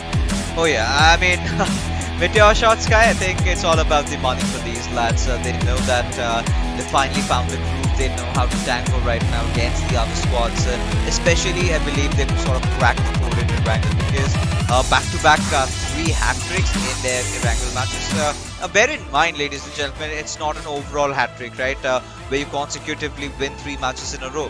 But if you talk about just the map of Erangel, yes, MetershotxSKY, they have earned themselves this amazing hat-trick chicken dinner for themselves. Extra $500 also being added to their purse, of which they're gonna be really happy about, right? But they have to be. Yeah, of course. And for most of the time, right? I think again the circle did bless them with a really good shift towards the end, because MetershotxSKY, again, one of those teams that likes to sort of rotate a little bit later. But the circle taking that radical eastern shift, that is where the game really changed. I really felt that SALTxi8 was in a good position to contest, up and unless the fact that Team Clarity pushed at that direction, and we're gonna talk about that a lot more, but after. Go.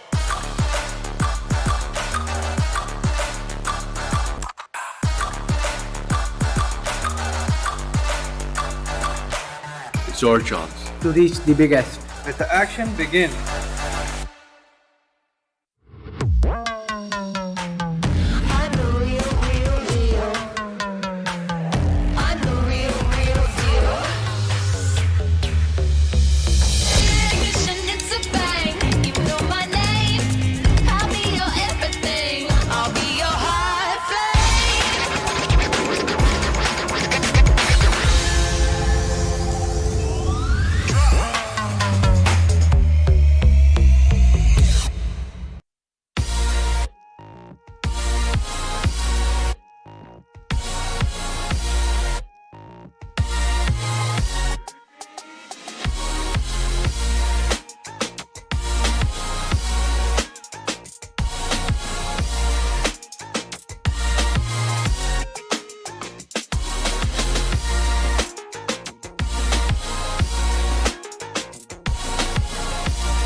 Wow, see, again, that little phone over there, not really little, huge in fact, filled and packed with performance loaded in the Oppo F21 Pro, right? You guys want to check that one out and get that for yourselves, as it is launching on the 11th of April. As we're gonna take a look at MetershotxSKY this time, of course.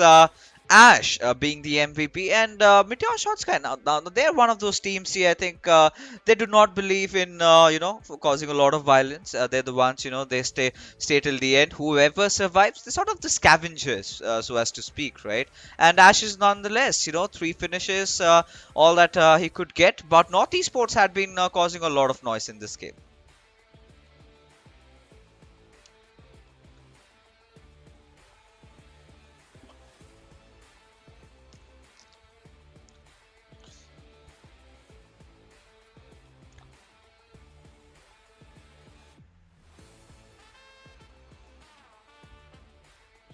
Ash, a bit of a technical issue from my side, but I was just saying, Fixes, like, it seems like the day of the Ash, almost, where match 1 we had 4 VTFDs, Ash able to pick up the winner check, the MVP, and then right now we have the Ash from MetershotxSKY picking up that MVP. But I think more than anything, it's a tale of MetershotxSKY really on that meteoric rise. They picked up 2 chicken dinners already today, and they are looking like a team that is just erupting in from that momentum they established at the end of yesterday.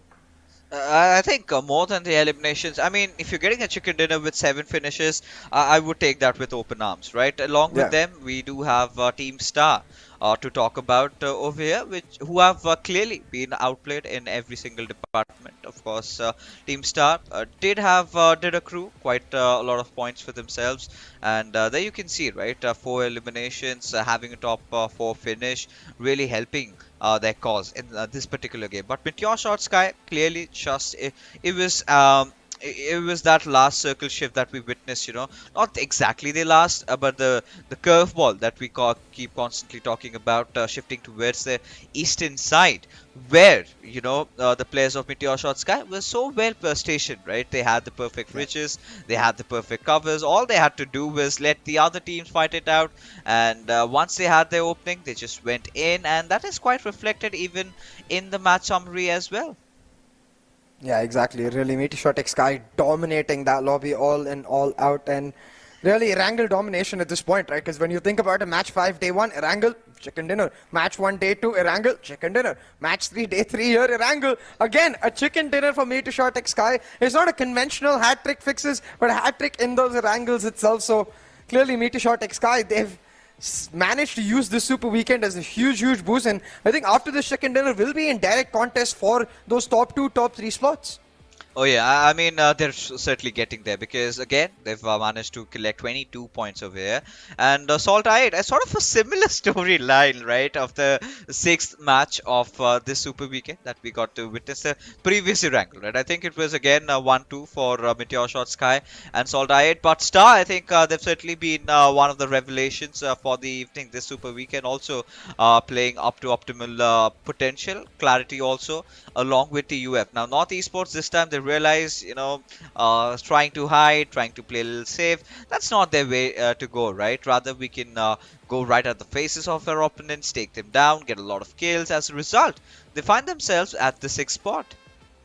Yeah, MetershotxSKY really stepping up the aggression in that matter, and really I think TUF and MetershotxSKY are two teams to note besides MetershotxSKY today, have had a phenomenal performance and are really climbing up the charts. But two teams that are quite the opposite of them in that regard are actually Freestyle and TMW. Just not getting the boost they need and really continuing to fall down the charts in their respective positions on the rankings. They really need a bit of a turn the table, flip the script sort of game. Maybe one player can turn up and be the X factor. Yeah, of course.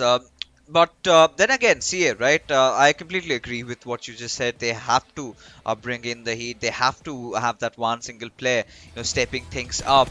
But so far, it's looking a little murky for them. As we take a look at the Oppo F21 Pro moments as we head in along, more than the match, my eyes are glued to that orange finish, right? I'm gonna definitely have my hands on them for sure. But once it launches, and it's going to be 11th April when it is going to launch in Pakistan. But this game, so far had all been about how the circle really panned out, right?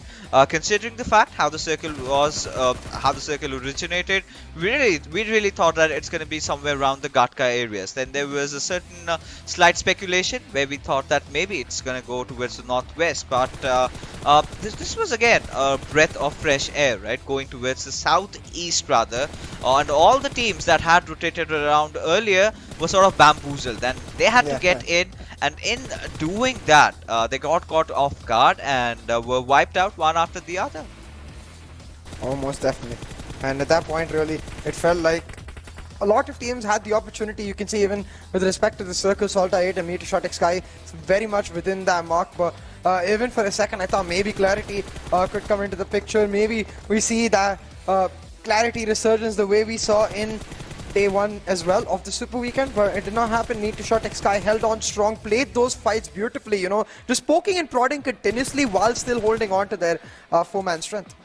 Oh yeah, I mean this is where they just did not trouble SALTxi8. Also, pulled the living hell out of QWERTY as well. But there you can see the final kill coming on towards QWERTY, as they knew they had to go after Team Star, and yeah, I think they were quite happy. Getting that second finish for themselves, Team Star as well. But here are the laughing faces, rather smiling faces of the players of MetershotxSKY. And, a lot of people, including me, might consider, this team a little bit on the defensive side. But this time, they've done pretty well in terms of the damage graph. Oh, most definitely. MetershotxSKY, it really looks like that momentum in Erangel especially is climbing on every note, where we saw meager finishes from them in the first Erangel. We saw them climbing up on that much stronger in the second, now onto the third with a dominant display in terms of that damage, picking up the chicken dinner yet again. And really starting to look like a team that is trying to disrupt that top 5 mark, and I think might have done so. But QWERTY with that top 3 performance as well will be trying to hold on in that regard. But one thing is for certain, Fixes, H2E, they haven't had the greatest of days today, and that is allowing SALTxi8 to really separate themselves in that top 2 fight. Yeah, I think SALTxi8 they're doing a decent job, and every single game they come in, at least Erangel has improved for them by far margins, right? Especially at least in the Pakistani lobbies. I'm yet to draw any conclusions of what happens in the South Asian lobbies. But for now, as we take a look at the overall rankings, of course, SALTxi8 they are slowly building up the gap against Team H2E, but Team QWERTY they have sort of established that third spot for themselves as Quantum Ridge. We are again witnessing that little bit of a fall from their side as MetershotxSKY. Now they are starting to contend for the top 5, right? With Yeah. another chicken dinner now at 180 points. Now if they get another chicken in the map of Erangel, that is going to happen after the map of Sanhok, then we're looking at them, possibly ending at top 3 by the end of today's evening. Oh, most definitely. And I think talking about the way today's evening might end, I think for XGeneration and TMW, but it looks unlikely for TMW. So at least for XGeneration, the goal is going to be to try and get past 3x Esports at the end of this day. Because if you don't, then it's going to become very unlikely that you're even able to contest teams like Regicide or even think about teams like FMXR3D. Whereas on the other hand, North, they're making consistent strides, will most definitely unseat Regicide in that position and set their sights on not just FMXR3D, but potentially even the Grounders at the end of this weekend. Yeah, I mean, right now for XGeneration, I think they were looking really promising yesterday, right? If you take a look at how they were playing, they were very aggressive. They were holding on to good spots. Their IGLing was absolutely on point. They made all the right decisions. They were not really on the better side of getting all those chicken dinners, but whatsoever, I think they really picked themselves up, right? That's something that I really loved about XGeneration. But yeah, I think we did witness a little bit of a slower pace from their side, the way they've been playing. I was certain that by the third game, they're going to topple over 3x, but that did not happen as we take a look at the schedule, as it is high time that we get ourselves into the map of Sanhok, a map that has always sort of been out of the blue. A lot of teams have struggled in this particular matchup. But SALTxi8 somehow always were really strong in this particular map. Yeah, exactly. And really, I think coming into Sanhok, I want to see if that trend continues that we saw yesterday where SALTxi8 almost picked up a free second dinner, because of the number of heal battles that were going on with the sole remaining members. Now, that was directly influenced by some heavy fights going on in the mid game, so I wonder if teams will try to upset that by just going aggressive from the very start. And I wonder how that Paradise Resort drop contestation is going to play out this time, because last time around 52x Rage actually upset the flow. They got the first pick and they forced MetershotxSKY on from out of there, but today MetershotxSKY, they're looking damn strong.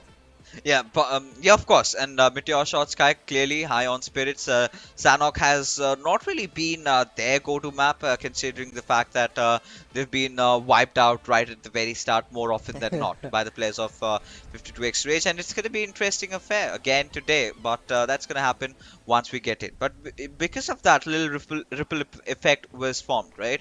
MetershotxSKY, they got out, then they were eventually taken down. A lot of teams also, were out of their desired drop locations. We did witness a lot of early on fights, but the circle, that is something that we really loved. SALTxi8 did capitalize on that.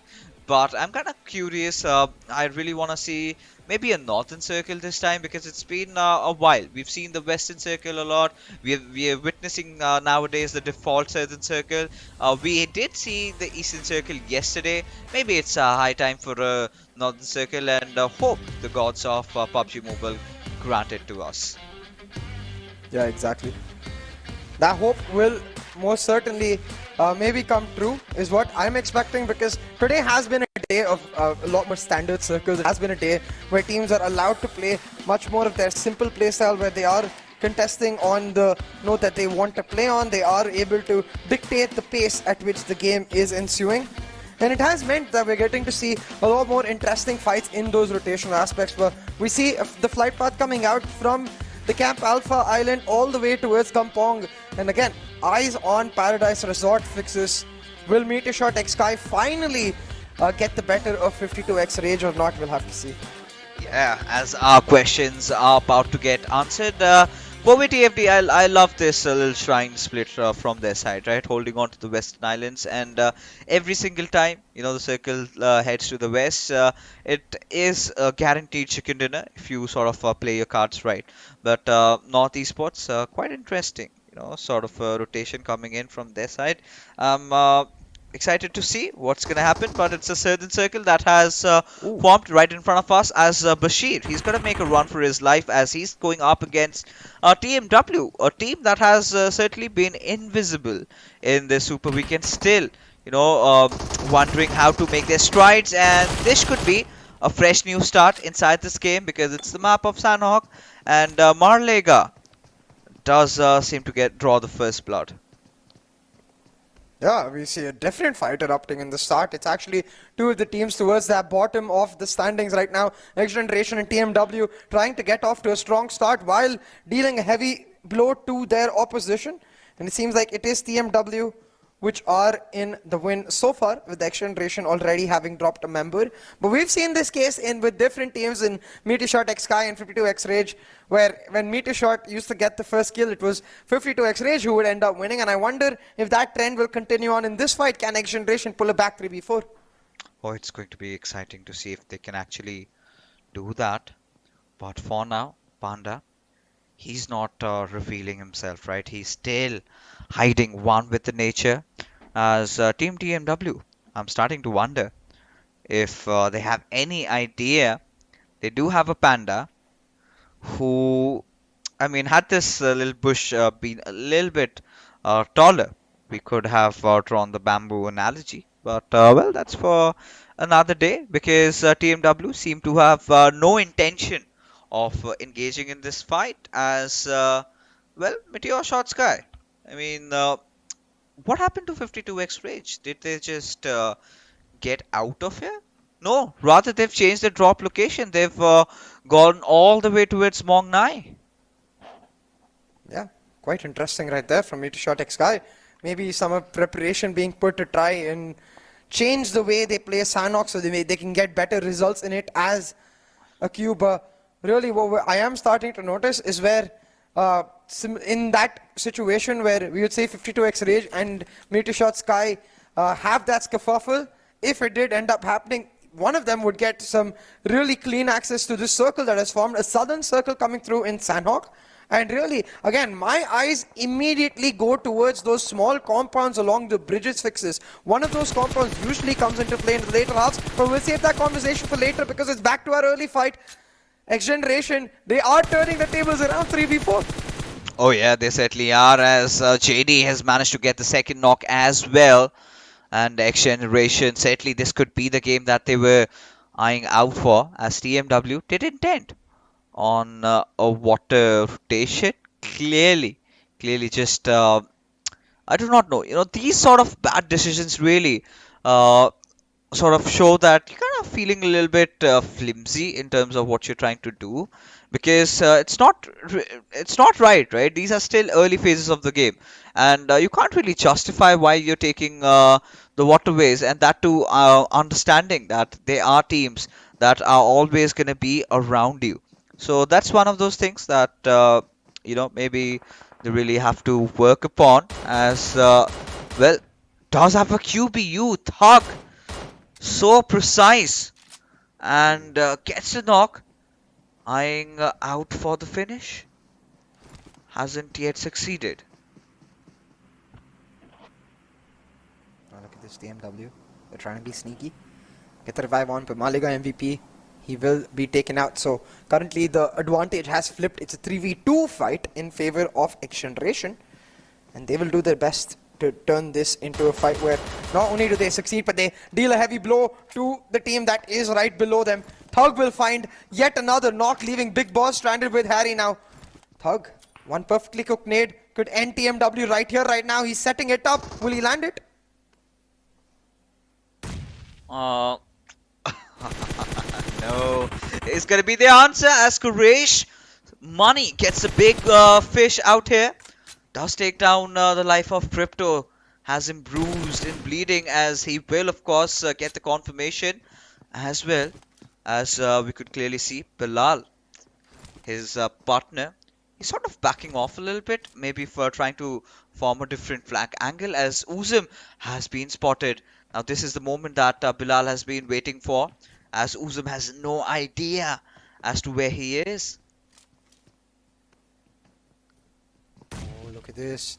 So sneaky right now. Bilal trying to make it work though. If he doesn't play this play clearly, we've seen SALTxi8 turn it around. The backup comes through from Mani. He's down reviews, and suddenly SALTxi8 under some serious trouble fixes. Oh yeah, they certainly are, and SALTxi8 not really the kind of rotation that they would have wanted, as Uzum and Blade are the two players surviving, and Quraysh Esports have no intentions of letting them go scot-free, as we do see another team in the fray as well. It is the players of Freestyle who have chimed in, as Star are out on a vacation in their boat. Oh no, it's the rotations fixes. It's the rotations. Yeah. Will it curse Team Star? We'll have to see. Right now though, it does seem to be the case where Team Star in general should be safe temporarily. But for how long, we'll have to see. Now, a lot of the teams are concentrated actually around those bridge areas, trying to get some early control of the compounds. So it does leave the edges of the circle quite free, which makes it unlikely that we're going to see any other fights erupt anytime soon. Teams just waiting for that next circle to come through before they start contesting with each other. And such has become the trend, with Pakistan starting to get a lot more clean and cautious with the way they take the fights. Oh yeah, it's gonna get really interesting head on onwards, but XGeneration did get the better out of Team TmW, who certainly felt a lot lost, right? Because, you know, at such a higher stage, you're not supposed to do things like this, right?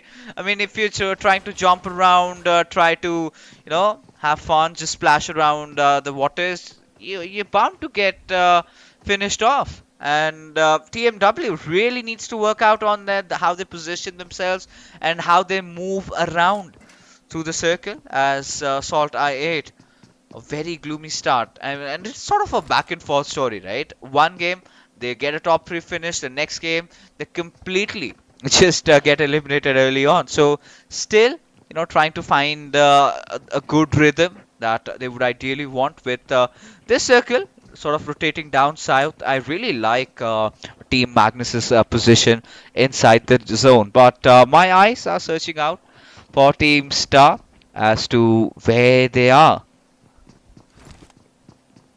Yeah, not seeing Star. They are somewhere in the water, but not on the southern side. Well, so clearly maybe taking damage from that circle. But oh, look at this fixes. Number one, this airdrop is in the middle of land, so clearly accessible by every team. And number two, it's got one of your favorite weapons in it with the MK14, so it's going to be a valuable airdrop for whichever team can pick it up. And the way it is situated, looks like Quantum Rage might be that team. I mean, the only problem with MK14 in this map is it's too loud.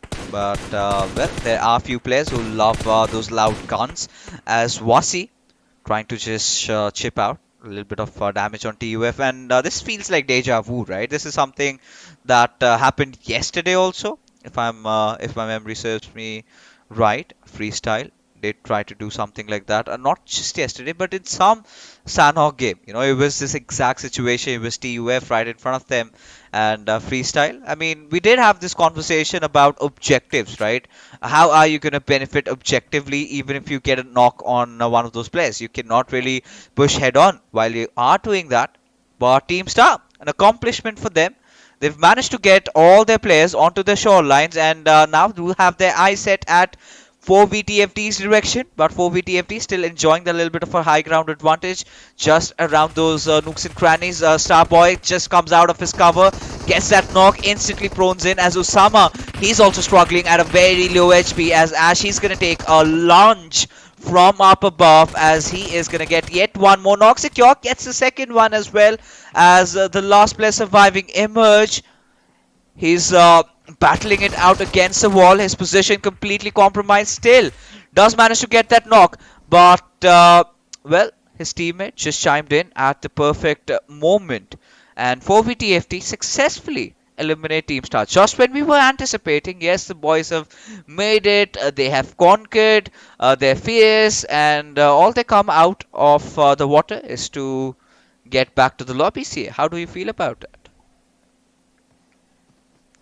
I mean, really, I do feel like I think where the X factor also comes into play, right? If in these clutch moments, because if you think about it, Fixes, we're literally in the middle of the Super Weekends. You know, we've had one Super Weekend finish. We're halfway through our second Super Weekend, which means we've got exactly 1.5 of those to go. But in this replay, you can see how 4v really played that fight brilliantly. And coming into that halfway stage, it has been all about the resurgence of those mid of the pack teams. We've got a clear established front towards the top of the table, where teams like H2E, where teams like SALTxi8 have looked kings. But towards the middle of the pack, we are seeing a lot more shuffling, a lot more volatility, and that is also influenced by teams like North and Quraysh coming into the picture. And we're seeing one of those teams in a fight, Quraysh with Magnus.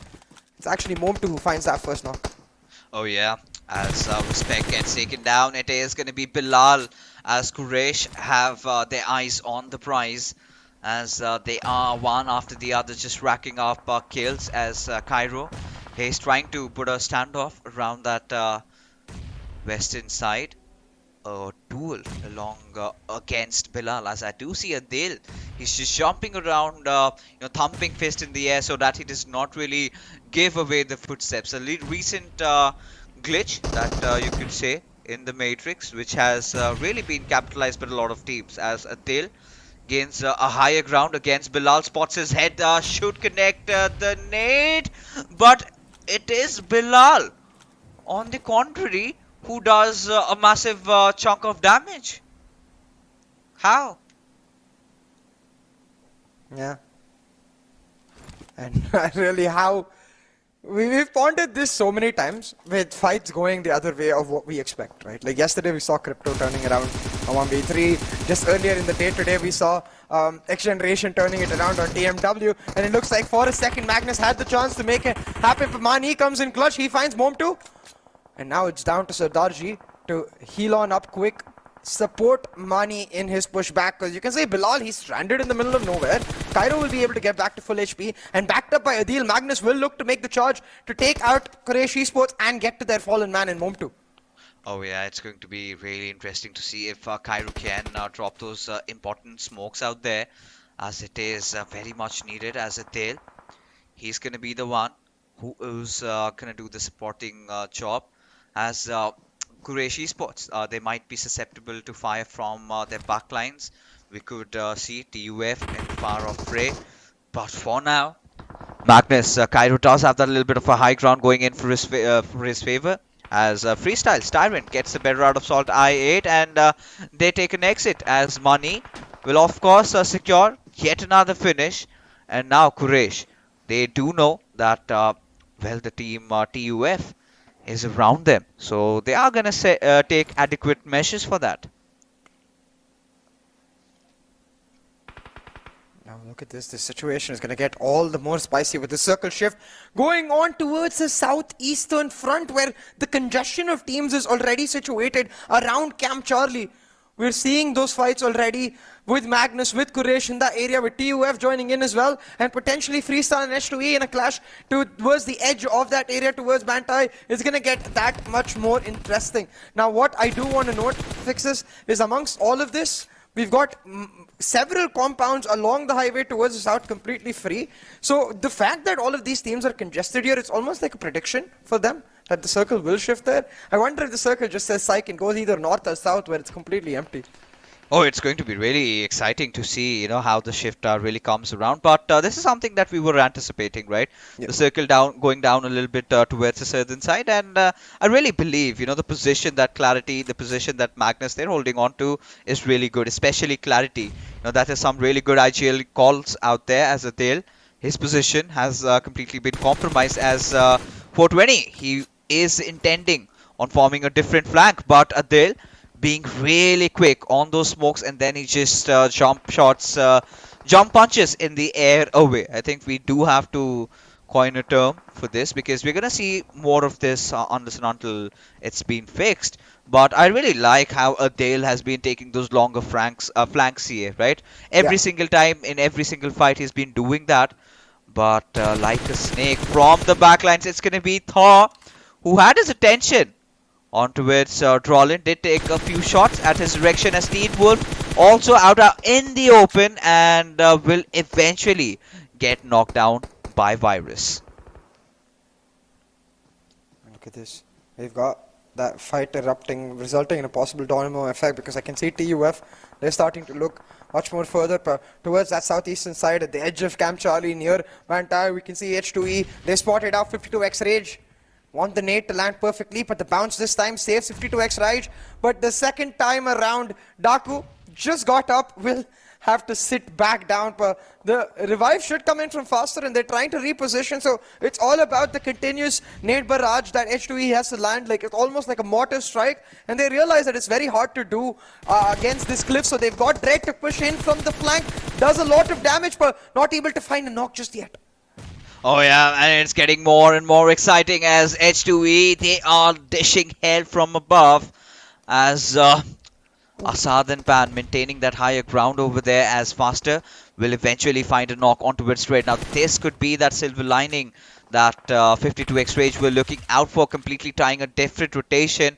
However, have come across H2E, who are on the higher ground, as Hacker, he is trying to maybe get inside the circle, or maybe try to just have himself forced out of the fight, or maybe he's trying to close in on the gap, wants to join the party, as these grenades are not going to do any substantial amount of damage, or maybe let's just say any damage at all, as TUF and QWERTY, that fight is also going on. We do have H2E also taking this fight against 52x Rage, as Pharaoh just tries to go for a pre-fire spray.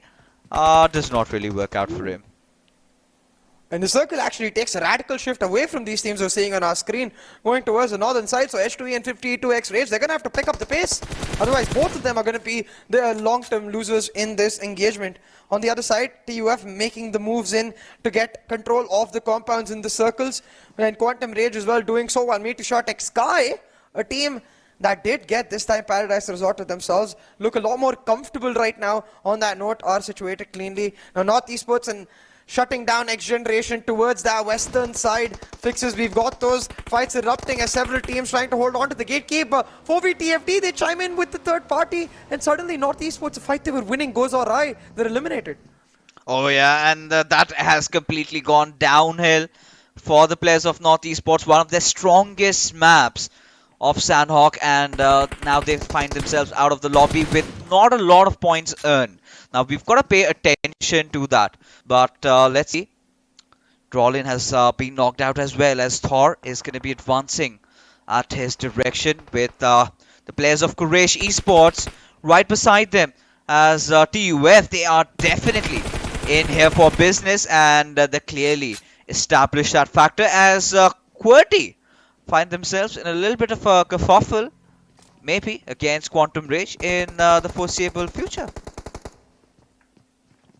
Yeah, exactly, and that's where it's going to be very, very interesting to see how QWERTY really maneuver around the situation, because they don't have to make the move. You know, they've got the high ground, they're on the edge of the circle, unlikely to be pushed in from the back. They can just wait for the next circle and see if it forces Quantum Rage out of its compound, or if they're going to have to be the ones to make the move to get into that later area. But on that southern edge, where we saw the fight between H2E and 52x Rage, both teams actually decided to disengage and go for the rotations, and not at all surprised that it happens in a fight that H2E is engaged in, because we know their priority is always to try and get to those final circles. Yeah, of course. I mean, in Sanhok, that's the way to approach, right? You've got to maintain that center line going for you. But this little curveball coming in kind of changes everything from around over here, as Pan gets a knock onto it. TmwEsports will get that confirmation, but after that, what is TmwEsports up to? They do have the players of 52x Rage, haven't really spotted them out, as Zibian from up above, he is gonna take down Hakar with Pan trying to make a move. Well, Zibian did spot that early movement, as Tyrant, he was completely caught astray, has been bitten by the snakes in the form of Quraysh, who are getting punished or rather tamed by other teams. Yeah, and it is the UF on their meteoric rise. They've pushed forward to 7th position in the live rankings with their performances yesterday and today, and now they're contesting for even more. They want a shot at the very top, and they're trying to make it happen. They've got rid of Quraysh Esports fixes, but still teams stuck towards that southern area.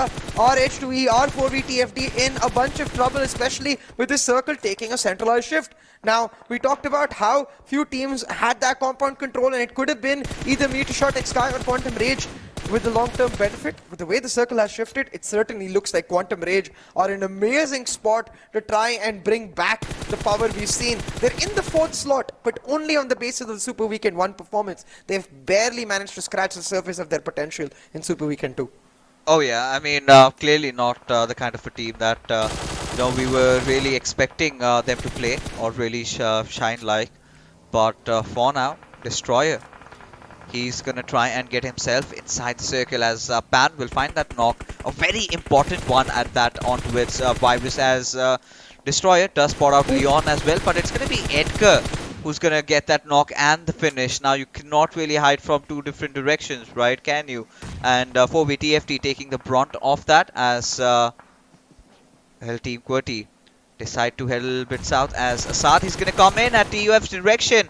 Adil providing cover fire for TUF, but Joker's not going to survive for long as it all comes down to Edgar going in on a 1v1 against Span. Edgar not really having the best of HP, and the circle really eating away his life as he gets knocked out, as Pan still finds himself in safe contention as Thor will be losing out on his HP as well.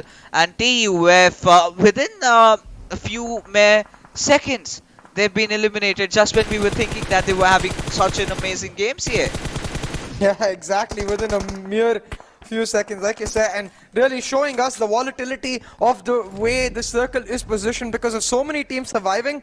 One fight resulted in one too many. It was a third party on third party situation where TUF eventually did fall down. Now, amongst all of this, the only team that has managed to remain 4-man strong is Quantum Rage and MetershotxSKY. But given the fact that Quantum Rage have this really important part of the circle in that compound, they look strong. But our last match's MVP, Ash, he's right behind him, Fixes. I wonder what role Ash can play in Quantum Rage's circle right here. Oh, it's going to be really interesting as to how this lad is going to perform. But, this is going to be such a respite for Quantum Rage if they get the chicken dinner. But for Gravity, gets an amazing knock onto its Cairo. Some super fast lightning reflexes shown from this lad as JD will get the better out of Khatir, as Sirius will make sure that he confirms the knock. But for now, Ash will lob a grenade at Quantum Rage's direction and will follow up with yet another. And Quantum Rage are sort of complacent, are not aware of it, as Ash, he does spot out IQ right out in the open. Oh, what earth! Oh my Could you miss a spray like this? It is going to be so very expensive.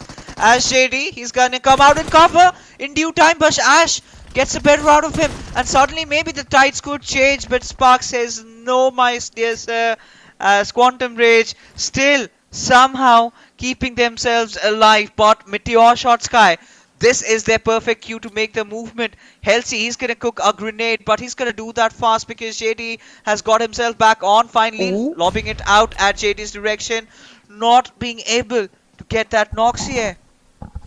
Oh, and really such a nervy situation right now as the nade comes in from Quantum Rage inside, forces SALTxi8 back.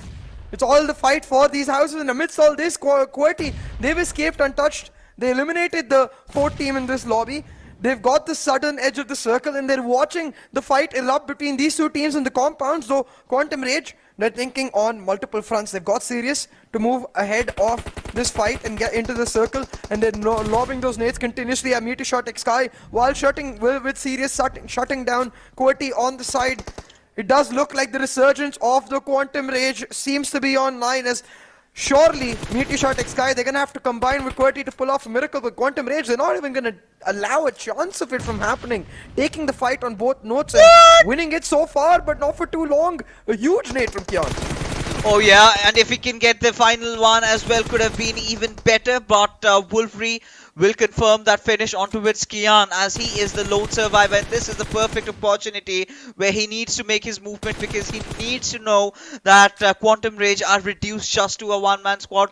All the other three are still bleeding, still waiting for the revive to kick in. But at the same time, Wolverine, understanding the fact that he is inside the circle, is going to leave things at chances, because now this sort of has become nigh impossible for Wolverine to clutch it out. You know, he should have capitalized, he should have taken his chance, he should have gone rushing in, should have applied that little bit of an extra bit of pressure, as now his position completely compromised, but still manages to get a knock onto it JD, as two more players remain for Quantum Rage, as Wolverine will get eventually finished off, and finally a huge resurgence coming in for Quantum Rage, a much needed chicken dinner, finally getting themselves back to the fourth spot, and 23 points is what has come out, and well, Quantum Rage now they will be breathing a huge sigh of relief. And really proving once again, Sanhok has been that map of comebacks for us so far, where many a team who's been having not the greatest of days or not the greatest of momentums, is able to come into Sanhok and really disrupt the flow entirely, bring back their mojo and their groove, and Quantum Rage doing exactly that with this fourth match of Sanhok right here, picking up that winner chicken dinner. Yeah, I mean, of course, along with that, those extra $500 is certainly gonna help things out over here. But clearly, again, one of those games that Quantum Rage finally understood the fact that you know, getting back to their old playing style, right? This is typical Quantum Rage. Hold on to a compound, let the other teams come, and they're really very good at the defensive plays. But for a few moments, you know, it looked really nervy, especially towards the very end, when they found themselves amid so much action, and somehow every single time they sort of got out of that situation alive. And for that last moment again, you've got to start thinking, right, whether it was the right choice from Wolverine's side to sort of take a defense stance, because either ways, you know, had he taken the push, CA, what could have gone wrong at the maximum, right? He would have ended up being the second position team. But we're going to talk more about Team QWERTY and, of course, Quantum Rage, but after this short little break. Go!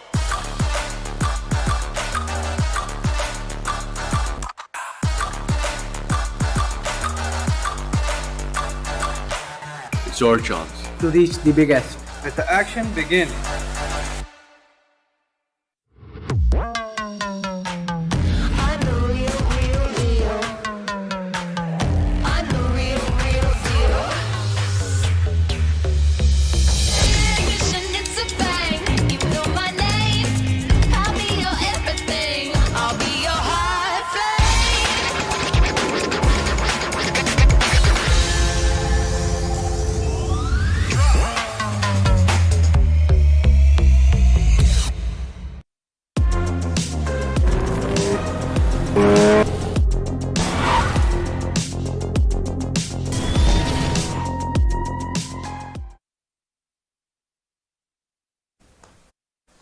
Well, ladies and gentlemen, we are back after the short little break. Of course, you did take a look at the magnificent Oppo F21 Pro, as it is going to be launching out on the 11th of April 2022, and you might want to get your hands at that. But quite an interesting game of Sanhok. A Southern Circle is what we had, and I really knew it was going down south, because a majority of the zone had already taken that southern island in its behalf. So of course, in that sort of a situation, Quantum Rage really anticipating the zone perfectly fine, making the right rotation, working out for them, and IQ gets to be the MVP.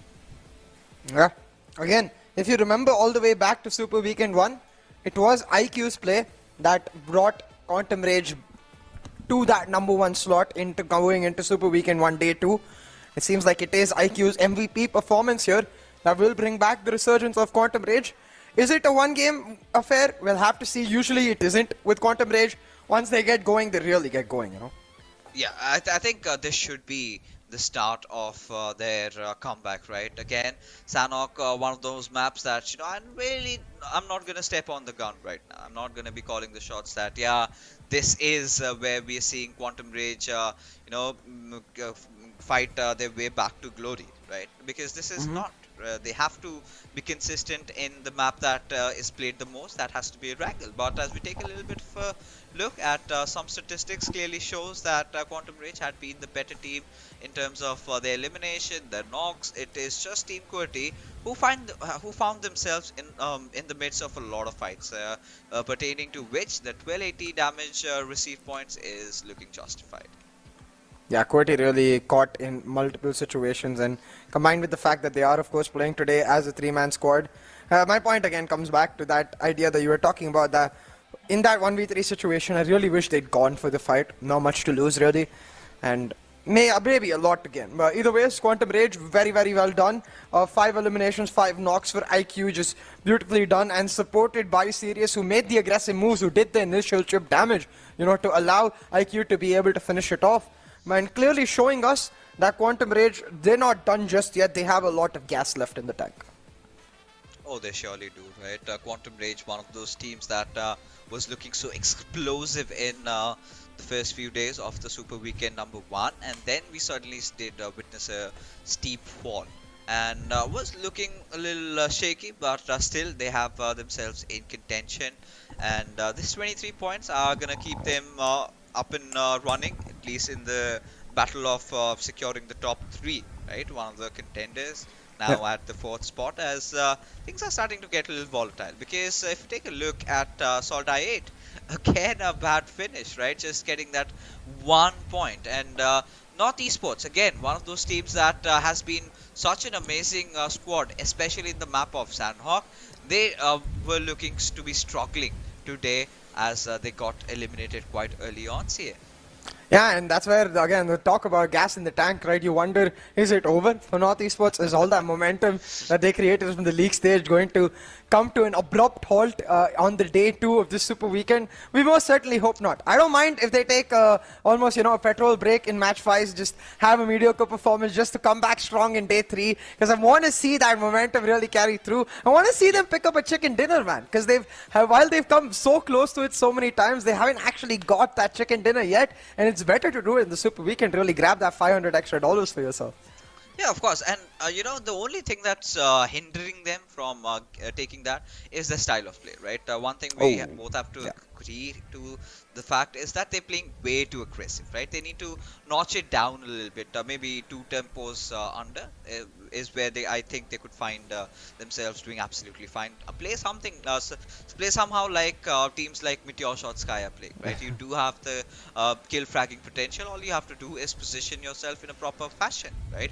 Every single time they find themselves in the most ridiculous of situations, as we take a look at Oppo F21 Pro moments over here, and this is not acceptable from TmW, to be honest. At this point, making mistakes like that, and the next knock, look at this, as if Harry was just standing waiting to meet his makers, and XGeneration did say thank you with the open hearts, as Team Star could not do much either. Yeah, they look like quite, I think, really died down effort. And I wonder, I just have to throw this out there, is it the botation curse? Because Quantum Rage, they stopped the botation, they pick up the chicken dinner. This time, we saw Team Star going for the botations. They instead got instantly shut down. Maybe there's a curse of the botations put by you on the map of Sanhok. Oh, that's a blatant accusation, CA. But yeah, I think that has to be true. Even I admit, every single time we talk about it, one way or the other, the curse somehow turns out to be real. For a moment, I was really happy that finally, someone managed to get onto the shorelines completely unscathed, and then right after, they got eliminated, just wiped out from the face of the earth. But yeah, I think for Magnus, I think it has been a decent day for them. Not the best of the team, but not the worst either, right? They've found themselves in the thick and thin of things, and MetershotxSKY this time, avoiding that early collision against 52x Rage, who changed their drop location towards Mongnai. I think Team MetershotxSKY, they really did enjoy that Paradise Resort all to themselves, and they they're gonna be really happy about the fact. But I really like this little opening coming in from IQ, right? Getting their knock on the most dangerous player, and it was Wolverine to the very end, where he should have really capitalized on that situation. Clearly did not, and had to deal with the brunt of it. Yeah, really, and I think we'll have to see where these teams are able to build on this, especially Quantum Rage, for teams like Magnus, who've had a much better showing today, and they've been able to really solidify their spot in the top 5, top 10 area. Similarly for TUF, a mediocre performance here, 7th, but with 4 eliminations, looking much stronger than they did in Super Weekend 1 altogether. And of course, this does mean it has to come at the expense of few teams. So far, it has been mostly TMW in every single lobby, but in this particular one, SALTxi8 and Star joining them quite early. So we'll have to see. Will we see that somewhat of a resurgence from TMW in the way MetershotxSKY made it happen in the last match yesterday? Because I think they really need it, man. Otherwise, they're going to get stuck in that bottom of the table fight with 3x Esports, and that's not an area you want to be going into our 3rd week.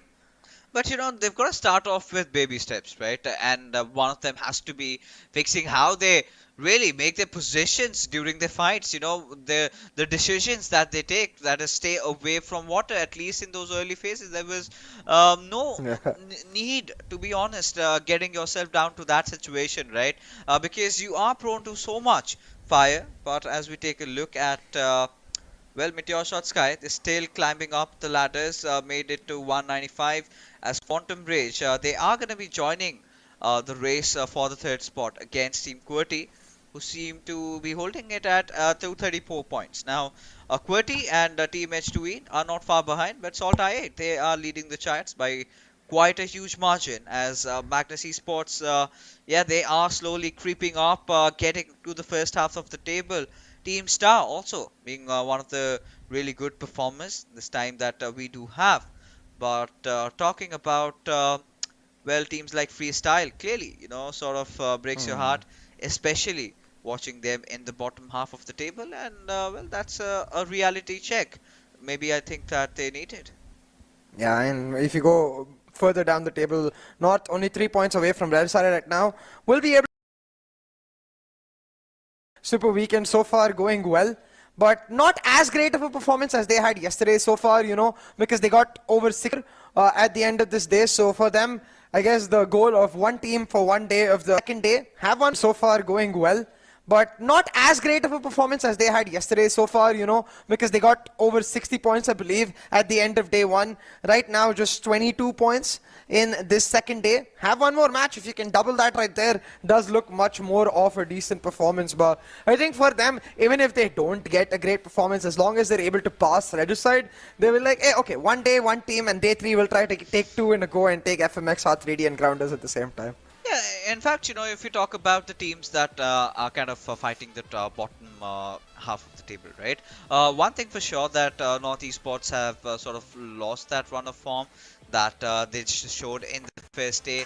They were absolutely going ham, right? As if they were playing like they had nothing to lose. Now, this is where you would want the veterans, the old dogs like Zameen, to step up for his team, you know, make those important, crucial decisions, make sure that his team finds himself in a good position, because when you do have a really good spot, your chances of getting more finishes sort of increase sharply. So that is something that Zameen needs to keep in mind. North Esports, yes, we do know the fact that you love your kills, but yeah, you could certainly get that. You need to apply a MetershotxSKY as a mantra, because you know, they've been respecting the circle, making the right movement at the right time, finding themselves good cover, have certainly established themselves as one of the best teams in Erangel. As we take a look at the map chance, and SALTxi8, Clarity, H2E, all the big shots being present over here. It's the top 5 of our table once again. SALTxi8, QWERTY, MetershotxSKY, Quantum Rage, and Clarity in that top mark, really contesting in what has become, of course, our standard map going through. The question is, can MetershotxSKY really continue to extract value with that mantra you mentioned and continue to win in Erangel again and again and again? They've done so in the last 3 ones back to back. Will they make it 4 out of 4? Quite unlikely, but hey, why not? I mean, if they do, then I think we are looking at a potential record being created, Yeah. because that has never happened. And Ooh. I do not know. They've already gotten that hat trick of getting 3 Erangel chickens, but the quad, it's going to be really interesting if they can manage to do that. But I think, considering the way they've been playing, I think the pressure has sort of been lifted off.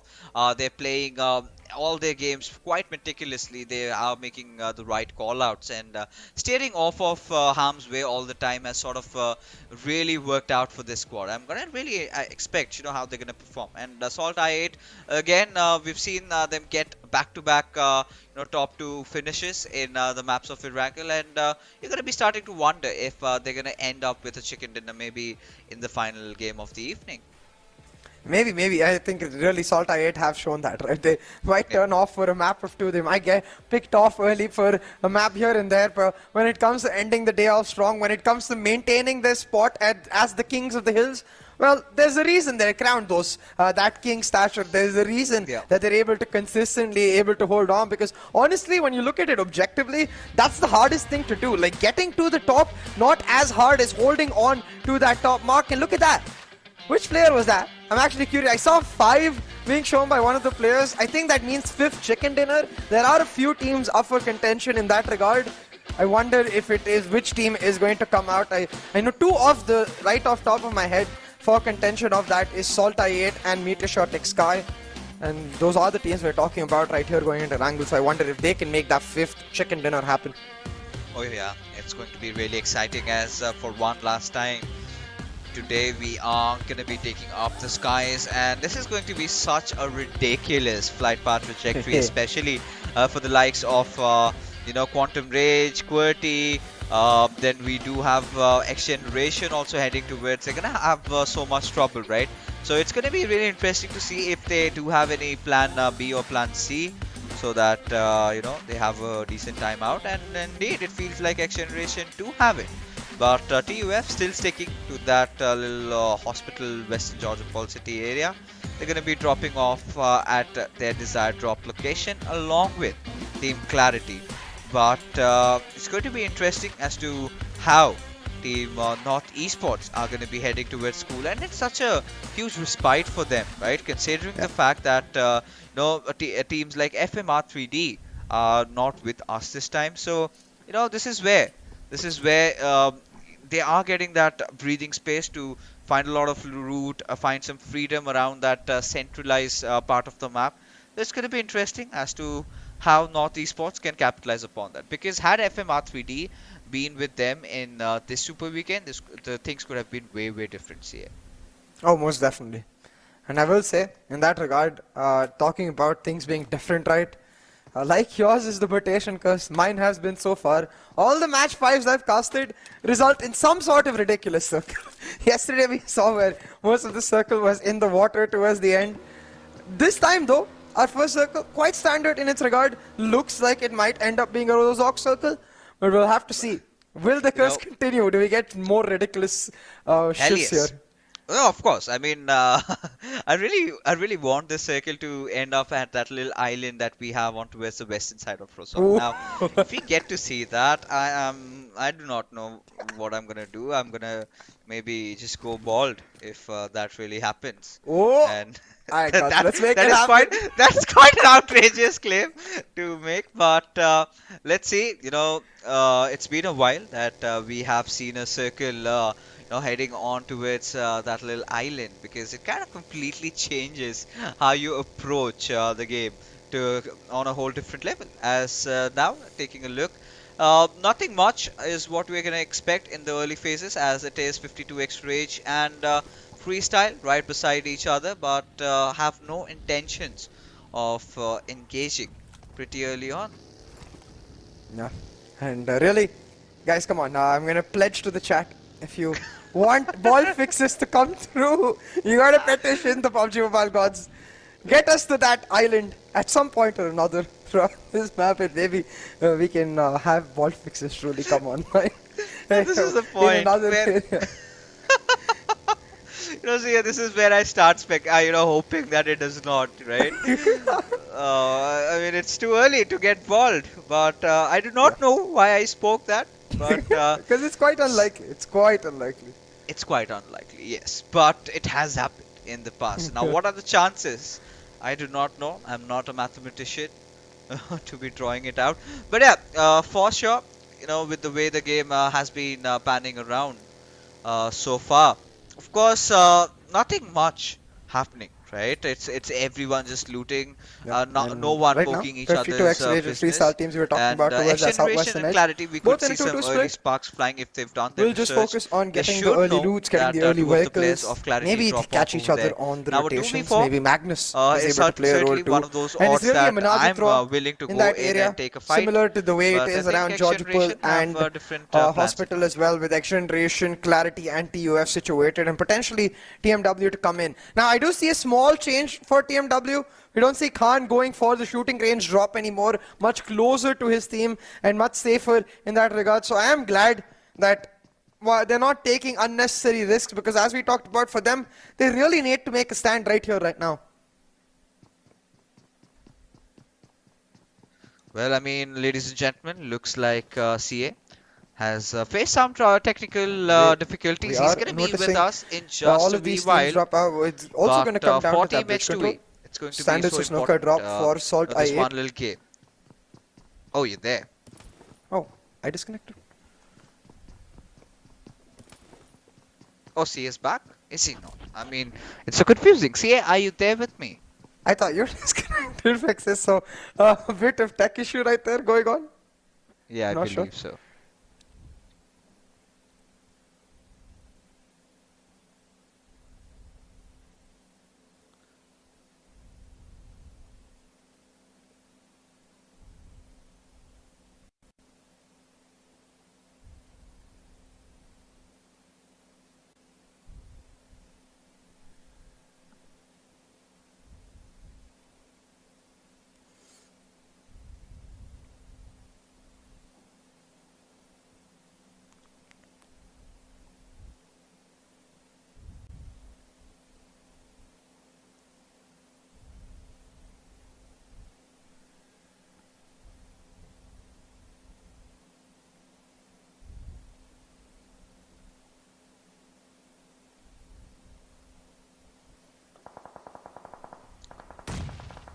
Alright, I think maybe things are gonna get resolved as XGeneration have already taken early losses over here. Not clearly the game that they would have wanted, going up against TMW, as Harry, this time being fearless, marches in and takes down Thug for the better good. Now these are the last areas that you would want to engage at, as JD, he's gonna be collecting the spoils of the war, as we'll get yet another finish for himself. Again, at the same fight we saw in Sanhok Fixes, XGeneration and TMW clashing quite early, and it looks like it will be XGeneration once again taking the better of that fight. TMW, they're left stranded. I believe only one player remaining, trying to hold it on for his team.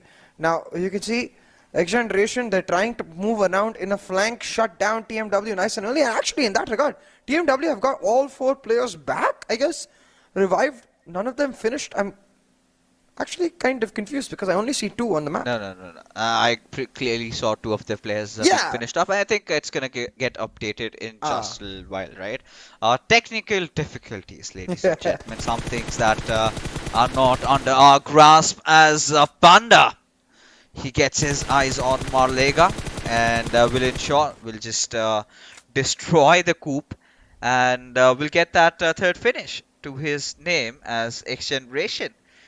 Just that one final player of TMW survives, and we've got to find out where on earth is Harry exactly. Well, he's not in any fighting contention, as JD, he's moving through the edges of the zone, trying to spot Harry out. Look at this. Harry, he's just gonna make a quick run for the money right here.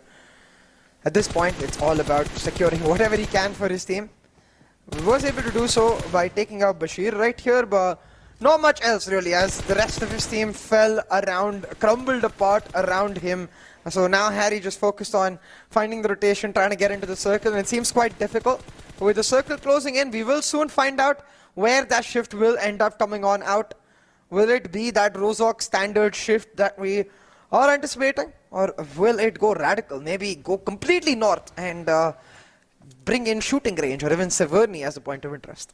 Yeah, anywhere except that western Rozhok Island, right? Anywhere other than that, CA. But XGeneration, I think it's a really good job to do, right? From over here, what they are really trying to establish is the fact that they're sort of making sure their backlines are cleared. There's no one that is going to cause them harm, and they're gonna move with the zone, right? As we speak of, the first airdrop does fall down, and it is the AUG along with a suppressor sniper.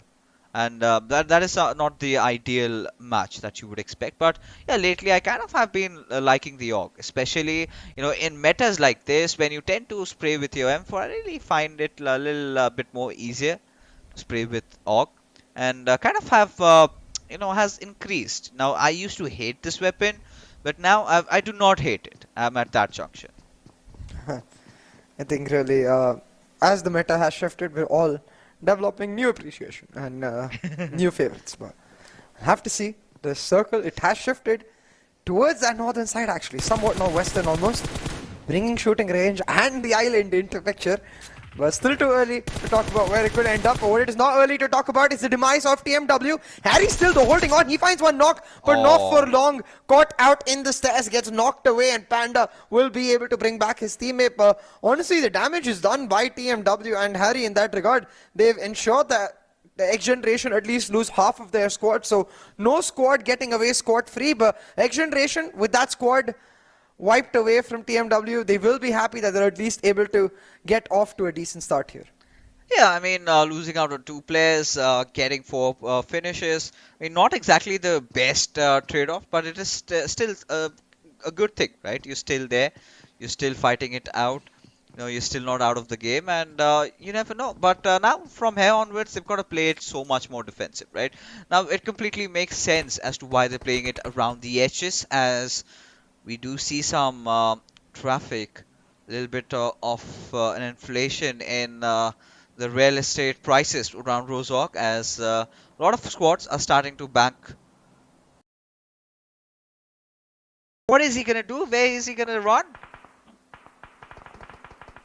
Where is he going to run is the question, but maybe Destroyer won't spot him out, and Maxi will actually get away scot-free. Doesn't seem to be the case yet, as Maxi is actually being like, hey, I want to get... Maybe Destroyer won't spot him out, and Maxi will actually get away scot-free.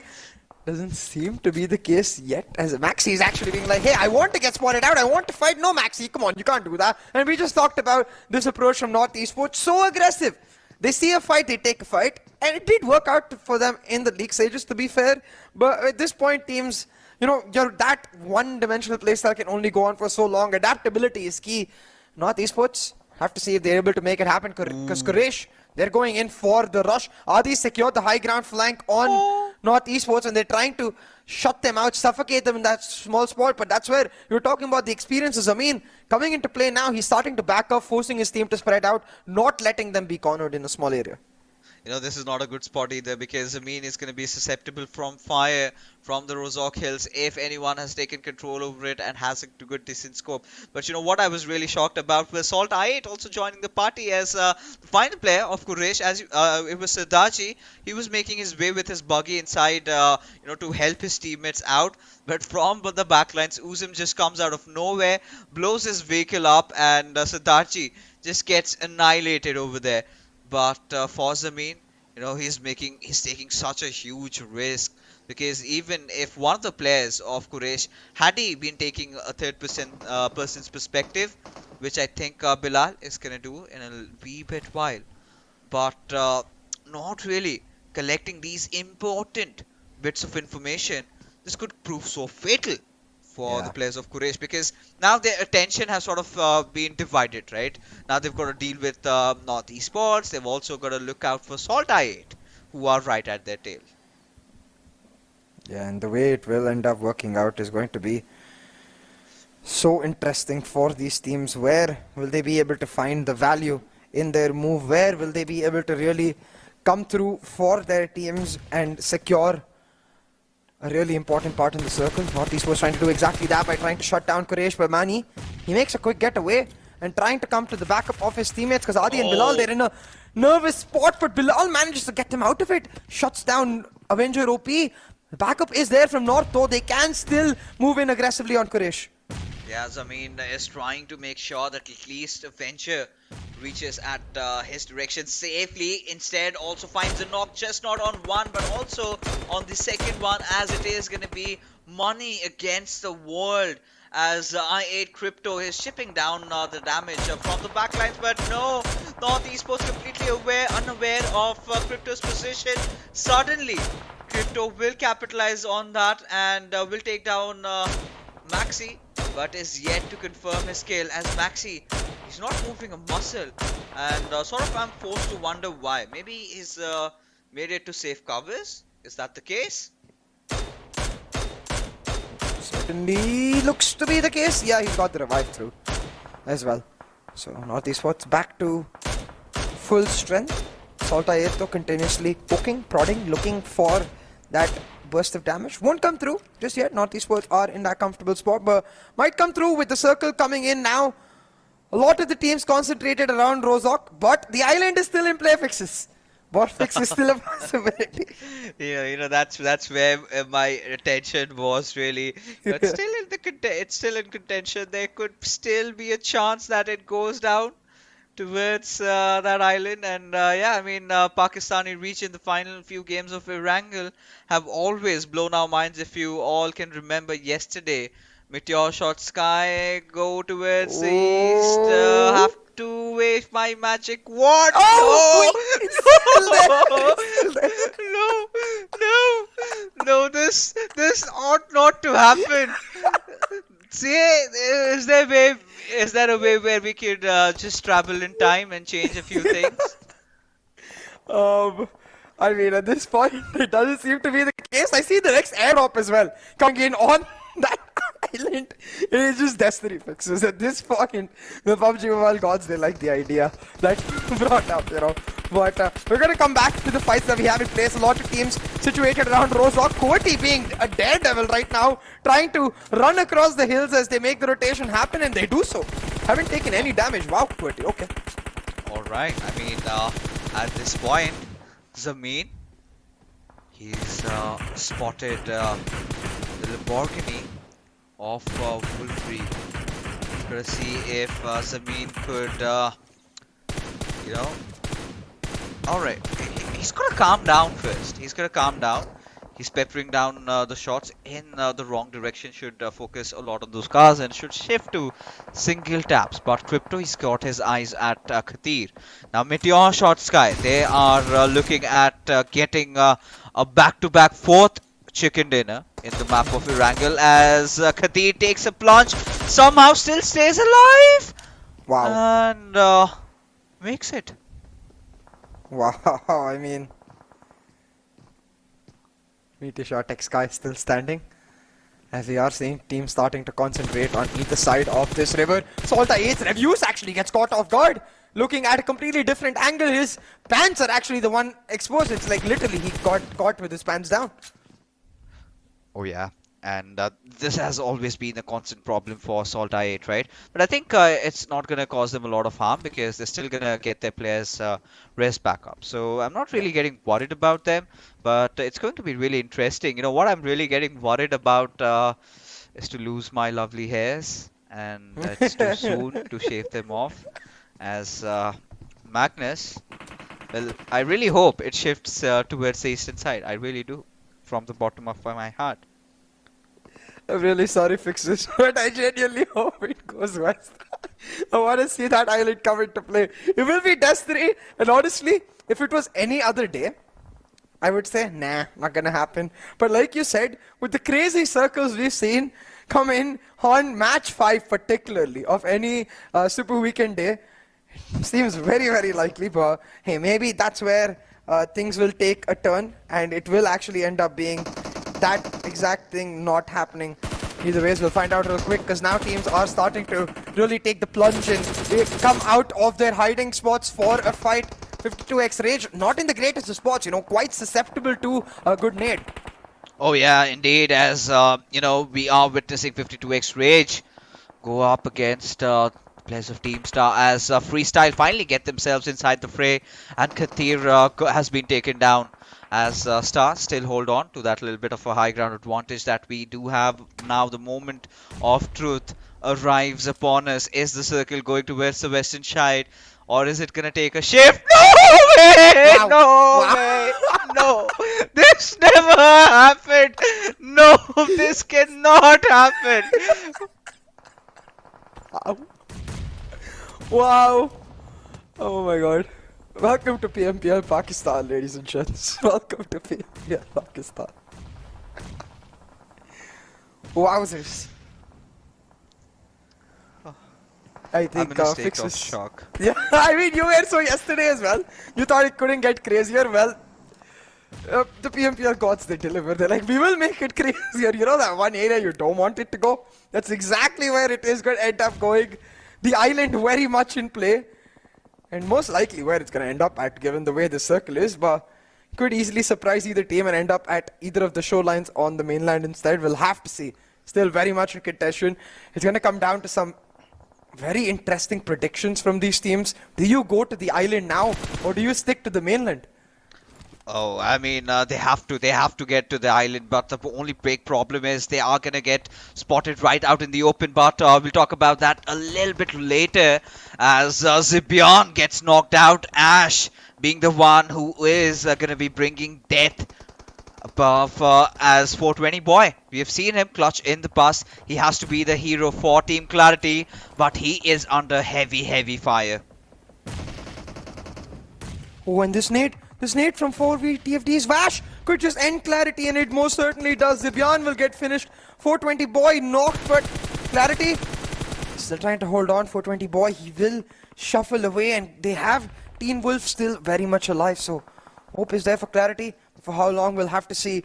Now, teams starting to take a dip as they try to make their way towards the center circle. That's where advantage for teams like H2E or even for 52x Rage, who made that first move happen.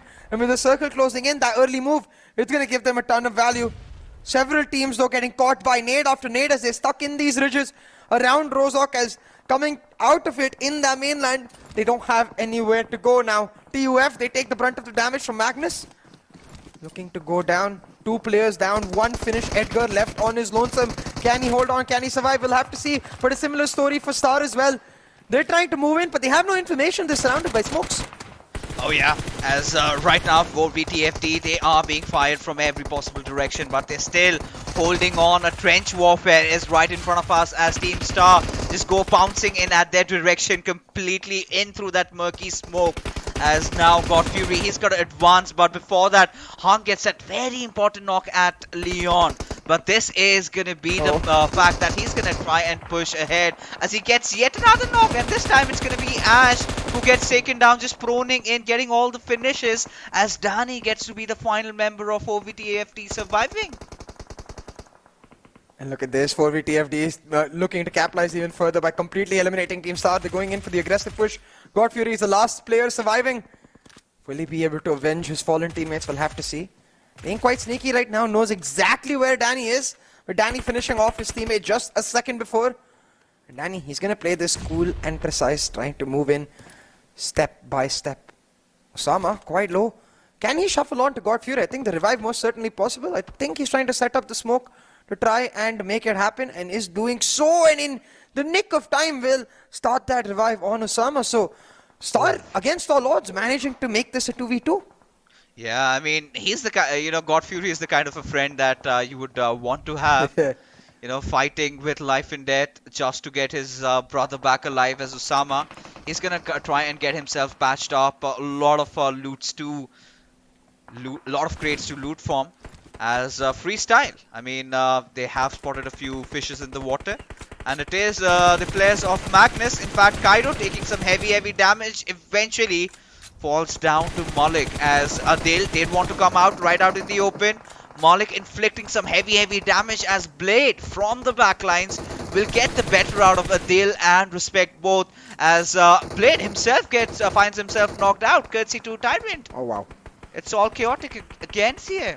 Yeah, it's because all of these teams stuck in the water. It's coming down to timing of the rotations. So some teams elected to stay back. Happy to make the late rotation, instead shut down the teams that tried to make it early. Now Star, you had God Fury reviving his fallen teammate earlier, and with the help of Usama, they seem to have managed to shut down 4v-TFD. Usama should be able to get back into his feet, but actually no, scratch that. The play zone is starting to move in, so because of that, I think God Fury might now have to make the unfortunate call to abandon his teammate and try to pull off Star's hopes on his lonesome. Oh my goodness, what a zone are we witnessing, ladies and gentlemen, over here. Who's gonna win it out? We still have no idea, but Freestyle, you know, considering the spot that they are in, I really like the chances, and this certainly could be the game that, you know, they were looking out for so long, as now they're advancing at SALTxi8's direction, and Wasi just rushing in through with his grenade. We've got to see Blade, can he get that quintessential revive onto it? Uzum does get though, but still yet not patched himself up, as Tyrant gets a knock onto its Blade again, and with that, SALTxi8, they're reduced to just that one man surviving. It's going to be Uzum, as Tyrant gets taken down from afar, as Zen will be inflicting the knock, and he gets traded off. This is insane, CA.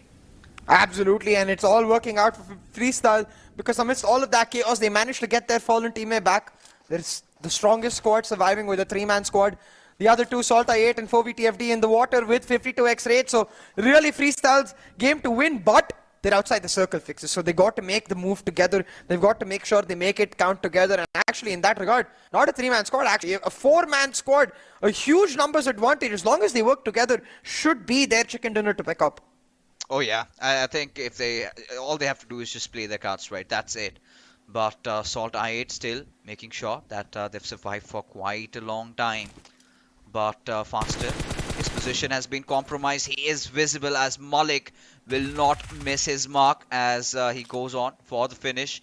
Clearly shows that he's running out of ammunition on his M4. So he's going to make sure he makes every single bullet count. Trying to do exactly that, Malik being very, very sneaky right now. But the same can be said for 4v-TFD's Leon. In the middle of that, all of that scuffle, actually, I noticed Leon, there was a bucky in the water, and he just sat in the bucky to try and avoid having to move up and down. Just came up for a breath of air, but oh no, I take his name, and it's the caster curse come alive, as he will get eliminated. Uzum, the last player left standing. He's actually just trying to play this very slow. Black has his eyes on him though, and it's just a matter of time before Uzum gets eliminated, but he could be the distraction 52x rage need to try and shut down Freestyle, but that's seemingly now impossible, as they will get eliminated. Uzum gets that second spot for his team, and the chicken dinner effectively for Freestyle. Oh yeah, I mean at this point Uzum just wants to, you know, drown himself to death and gets another second position here. Now that's alright, let's not question physics there, but yeah, finally Uzum getting eliminated.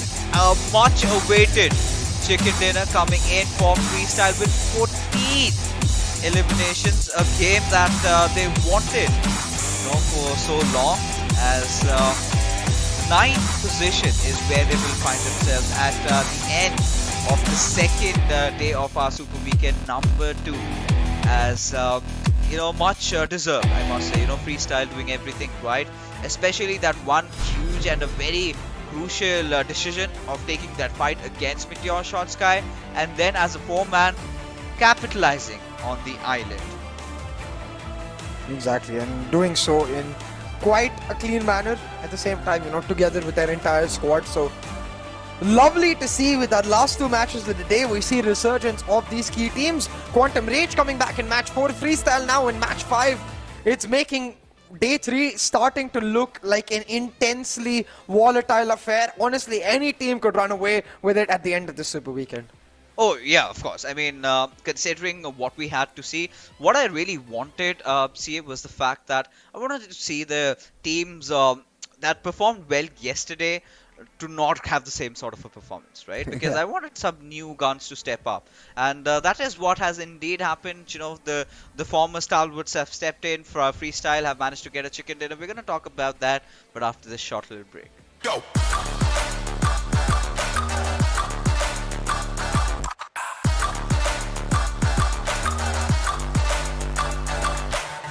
It's your chance to reach the biggest. Let the action begin.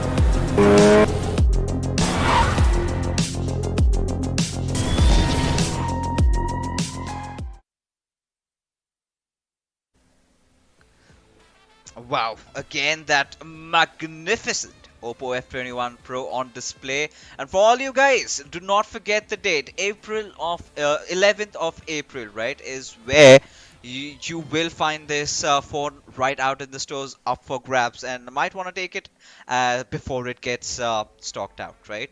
But yeah, I think we are here to talk about what really happened in the last game of Erangel, a bizarre series of events we did get to witness as Malik finally stepping up, this handsome lad managing to get 7 elimination points for himself, and quite a deserved performance.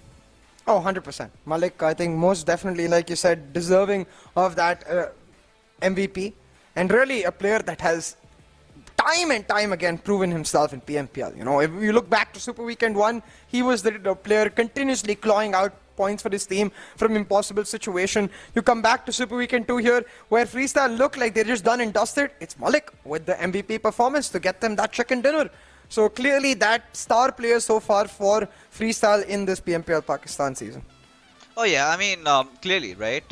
When we used to talk about this new prospect, Wasi, Malik was sort of getting overshadowed, right? Yeah. And now finally gaining his rightful place, as eventually the league kind of kept on going, and at a certain point, you know, we kind of making these assumptions that Wasi might have started to fizzle out a little bit. So of course a lot to gain for that. You know, the player coming out, you know, his biggest strength was his you do not know how Wasi is going to play. So once teams sort of figured that one out, it was a lot more easier to deal with him. But for now, Freestyle statistics clearly outclassing SALTxi8 in every single aspect.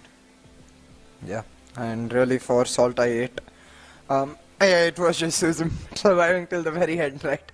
In that water, hoping that 4VTFD's player gets eliminated before him, and his prayers were answered, along with quite a few other many, as our ridiculous final match circle curse really continues.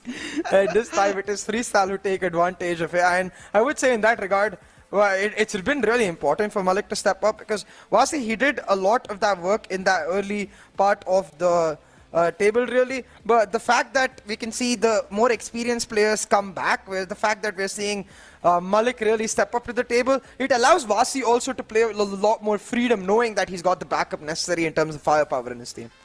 Yeah, I mean, Wasi, I think really this is kind of astonishing stats coming out, because, you know, we've seen Wasi always been the one to go in, get the knocks, get the finishes. He's the one who should be, you know, having the, you know, the best possible damages, the best possible knocks for his team. But regardless, does not matter, as long as your team gets the chicken dinner, you get to be on the 9th spot. I mean, Freestyle are going to be taking it with open arms, as SALTxi8.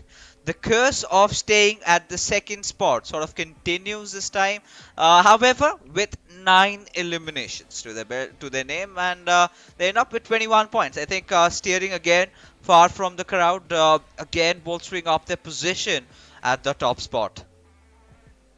Yeah, SALTxi8, like you said, really starting to separate themselves from the crowd, because the teams that were in contention with them, H2E, QWERTY, QWERTY, all three, look at that. And even MetershotxSKY for that matter, 12, 13, 14, 15. While SALTxi8 again get themselves a top half finish, man. I feel like a broken record saying this again and again, but consistency is key. And SALTxi8, they're like the creme de la creme of consistency. They deliver again and again and freaking again.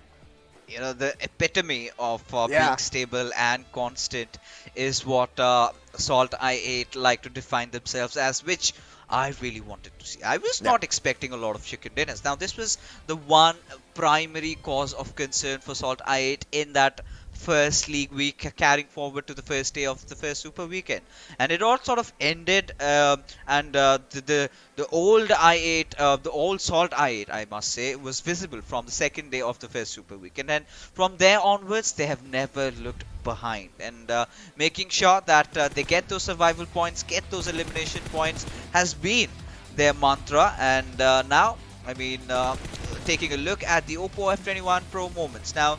XGeneration against TmW. This was such an interesting fight with XGeneration somehow walking out of that situation with two of their players alive. But this is where things started getting absolutely mental, right?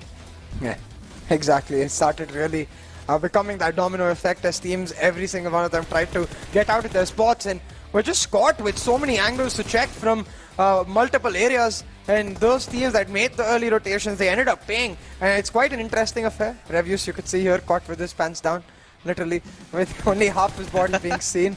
But really, like I'm saying, I think it did end up meaning that teams that waited, had the patience in their favor, were the ones that benefited in the long term. And it's quite an interesting thought, because usually you want the teams to make early rotations, but when it comes to ridiculous circles like this, that's when you've got to adapt and change it up.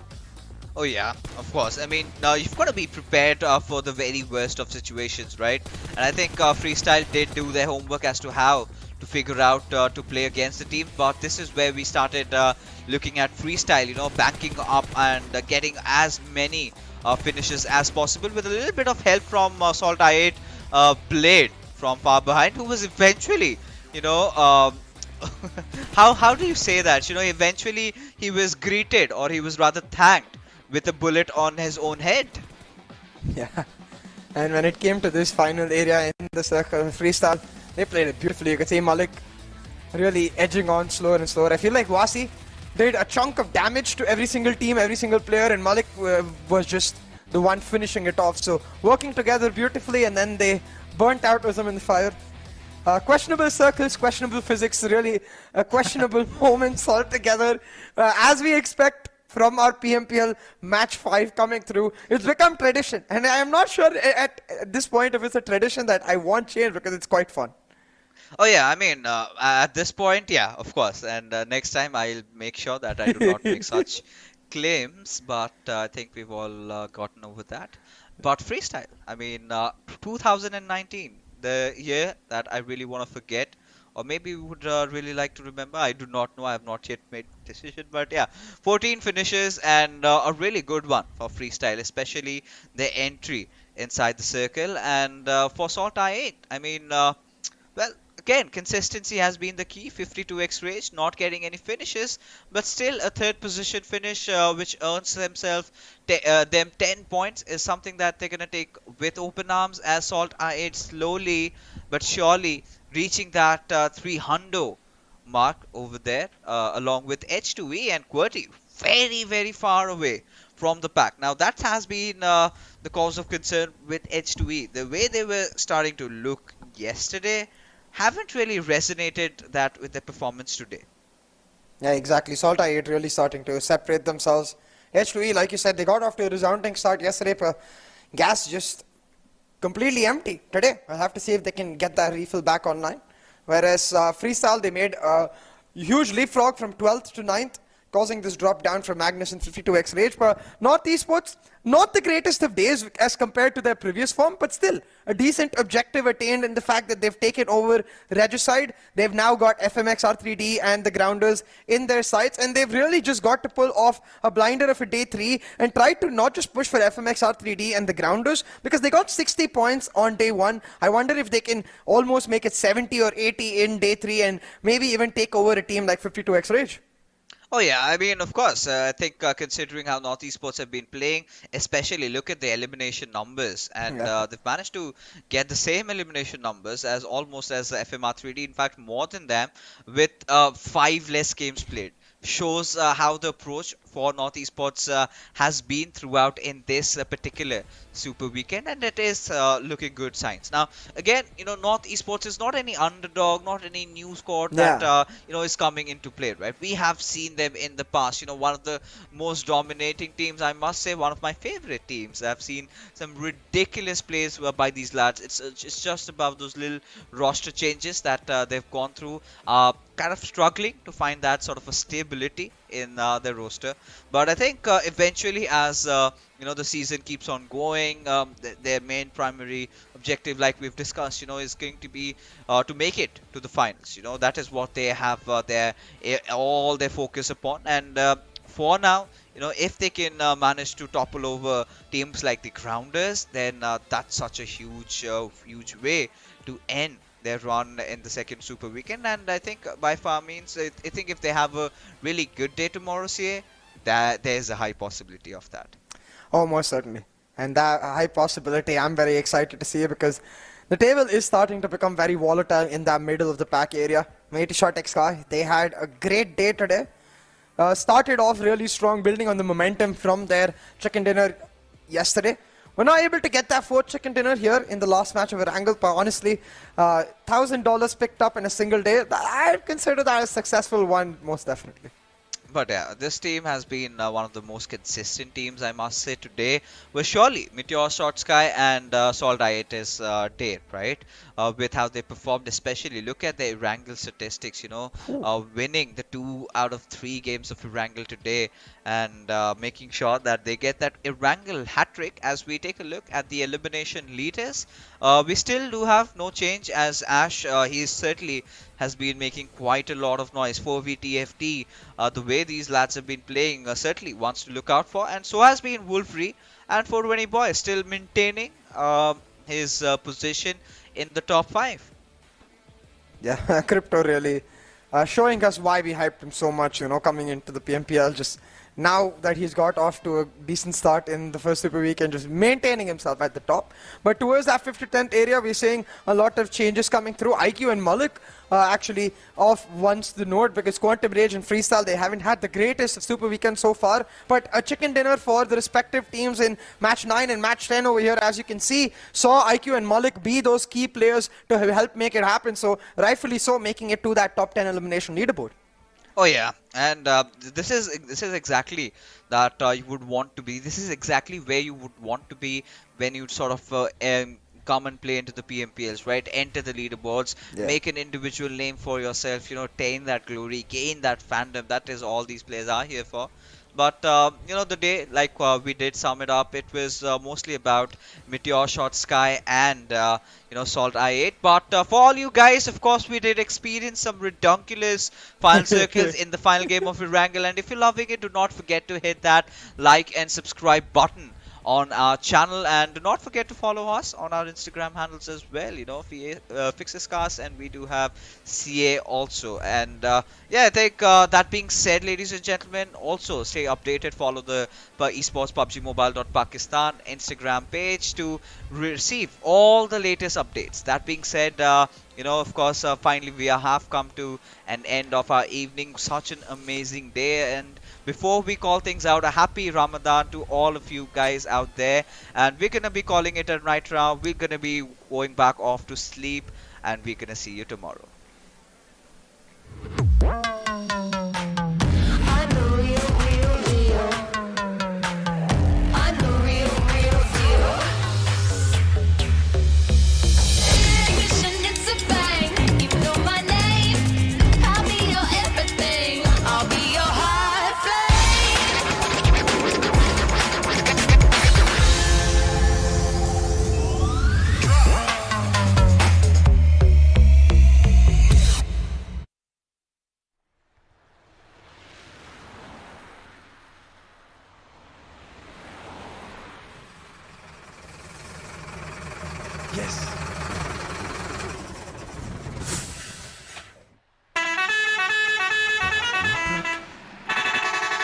गोली अखियां न मारे कुड़ी ठा करके गोली अखियां न मारे कुड़ी ठा करके गोली अखियां न मारे कुड़ी ठा करके गोली अखियां न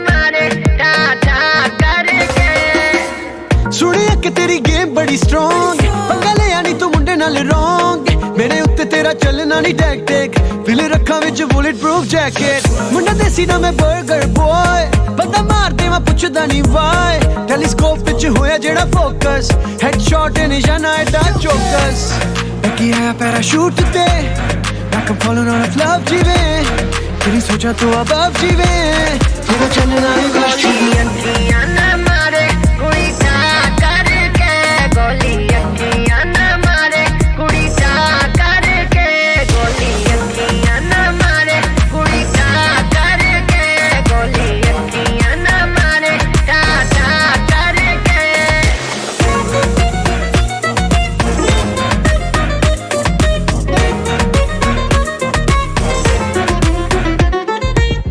Oh boy, don't cry. तेरी बातों से तू लगता है हाय कर ले तू चाहे जितनी भी ट्राई तेरे जैसे कई आए I'm a queen, मेरा सीन करे बात मेरी I'm 16 नॉकआउट करूं दिल I'm so mean तू भी बचेगा नहीं कर ले यकीन तेरी गेम को मैं रूल करूं ऐसी बातें ना फजूल करूं बिना चिकन डिनर कभी हार ना कबूल करूं कभी हार ना कबूल करूं